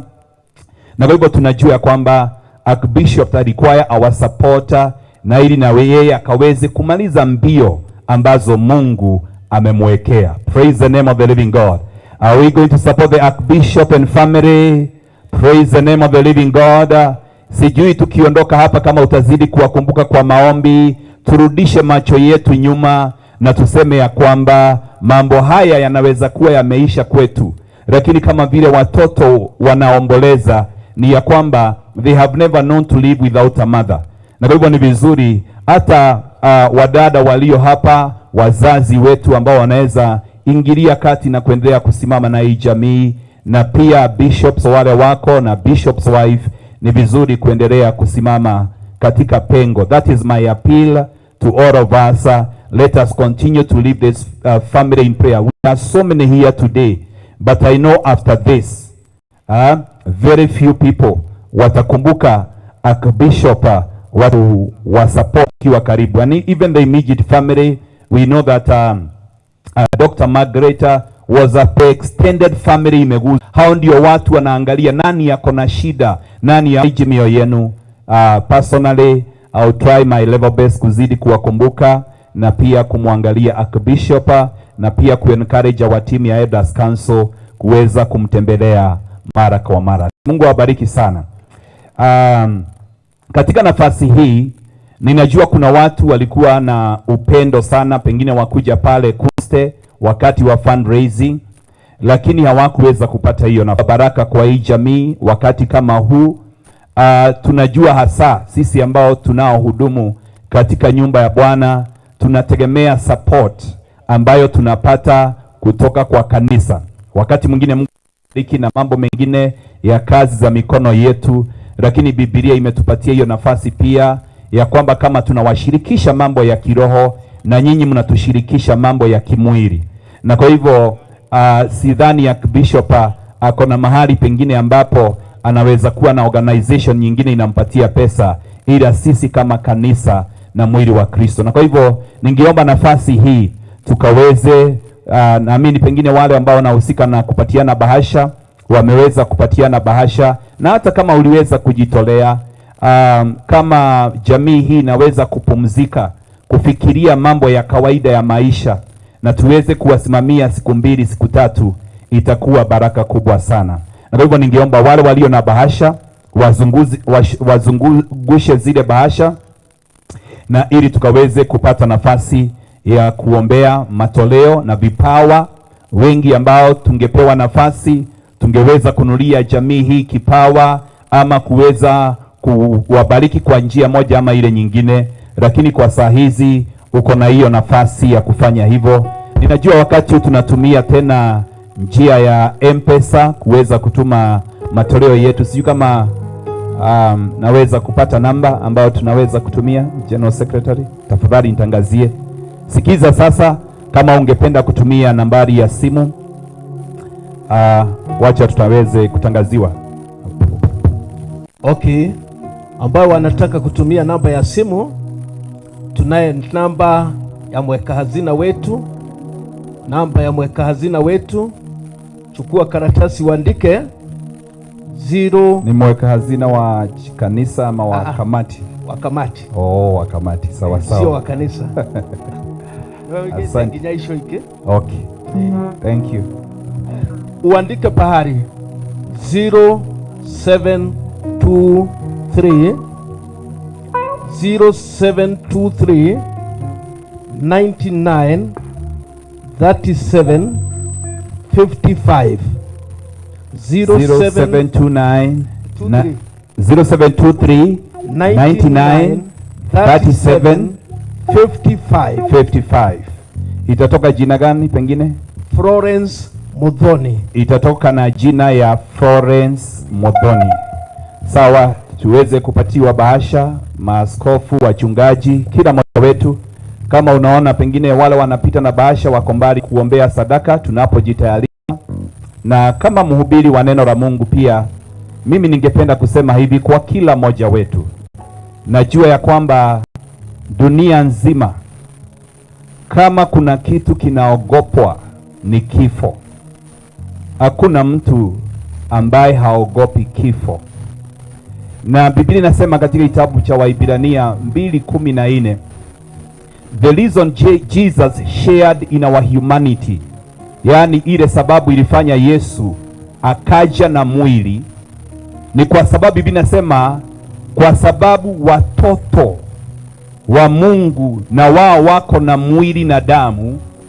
Jesus shared in our humanity that he may be able to destroy him who held the power of death. Yesu alikuja na mwili kama mimi na wewe, ili kwa kufa na kufufuka. Waibrania 2:15 unanifurahisha. Biblia inasema ya kwamba ili aweze kuwakomboa wale wote katika maisha yao waliishi katika utumwa wa kuogopa kifo. Kile kilifanya Yesu akuje na mwili ni yavunje nguvu ya kifo na mauti, na ili tusije tukaogopa tena. Zamani watu walikuwa naogopa kwa sababu watu hawajui mahali wanaenda.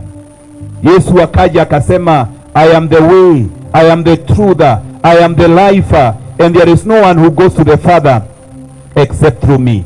Tunajua tunaishi wakati ambapo vifo vimeongezeka hata katika vyombo vya habari, na mimi ningependa kukushauri njia moja ambayo unaweza kuishi bila uoga wa kifo ni kumwamini Yesu Kristo, kwa sababu yeye ndiye njia, yeye ndiye ukweli, yeye ndiye uzima, na kupitia kwake tunajua ya kwamba tutamuona Baba na tutaishi milele na milele. Na unajua kile mtu huwa anaogopa sana huwa kinampata. Kama saa hizi roho ya kifo inatembea, because watu wanaongea, oh fulani amekufa, fulani amekufa, na hiyo roho huwa inafanya kazi kupitia uoga, lakini Mungu wetu anafanya kazi kupitia imani. Wapendwa, tuamini tutaishi na tuendelee kutangaza matendo ya Bwana.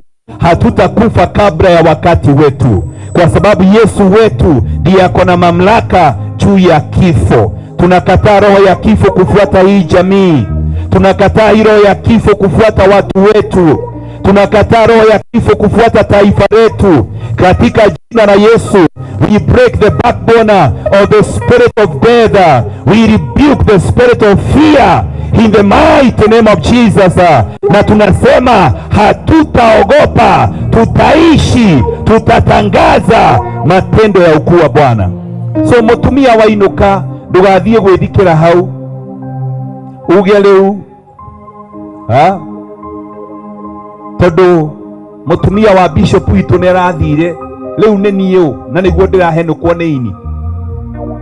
Tiga kwiinukio tetitwo, eterera witwo. Na waigwo gitwo kundu kungi urege gwitika, nie no njitwo njege gwitika.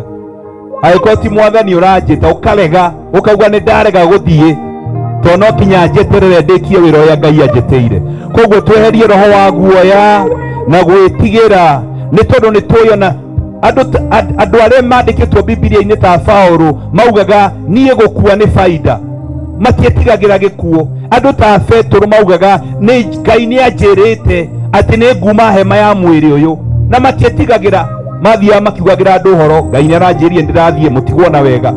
Angi ungimenya haha ni urathie, ungithie kinya maguru marute ndogo, tondu urenda guthie na tondu uretigira gikuo. No andu ta Paulo maugaga my departure is near, yani guthie gwakwa ni gukuhiriirie, tondu gikuo kiage ni gukwo ki appointment. Ngai agokaga kwira put your house in order, tondu ndirenda gukugira. Praise the name of the living God. Haya, nduge ni ndarega gwitigira gikuo. Praise the name of the living God. Can somebody declare, I refuse the fear of death in the mighty name of Jesus. Tutikwenda gutura mathiko-ini hingo ciothe, no kinya tuthie biashara, tuthie tukahunjie, atongoria itu mathie mawabici-ini, magatuthondekere bara na mathibitari thiini wa ritwa ria Jesu. Koguo ni twakuma ikuo ciothe itaumanite na kuri Ngai, itura ria Bahati na Ikuru yothe, ona Kenya yothe, gikuo giothe gitaumanite na kuri Ngai thiini wa ritwa ria Jesu. Ni twarega thiini wa ritwa ria Jesu, na ni tweyohorithia witikio witu thiini wa mwathani witu Jesu Kristo. Na koguo tutigwetigira na tutikuma na guoya thiini wa ritwa ria Jesu. Praise the name of the living God. Najua shetani wakati ameangusha mtu mkubwa anatetemesha wale wadogo. Unaenda nyumbani ya kuuliza wewe ni nani? Wewe ni nani? Kama nimeangusha Dr. Margaret, wewe ni nani? Kinyokaji ya guthuo tari murwaru. Praise the name of the living God. Mukitoka hapa muende mhubiri ya kwamba tutaishi na tutangaze matendo ya Bwana katika jina la Yesu Kristo. Hata wazazi wale mmeendelea na miaka, ninamwombea muishi miaka mingi. Nitureterera revival na nitureterera kuona Ngai agika mawiko manene thiini wa ritwa ria Jesu, ni tondu Kenya ni ititwo as a springboard of revival. tutihurire Jesu ri ndu horo cio to ni horo mwega ati Ngai ni arenda guita hinya wake no kwanjiriria guku Kenya. Mungu anataka kumwaga nguvu zake na zitaanza hapa Kenya, because Kenya is a springboard of revival. Wacha niombe sadaka yako katika jina la Yesu. Baba, tuasimama hapa kusema wewe ni mwema na wewe ni mwaminifu na hakuna mwingine kama wewe, haufananishwi na lingine lolote. Asante kwa sababu ya wakati huu tunaposherehekea maisha ya mtumishi wako Dr. Margaret, mke wa mtumishi wako Archbishop Meshaka. Tunakushukuru kwa nafasi yote uliyompatia katika maisha haya, kuwa na jamii, oh my Father, kuwa na kanisa lako, hata kutenda kazi ya kujenga taifa letu. Tunakushukuru na tunasema ni asante. Siku ya leo anapopumzika, tunasema ya kwamba roho ya kifo haina uwezo wa kufuata jamii.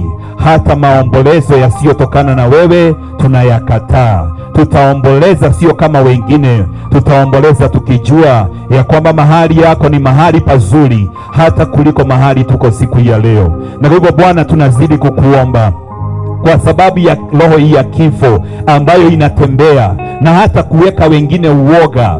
Mfalme Mungu wa rehema, ninavunja hiyo roho ya uoga na kuikataa katika jina la Yesu. Natangazia watu wako wataishi kama Daudi mpaka watimize kazi yao katika kizazi chetu katika jina la Yesu. Na hivyo tunasema tutakuwa na afya. Magonjwa yote ambayo huletwa na adui tunayakataa katika jina la Yesu. Tunasema Bwana, Nakuru County imebarikiwa, taifa la Kenya limebarikiwa. Hata tunapoelekea uchaguzi, tunakataa kwenda kwa uchaguzi tukiwa na uoga. Tunaenda na uchaguzi tukiwa na imani.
Thank you.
Asante kwa kuwa pamoja nasi. Hebu sasa jiandae ukalia kiti, tuweze kusikia neno kwa ufupi, ili tuweze kwenda kumuomboleza na kumweka hali anapostahili dada wetu. Hebu tumpigie mchungaji makofi mazuri. Thank you very much. Piga makofi anaposimama, piga makofi. Thank you Bishop Geshia.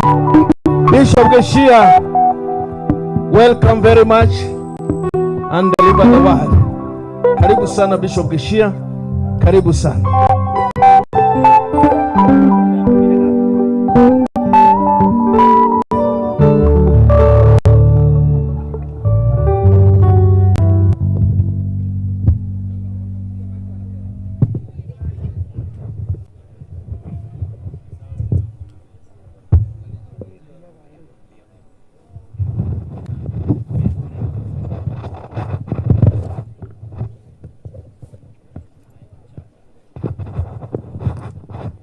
Okay, Bwana asifiwe.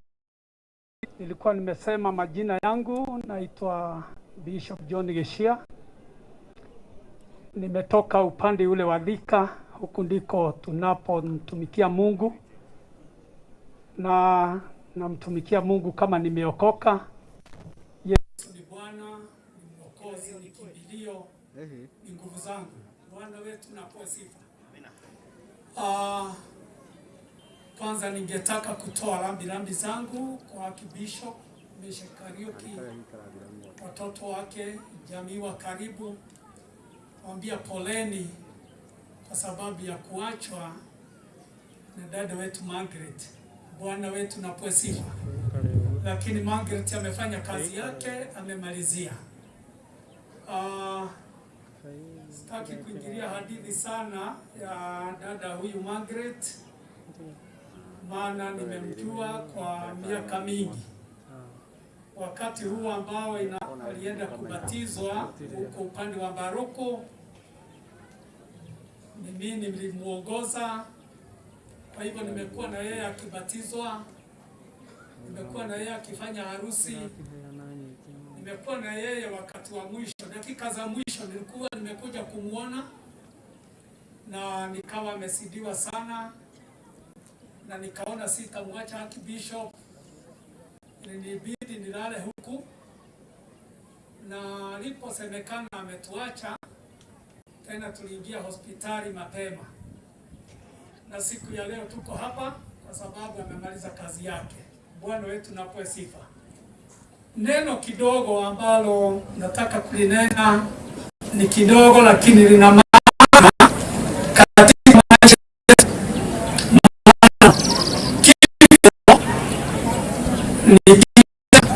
Katika kitabu cha Ibrania, Mungu alisema kwamba mwanadamu yote aliyoko katika dunia hii ametengeneza yake ya kuondoka au ya kufa. Na mtu mmoja wakati wa zamani alipojua ni lazima atakufa, kuna neno kidogo au kuna maneno aliyoyasema, na ndio nitakayoyasema. Neno linasema, let me die the death of righteous, and let my end be like his. Bwana asifiwe. Sababu ya watu kuogopa mauti au kifo ni kwa sababu ya jambo moja. Huyu mtu ambao anaoomba, anaosema ya kwamba nindekworgwe kana rekode tekirika gakuwa gikuo kia mundu muthingu, ni kwa sababu yeye alikuwa na maono ya kwamba baada ya kukaa katika ulimwengu huu kukiwa na mambo mazuri au kukiwa na mambo mazito, kila mwanadamu aliyoko duniani siku zake zimehesabiwa na yeye ataondoka.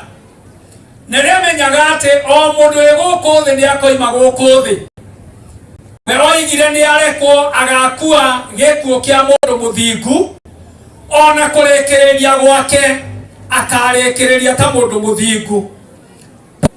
Thĩinĩ wa ibuku rĩa kũrora rĩa Afilipi 1 mũhari wa 21 na 22 oigĩte atĩrĩrĩ, we ũhoro wake wa gũtũũra gũkũ thĩ nĩ maciaro to kwĩrutĩra Mwathani. Rĩu ningĩ akoiga atĩ kwa ihinda rĩakinya oime gũkũ thĩ, ona kuo tondũ egũthiĩ gũtũũrania hamwe na Mwathani ũthamaki-inĩ wa matu-inĩ kana kũrĩa eriragĩria.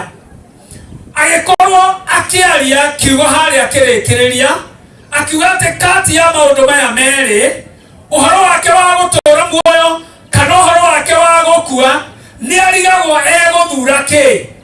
Tondũ maũndũ macio mothe gũkua wĩna umithio, tondũ nĩegũthiĩ gũtũũrania hamwe na Kristo ũthamaki-inĩ wa matu-inĩ, kũrĩa gũtarĩ kĩeha, kũrĩa gũtarĩ maithori, kũrĩa gũtarwaragwo, kũrĩa andũ matamenanaga, kũrĩa gũtũũraga kwĩna thayũ na gĩkeno. Bwana wetu apewe sifa. alikuwa na maono ya ufalme wa mbinguni, vile ufalme wa mbinguni ulivyo, ya kwamba ni pahali pa furaha na neema nyingi, pahali ambapo kwa njia ambao watakuwa wakifurahia usiku na mchana. Na kwa sababu alikuwa na yale maono, akasema ya kwamba sasa kufa kwangu sio kitu, siwezi jali, siwezi ogopa kifo, maana ninajua na ninaona pahali ambapo ninaelekea ya kwamba kuna mambo mazuri ambayo yameningojea. Pia katika bega zake kulikuwa na huduma au kulikuwa na kazi ya Mungu. Neno katika Timotheo wa pili aya ya kwanza na Timotheo wa pili chapter 1 and verse 10 and 11. Paulo anasema ya kwamba mimi ninajua niwekwe katika dunia hii. Akasema ya kwamba ametumwa ili awe mhubiri. Pia akawekwa katika dunia hii ili akaweza kuwa mitume. Jambo la tatu, alikuweko kwa ajili ya Mungu, akafundisha watu wengi njia za Mungu na mapenzi ya Mungu. Na kwa sababu ya mambo haya, yeye alikuwa na ule mwito, alikuwa na furahia, alikuwa na mziki njema. Na hii ndio sababu alisema, ijapokuwa ninaona pahali ambapo ninaelekea, hata kwa mauti ninajua nina faida, maana ninaenda kukaa pamoja na Mungu wangu, na yeye atanipa furaha na faraja ambazo ninazotazamia. Sasa yeye mwenyewe akasema, katika mambo hayo yote mawili hakuna hatua hata moja, hakuna jambo hata moja ambao anaweza kusema au anaweza kuhesabu kama ni hatara kwake, maana kuondoka duniani anaenda kukaa pamoja na Mungu. Kama atakuwa kwenye dunia hii, pia amejitoa kuhubiri habari njema na kuleta ufunuo wa kweli juu ya wokovu tuliyepewa. Bwana wetu napewa sifa. Rafiki yangu mpendwa, siku hii ya leo ambao dada wetu Margaret ametualika, na tumeweza kuja kwa njia nyingi, tumetoka mbali na karibu, tumeweza kujitolea ili tuwe mahali hapa. Ningekuacha na swali hili, maana unapenda kukaa katika dunia. It is your pressure to be on this earth. Ni vizuri kujiuliza, maana ninatamani kuishi, ninatamani niishi, nifanye nini? Paulo anasema ya kwamba yeye anatamani kuishi au anatazamia kuishi, kwa sababu atakapoishi mazao, kazi yake ataendelea ya kuhubiri, atakuwa na mazao mengi, atafikia wengi ambao hakuwa ameweza kuwafikia. Na ikiwa maisha ya dunia hii itakatizwa, yeye ataenda kuishi pamoja na Mungu.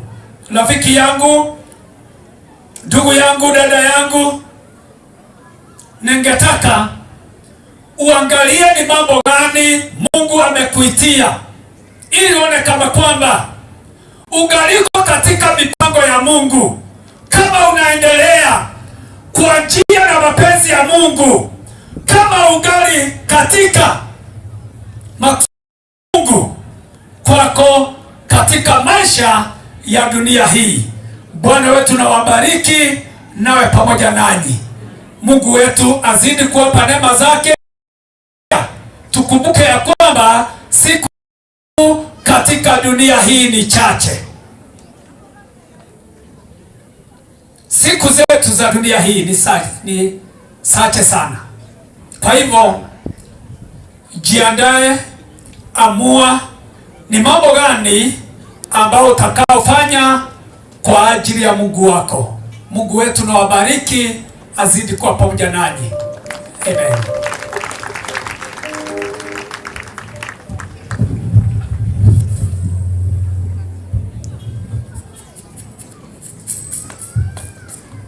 Okay, tutapia makofi mazuri mazuri mazuri. Thank you very much. Thank you very much. Wonderful. ukitamani kifo cha mtu mtakatifu, utaenda ukitamani kifo cha mtu mtakatifu, ya kwamba uombe Mungu akusaidie mwisho wako ufe kifo cha mtu mtakatifu. Nataka kusema ya kwamba tukishamaliza hapa hatutaenda nyumbani wote, kwa sababu sehemu ya nyumbani ni ndogo. Hivyo wachungaji wataenda pamoja na familia na watu wachache sana via. Tutaenda kule, tutawasaidia kufunika huo mwili. Tunawaomba tu, hapa kuna chakula, lakini mtaelekezwa ni wapi pahali pa kulia, mtaelekezwa. Sijui ni nani aliye na hiyo ripoti, maana tunamalizia. As we are ending everything, I want that man who has the report, kama kuna chakula, so that I may not mislead the council. Ni nani anajua? Neketobe tuwe gutire. We assume that there is none. Oh, ako. Hiyo nigenda tuweka na nikule.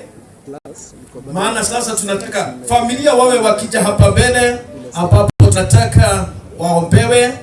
Alafu tukishaomba security watatuongoza kwenda kule nyumbani ambapo tunaenda kupumzisha mwili, lakini ibada tunaanzia hapa. Hivyo we are starting the mass here. Ibada tunaanzia hapa. Tutangazie. Bwana asifiwe. Amen. Hata kama sio mimi nilikuwa nimechaguliwa kusema, lakini nilikuwa kwenye hiyo kamati iliyokuwa inapanga. Ninajua ya kwamba chakula kiko hapa nyuma ya jumba hili. Kwa hivyo wale ambao wataenda kula chakula wataelekezwa hapo, na naamini security wetu panga watu kwenye laini ili watu wale chakula kwa utaratibu, lakini ni wale ambao hawataenda kule. Okay, thank you. Barikiwa sana Pastor Mwai. Hebu sasa familia wakuje hapa. Familia wakuje hapa ili waombewe, wawe na nguvu, wawe na uwezo wa kustahimili. Na tunataka kukushukuru wewe ambao umevumilia hadi mwisho, maana ibada tunaanzia hapa tukielekea kule nyumbani kwa mwisho. There is a blessing. There is a blessing for those who endures. Hebu kujeni tu familia, kana mwena hinya ndio tumwete mkoro mwena hinya. Yule hana nguvu anataka maombi atokee hapa mbele. Tunataka kumwalika Bishop Amos ambaye atatuongoza kwa dhabihu ya leo. Ndiye atakaye akishaombea familia, yeye familia watarudi pale, ataanza dhabihu hapa, na ninajua tutapelekana vizuri sana. Familia naona wamekuja, tumpe kipaza sauti Bishop ili aweze kuombea familia. Naona mzazi anakuja hapa Bishop. Mushialine wewe yurareho. Okay. Todo niokire kioke. Maitoka. Wengine tutasaidia tu kusimama. Sisi wachungaji wengine wote tutakuja, tutasimama nyuma ya hawa watu, tutawainulia mikono, wataweza kupata nguvu. Kama wewe ni mchungaji from everywhere, kuja tu tuinulie mikono ili wapate nguvu mpya. Mungu awajalie mema. If you are a bishop, if you are a pastor, if you are whoever, kuja tu tuwazunguke hawa watu, tuwainulie mikono wanapoombewa. Sasa namkaribisha Bishop Amos kwa kazi. Karibu sana Bishop Amos. Sasa tutainuliza ng'ombe. Wewe Mungu Mwenyezi, wewe ndiye Muumba na wewe ndiye unaoshikilia uhai. Na neema yote inatoka kwako. Mungu Baba wa mbinguni, na kuomba teremsha neema yako na fadhili zako na wema wako kwa kuanzia aliyefiwa sana na watoto wake na hawa wote wanaofuatana, na walete mbele zako wewe Mwenyezi Mungu, kwamba uteremuke na nguvu na faraja ili ukaweze kuwafariji, maana wakati huu wanakuhitaji sana, kwa sababu wanasikia kuna mmoja wao ameondoka, na kwa hivyo wanaona kuna ukiwa umepakia. Mungu Baba, unaweza kuja ukaja na rehema zako na nguvu zako, ili kwamba wakaweze kustahimili hiyo jambo lililotokea la kuachwa. Na ninaamini katika jina la Yesu, wewe umeteremka na nguvu zako na neema yako na faraja zako, na uiterebushe uwaweke asikie kwamba ingawa huyo ameenda, wewe Mungu hujaenda wao. Ninaamini umesikia haya maombi, maana wewe ni mwingi wa rehema, na umetuambia kwamba tukiomba kwanza tuamini umesikia, na imani itakuwa yetu. Pokea sifa na utukufu Mungu. Naamini ya kwamba umesikia maombi na umeyatimisha. Katika jina la Yesu Kristo tumeomba. Amen. Amen. Tukae chini ndio tuongozwe tu just for some minutes now. Ibada yetu si ndefu. It is not too much. Just get seated.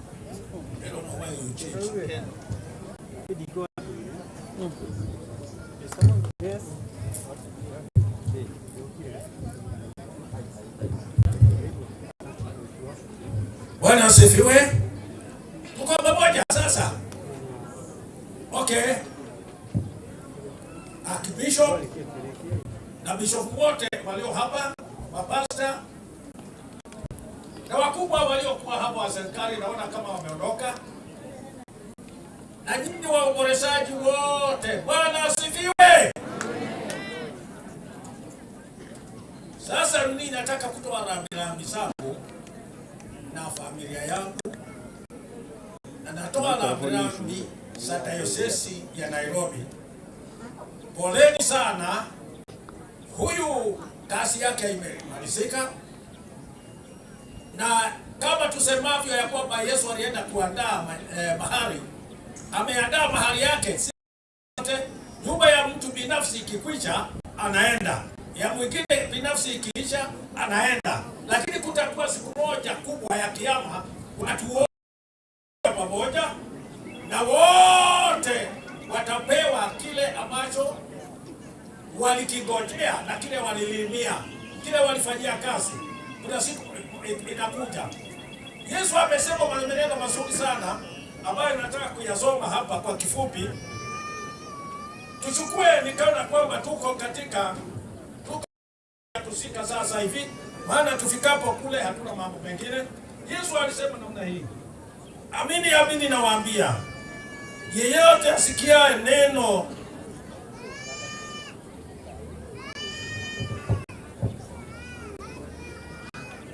acha nirudie, amini amini nawaambia, yote asikia neno langu na kumwamini yeye aliyenipeleka yuna uzima wa milele, wala haingii hukumuni, bali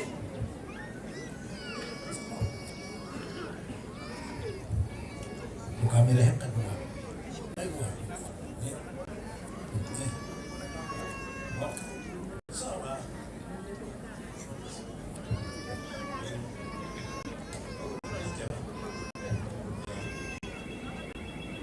Amini amini nawaambia, saa inakuja na sasa ipo, wafu watasikiliza sauti ya Bwana wa Mungu, na wale walisikiao watakuwa hai.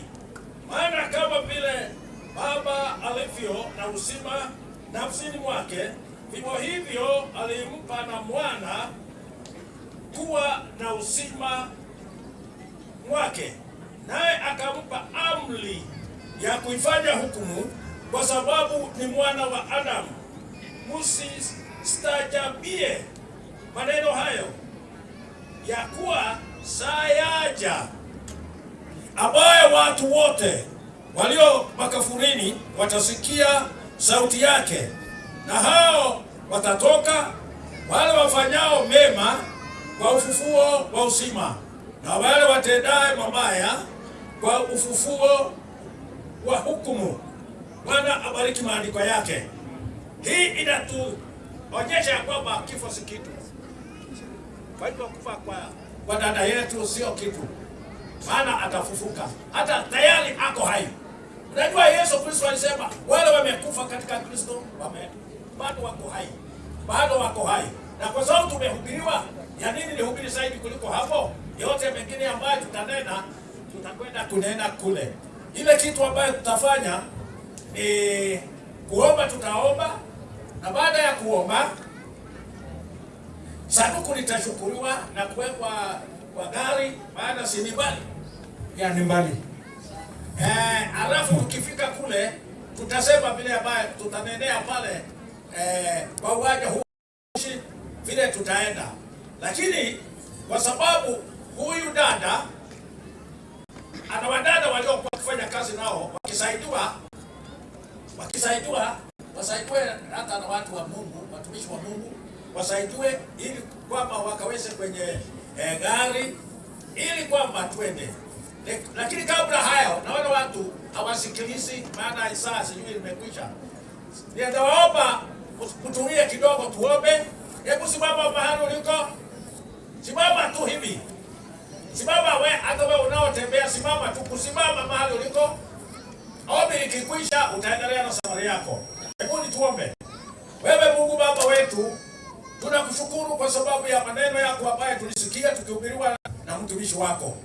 Na tulisikia akikwambia kwamba wewe ulitengeneza siku moja ya mtu kufa na siku nyingine ya kufufuka. Na sasa Mungu Baba, maana tunangojea siku hiyo ya kufufuliwa wa wafu. Tunaamini katika jina la Yesu Kristo utatusaidia kuchukua mfano wa dada ambaye alikupenda sana. Na sasa hako kwa mwili umechukua moyo wake.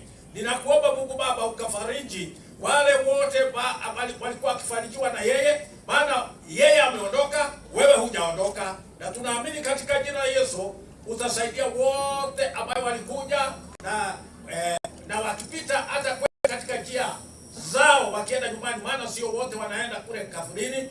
Mungu Baba uwasaidie salama na wasijute walikuja kwa sababu gani. Hivyo ndivyo nimekuomba Baba wetu, na naamini umesikia, maana ni katika jina la Yesu Kristo Bwana wetu tumeomba. Amen. Amen. Kwa hivyo wapi wale wadada natumia alia kwenda uniform tikioka naoni ndio mtu hota mno ndio kinyamu kitaidio. Nitatangaza kidogo tu. Kuna mtoto niko naye hapa anaitwa Shane. Tukati ndio lele. Natumia tukati especially. Is okay? Tafadhali. Yeye ona akitia mbele kule ndani ya mno. Hadi nake haha na mamua wetagwo Beatrice, mtoto ambaye na thimu ikara nayo. Thimu ikara nayo. Aha. Motisha kuliko na 15%. Ndeza kuwekera lele. Kuna mtoto yuko na plasta kwa mkono. Uko hapa sana. Anyamwaka. Ndio yake. Asante. Tale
Basi.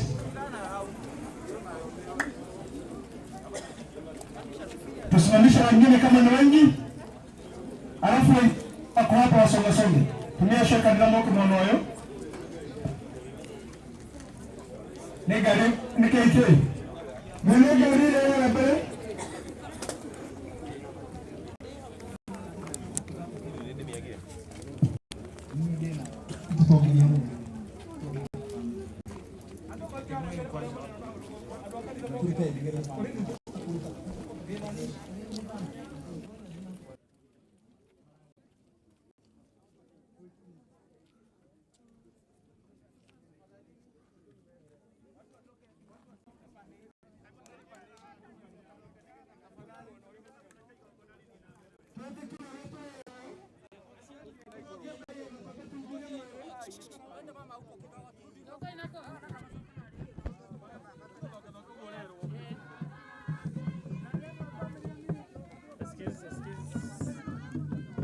Sikiza hapo kidogo. Modo wa bisa. Watu wa familia tafadhali. Waimbaji wasimame tu hapo. Watu wa familia tafadhali. Watu wa familia. Tahali hapa ni pada kitoshote. Adawakani na uniform. Tafadhali tafadhali. Tukigaita adoo na wako gine.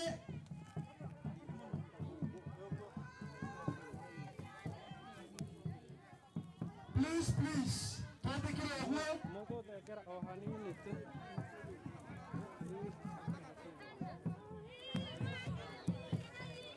Maya na wengine yezero. Bas.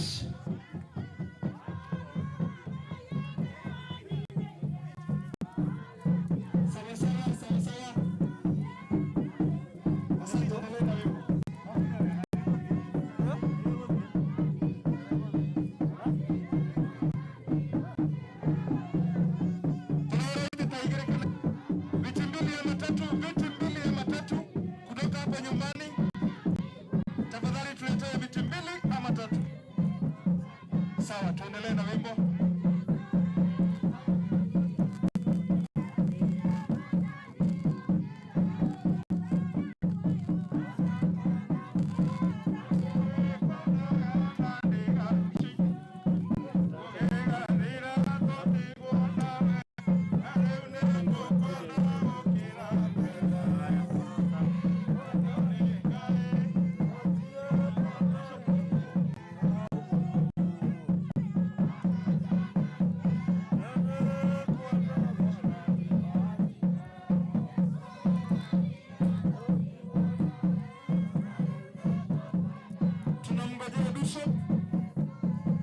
Mahali ambapo mnaona bishop mpea njia haraka.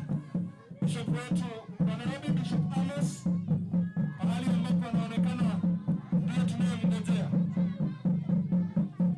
Bishop Amos Okantia, mahali alipo tunamgombea.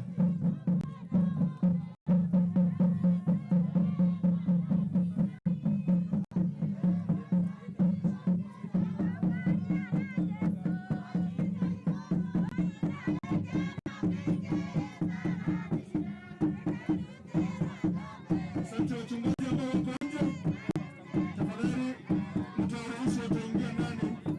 Wachungaji ambao wako nje wataingia ndani.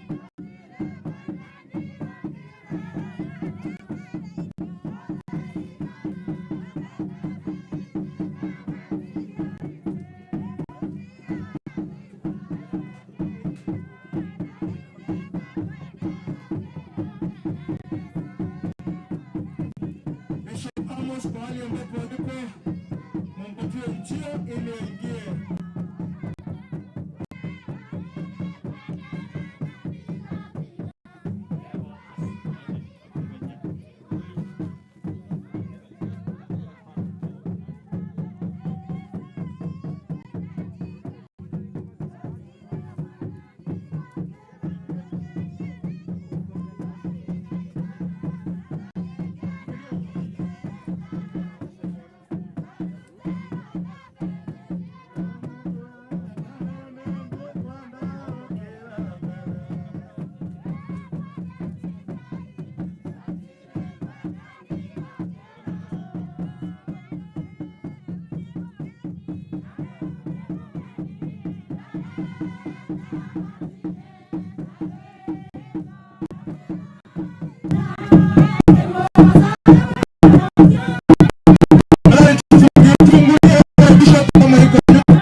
Sasa mwenye dereva wa hiyo kitu iashirie iende, lakini labda mtu atasema hauhusiki isipokufa nayo ipandayo hupandi mwili kule utakayokuwa, ila chembe tupu, ikiwa ni ngano au vinginevyo. Lakini Mungu huipa mwili kama apendavyo, na kila mbegu mwili wake. Nyama yote si nyama moja, ila nyingine ya wanadamu, nyingine za hayawani, nyingine ya mbinguni na mili ya duniani. Lakini fahari yake ile ya mbinguni ni bali na fahari yake ile ya duniani. Bali kuna fahari mmoja ya jua na fahari nyingine ya mwezi na fahari nyingine ya nyota. Maana iko tofauti ya fahari hata kati ya nyota na nyota. Kadhalika kiama ya wafu hupandwa katika uharibifu, katika kutoharibika, hupandwa katika aibu, hufufuriwa katika fahari, hupandwa katika udhaifu, hufunuliwa katika nguvu, hupandwa mwili wa asili, hufufuliwa iko mwili wa asili, na wa roho pia uko. Mtu wa kwanza Adamu akawa nafsi hai. Adamu wa mwisho ni roho wa kuhuisha wa roho, bali ule wa asili. Baadaye huyo ule wa roho. Mtu wa kwanza kutoka nchi ni wa udongo, mtu wa pili kutoka mbinguni. Kama alivyo yeye wa udongo, ndivyo alivyo yule wa udongo, na kama alivyo yeye wa mbinguni, ndivyo alivyo wale wa tulivyo yachukua sura yake yule wa udongo, kadhalika tutachukua sura ya yule aliye mbinguni. Jina la Mungu lisifiwe. Maneno ya Mungu ndio haya. Dereva wa KCP amefunga njia. KCP Prado. Kama ilivyosema Biblia, tunamwasha dada hapa na tunaacha mwili. Mwana roho yake tayari imeshukuriwa na atafufuka siku ya kufufuriwa, na hatutampita. Siku ya kiyama wale waliokufa watapewa mwili wa kiroho na kuondoka. Tutakuwa tuko hai, pia tutabadilishwa miili yetu ili kuweza kulaki Yesu Kristo. Na hii ndio sababu ninasema tutaacha hiyo kiwiliwili ya mwili wa dada wetu mpendwa hapa, ili igojee siku ambaye Yesu Kristo alisema atakuja kuwachukua wote ambayo walikuwa wanamngojea. Tunajua dada alikuwa alioenda kusoma kule ng'ambo. Zamani watu waliokuwa wakienda ng'ambo na kufanyiwa harambee, watu walilia kidogo kwa sababu wanaashana, lakini kumbe muda si muda wanaaja kuna matunda. Kwa hivyo hata hivi sasa tunaona huzuni, lakini yeye haoni huzuni. Kwa hivyo Mungu wetu au kwa upande wetu, jina Mungu lisifiwe. Amen. Sasa kile kitu tutafanya, nitaomba halafu niseme kitu kingine. Mungu Baba, umetuambia vile kutakuwa, na sisi pia ambaye hatuja kufa tufe tukiwa katika Kristo kama ulivyotuambia kule uwanjani. Pokea sifa yetu. Tupe mchanga.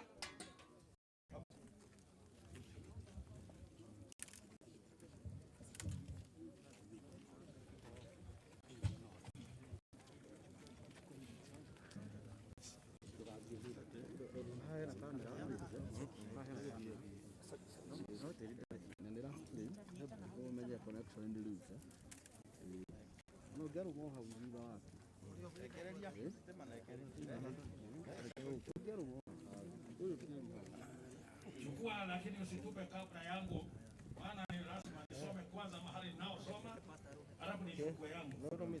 Haya, nataka nisome. Kwa jasho la uso wako utakula chakula hata utakaporudia ardhi ambazo katika hiyo ulitwaliwa, kwa maana umafumbi wewe, nawe mafumbini utarudi. Sasa tutatupa kama vile ninakwambia, tuseme mchanga urudi, utaondoka kidogo ili watu watasoma wapi ili wengine watupe. Haya, lusha yako, lusha tu.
ambulance.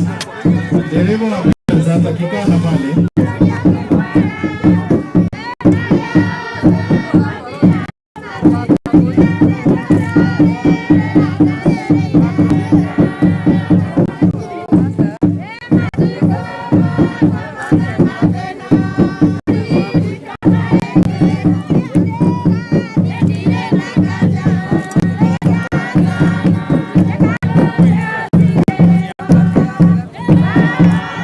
Tafadhali, kama kuna watu wamefunga njia, wafungue ndio gari la ambulance lipate kutoka. Kama umefunga njia pale, ufungue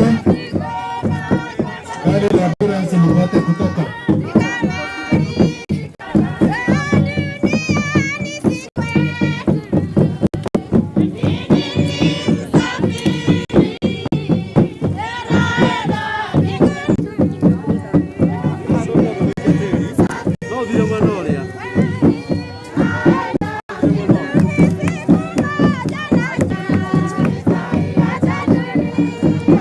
Saidiane kurusha mchanga, saidiane kama uko mbali pale, unajua ulikuja maziko.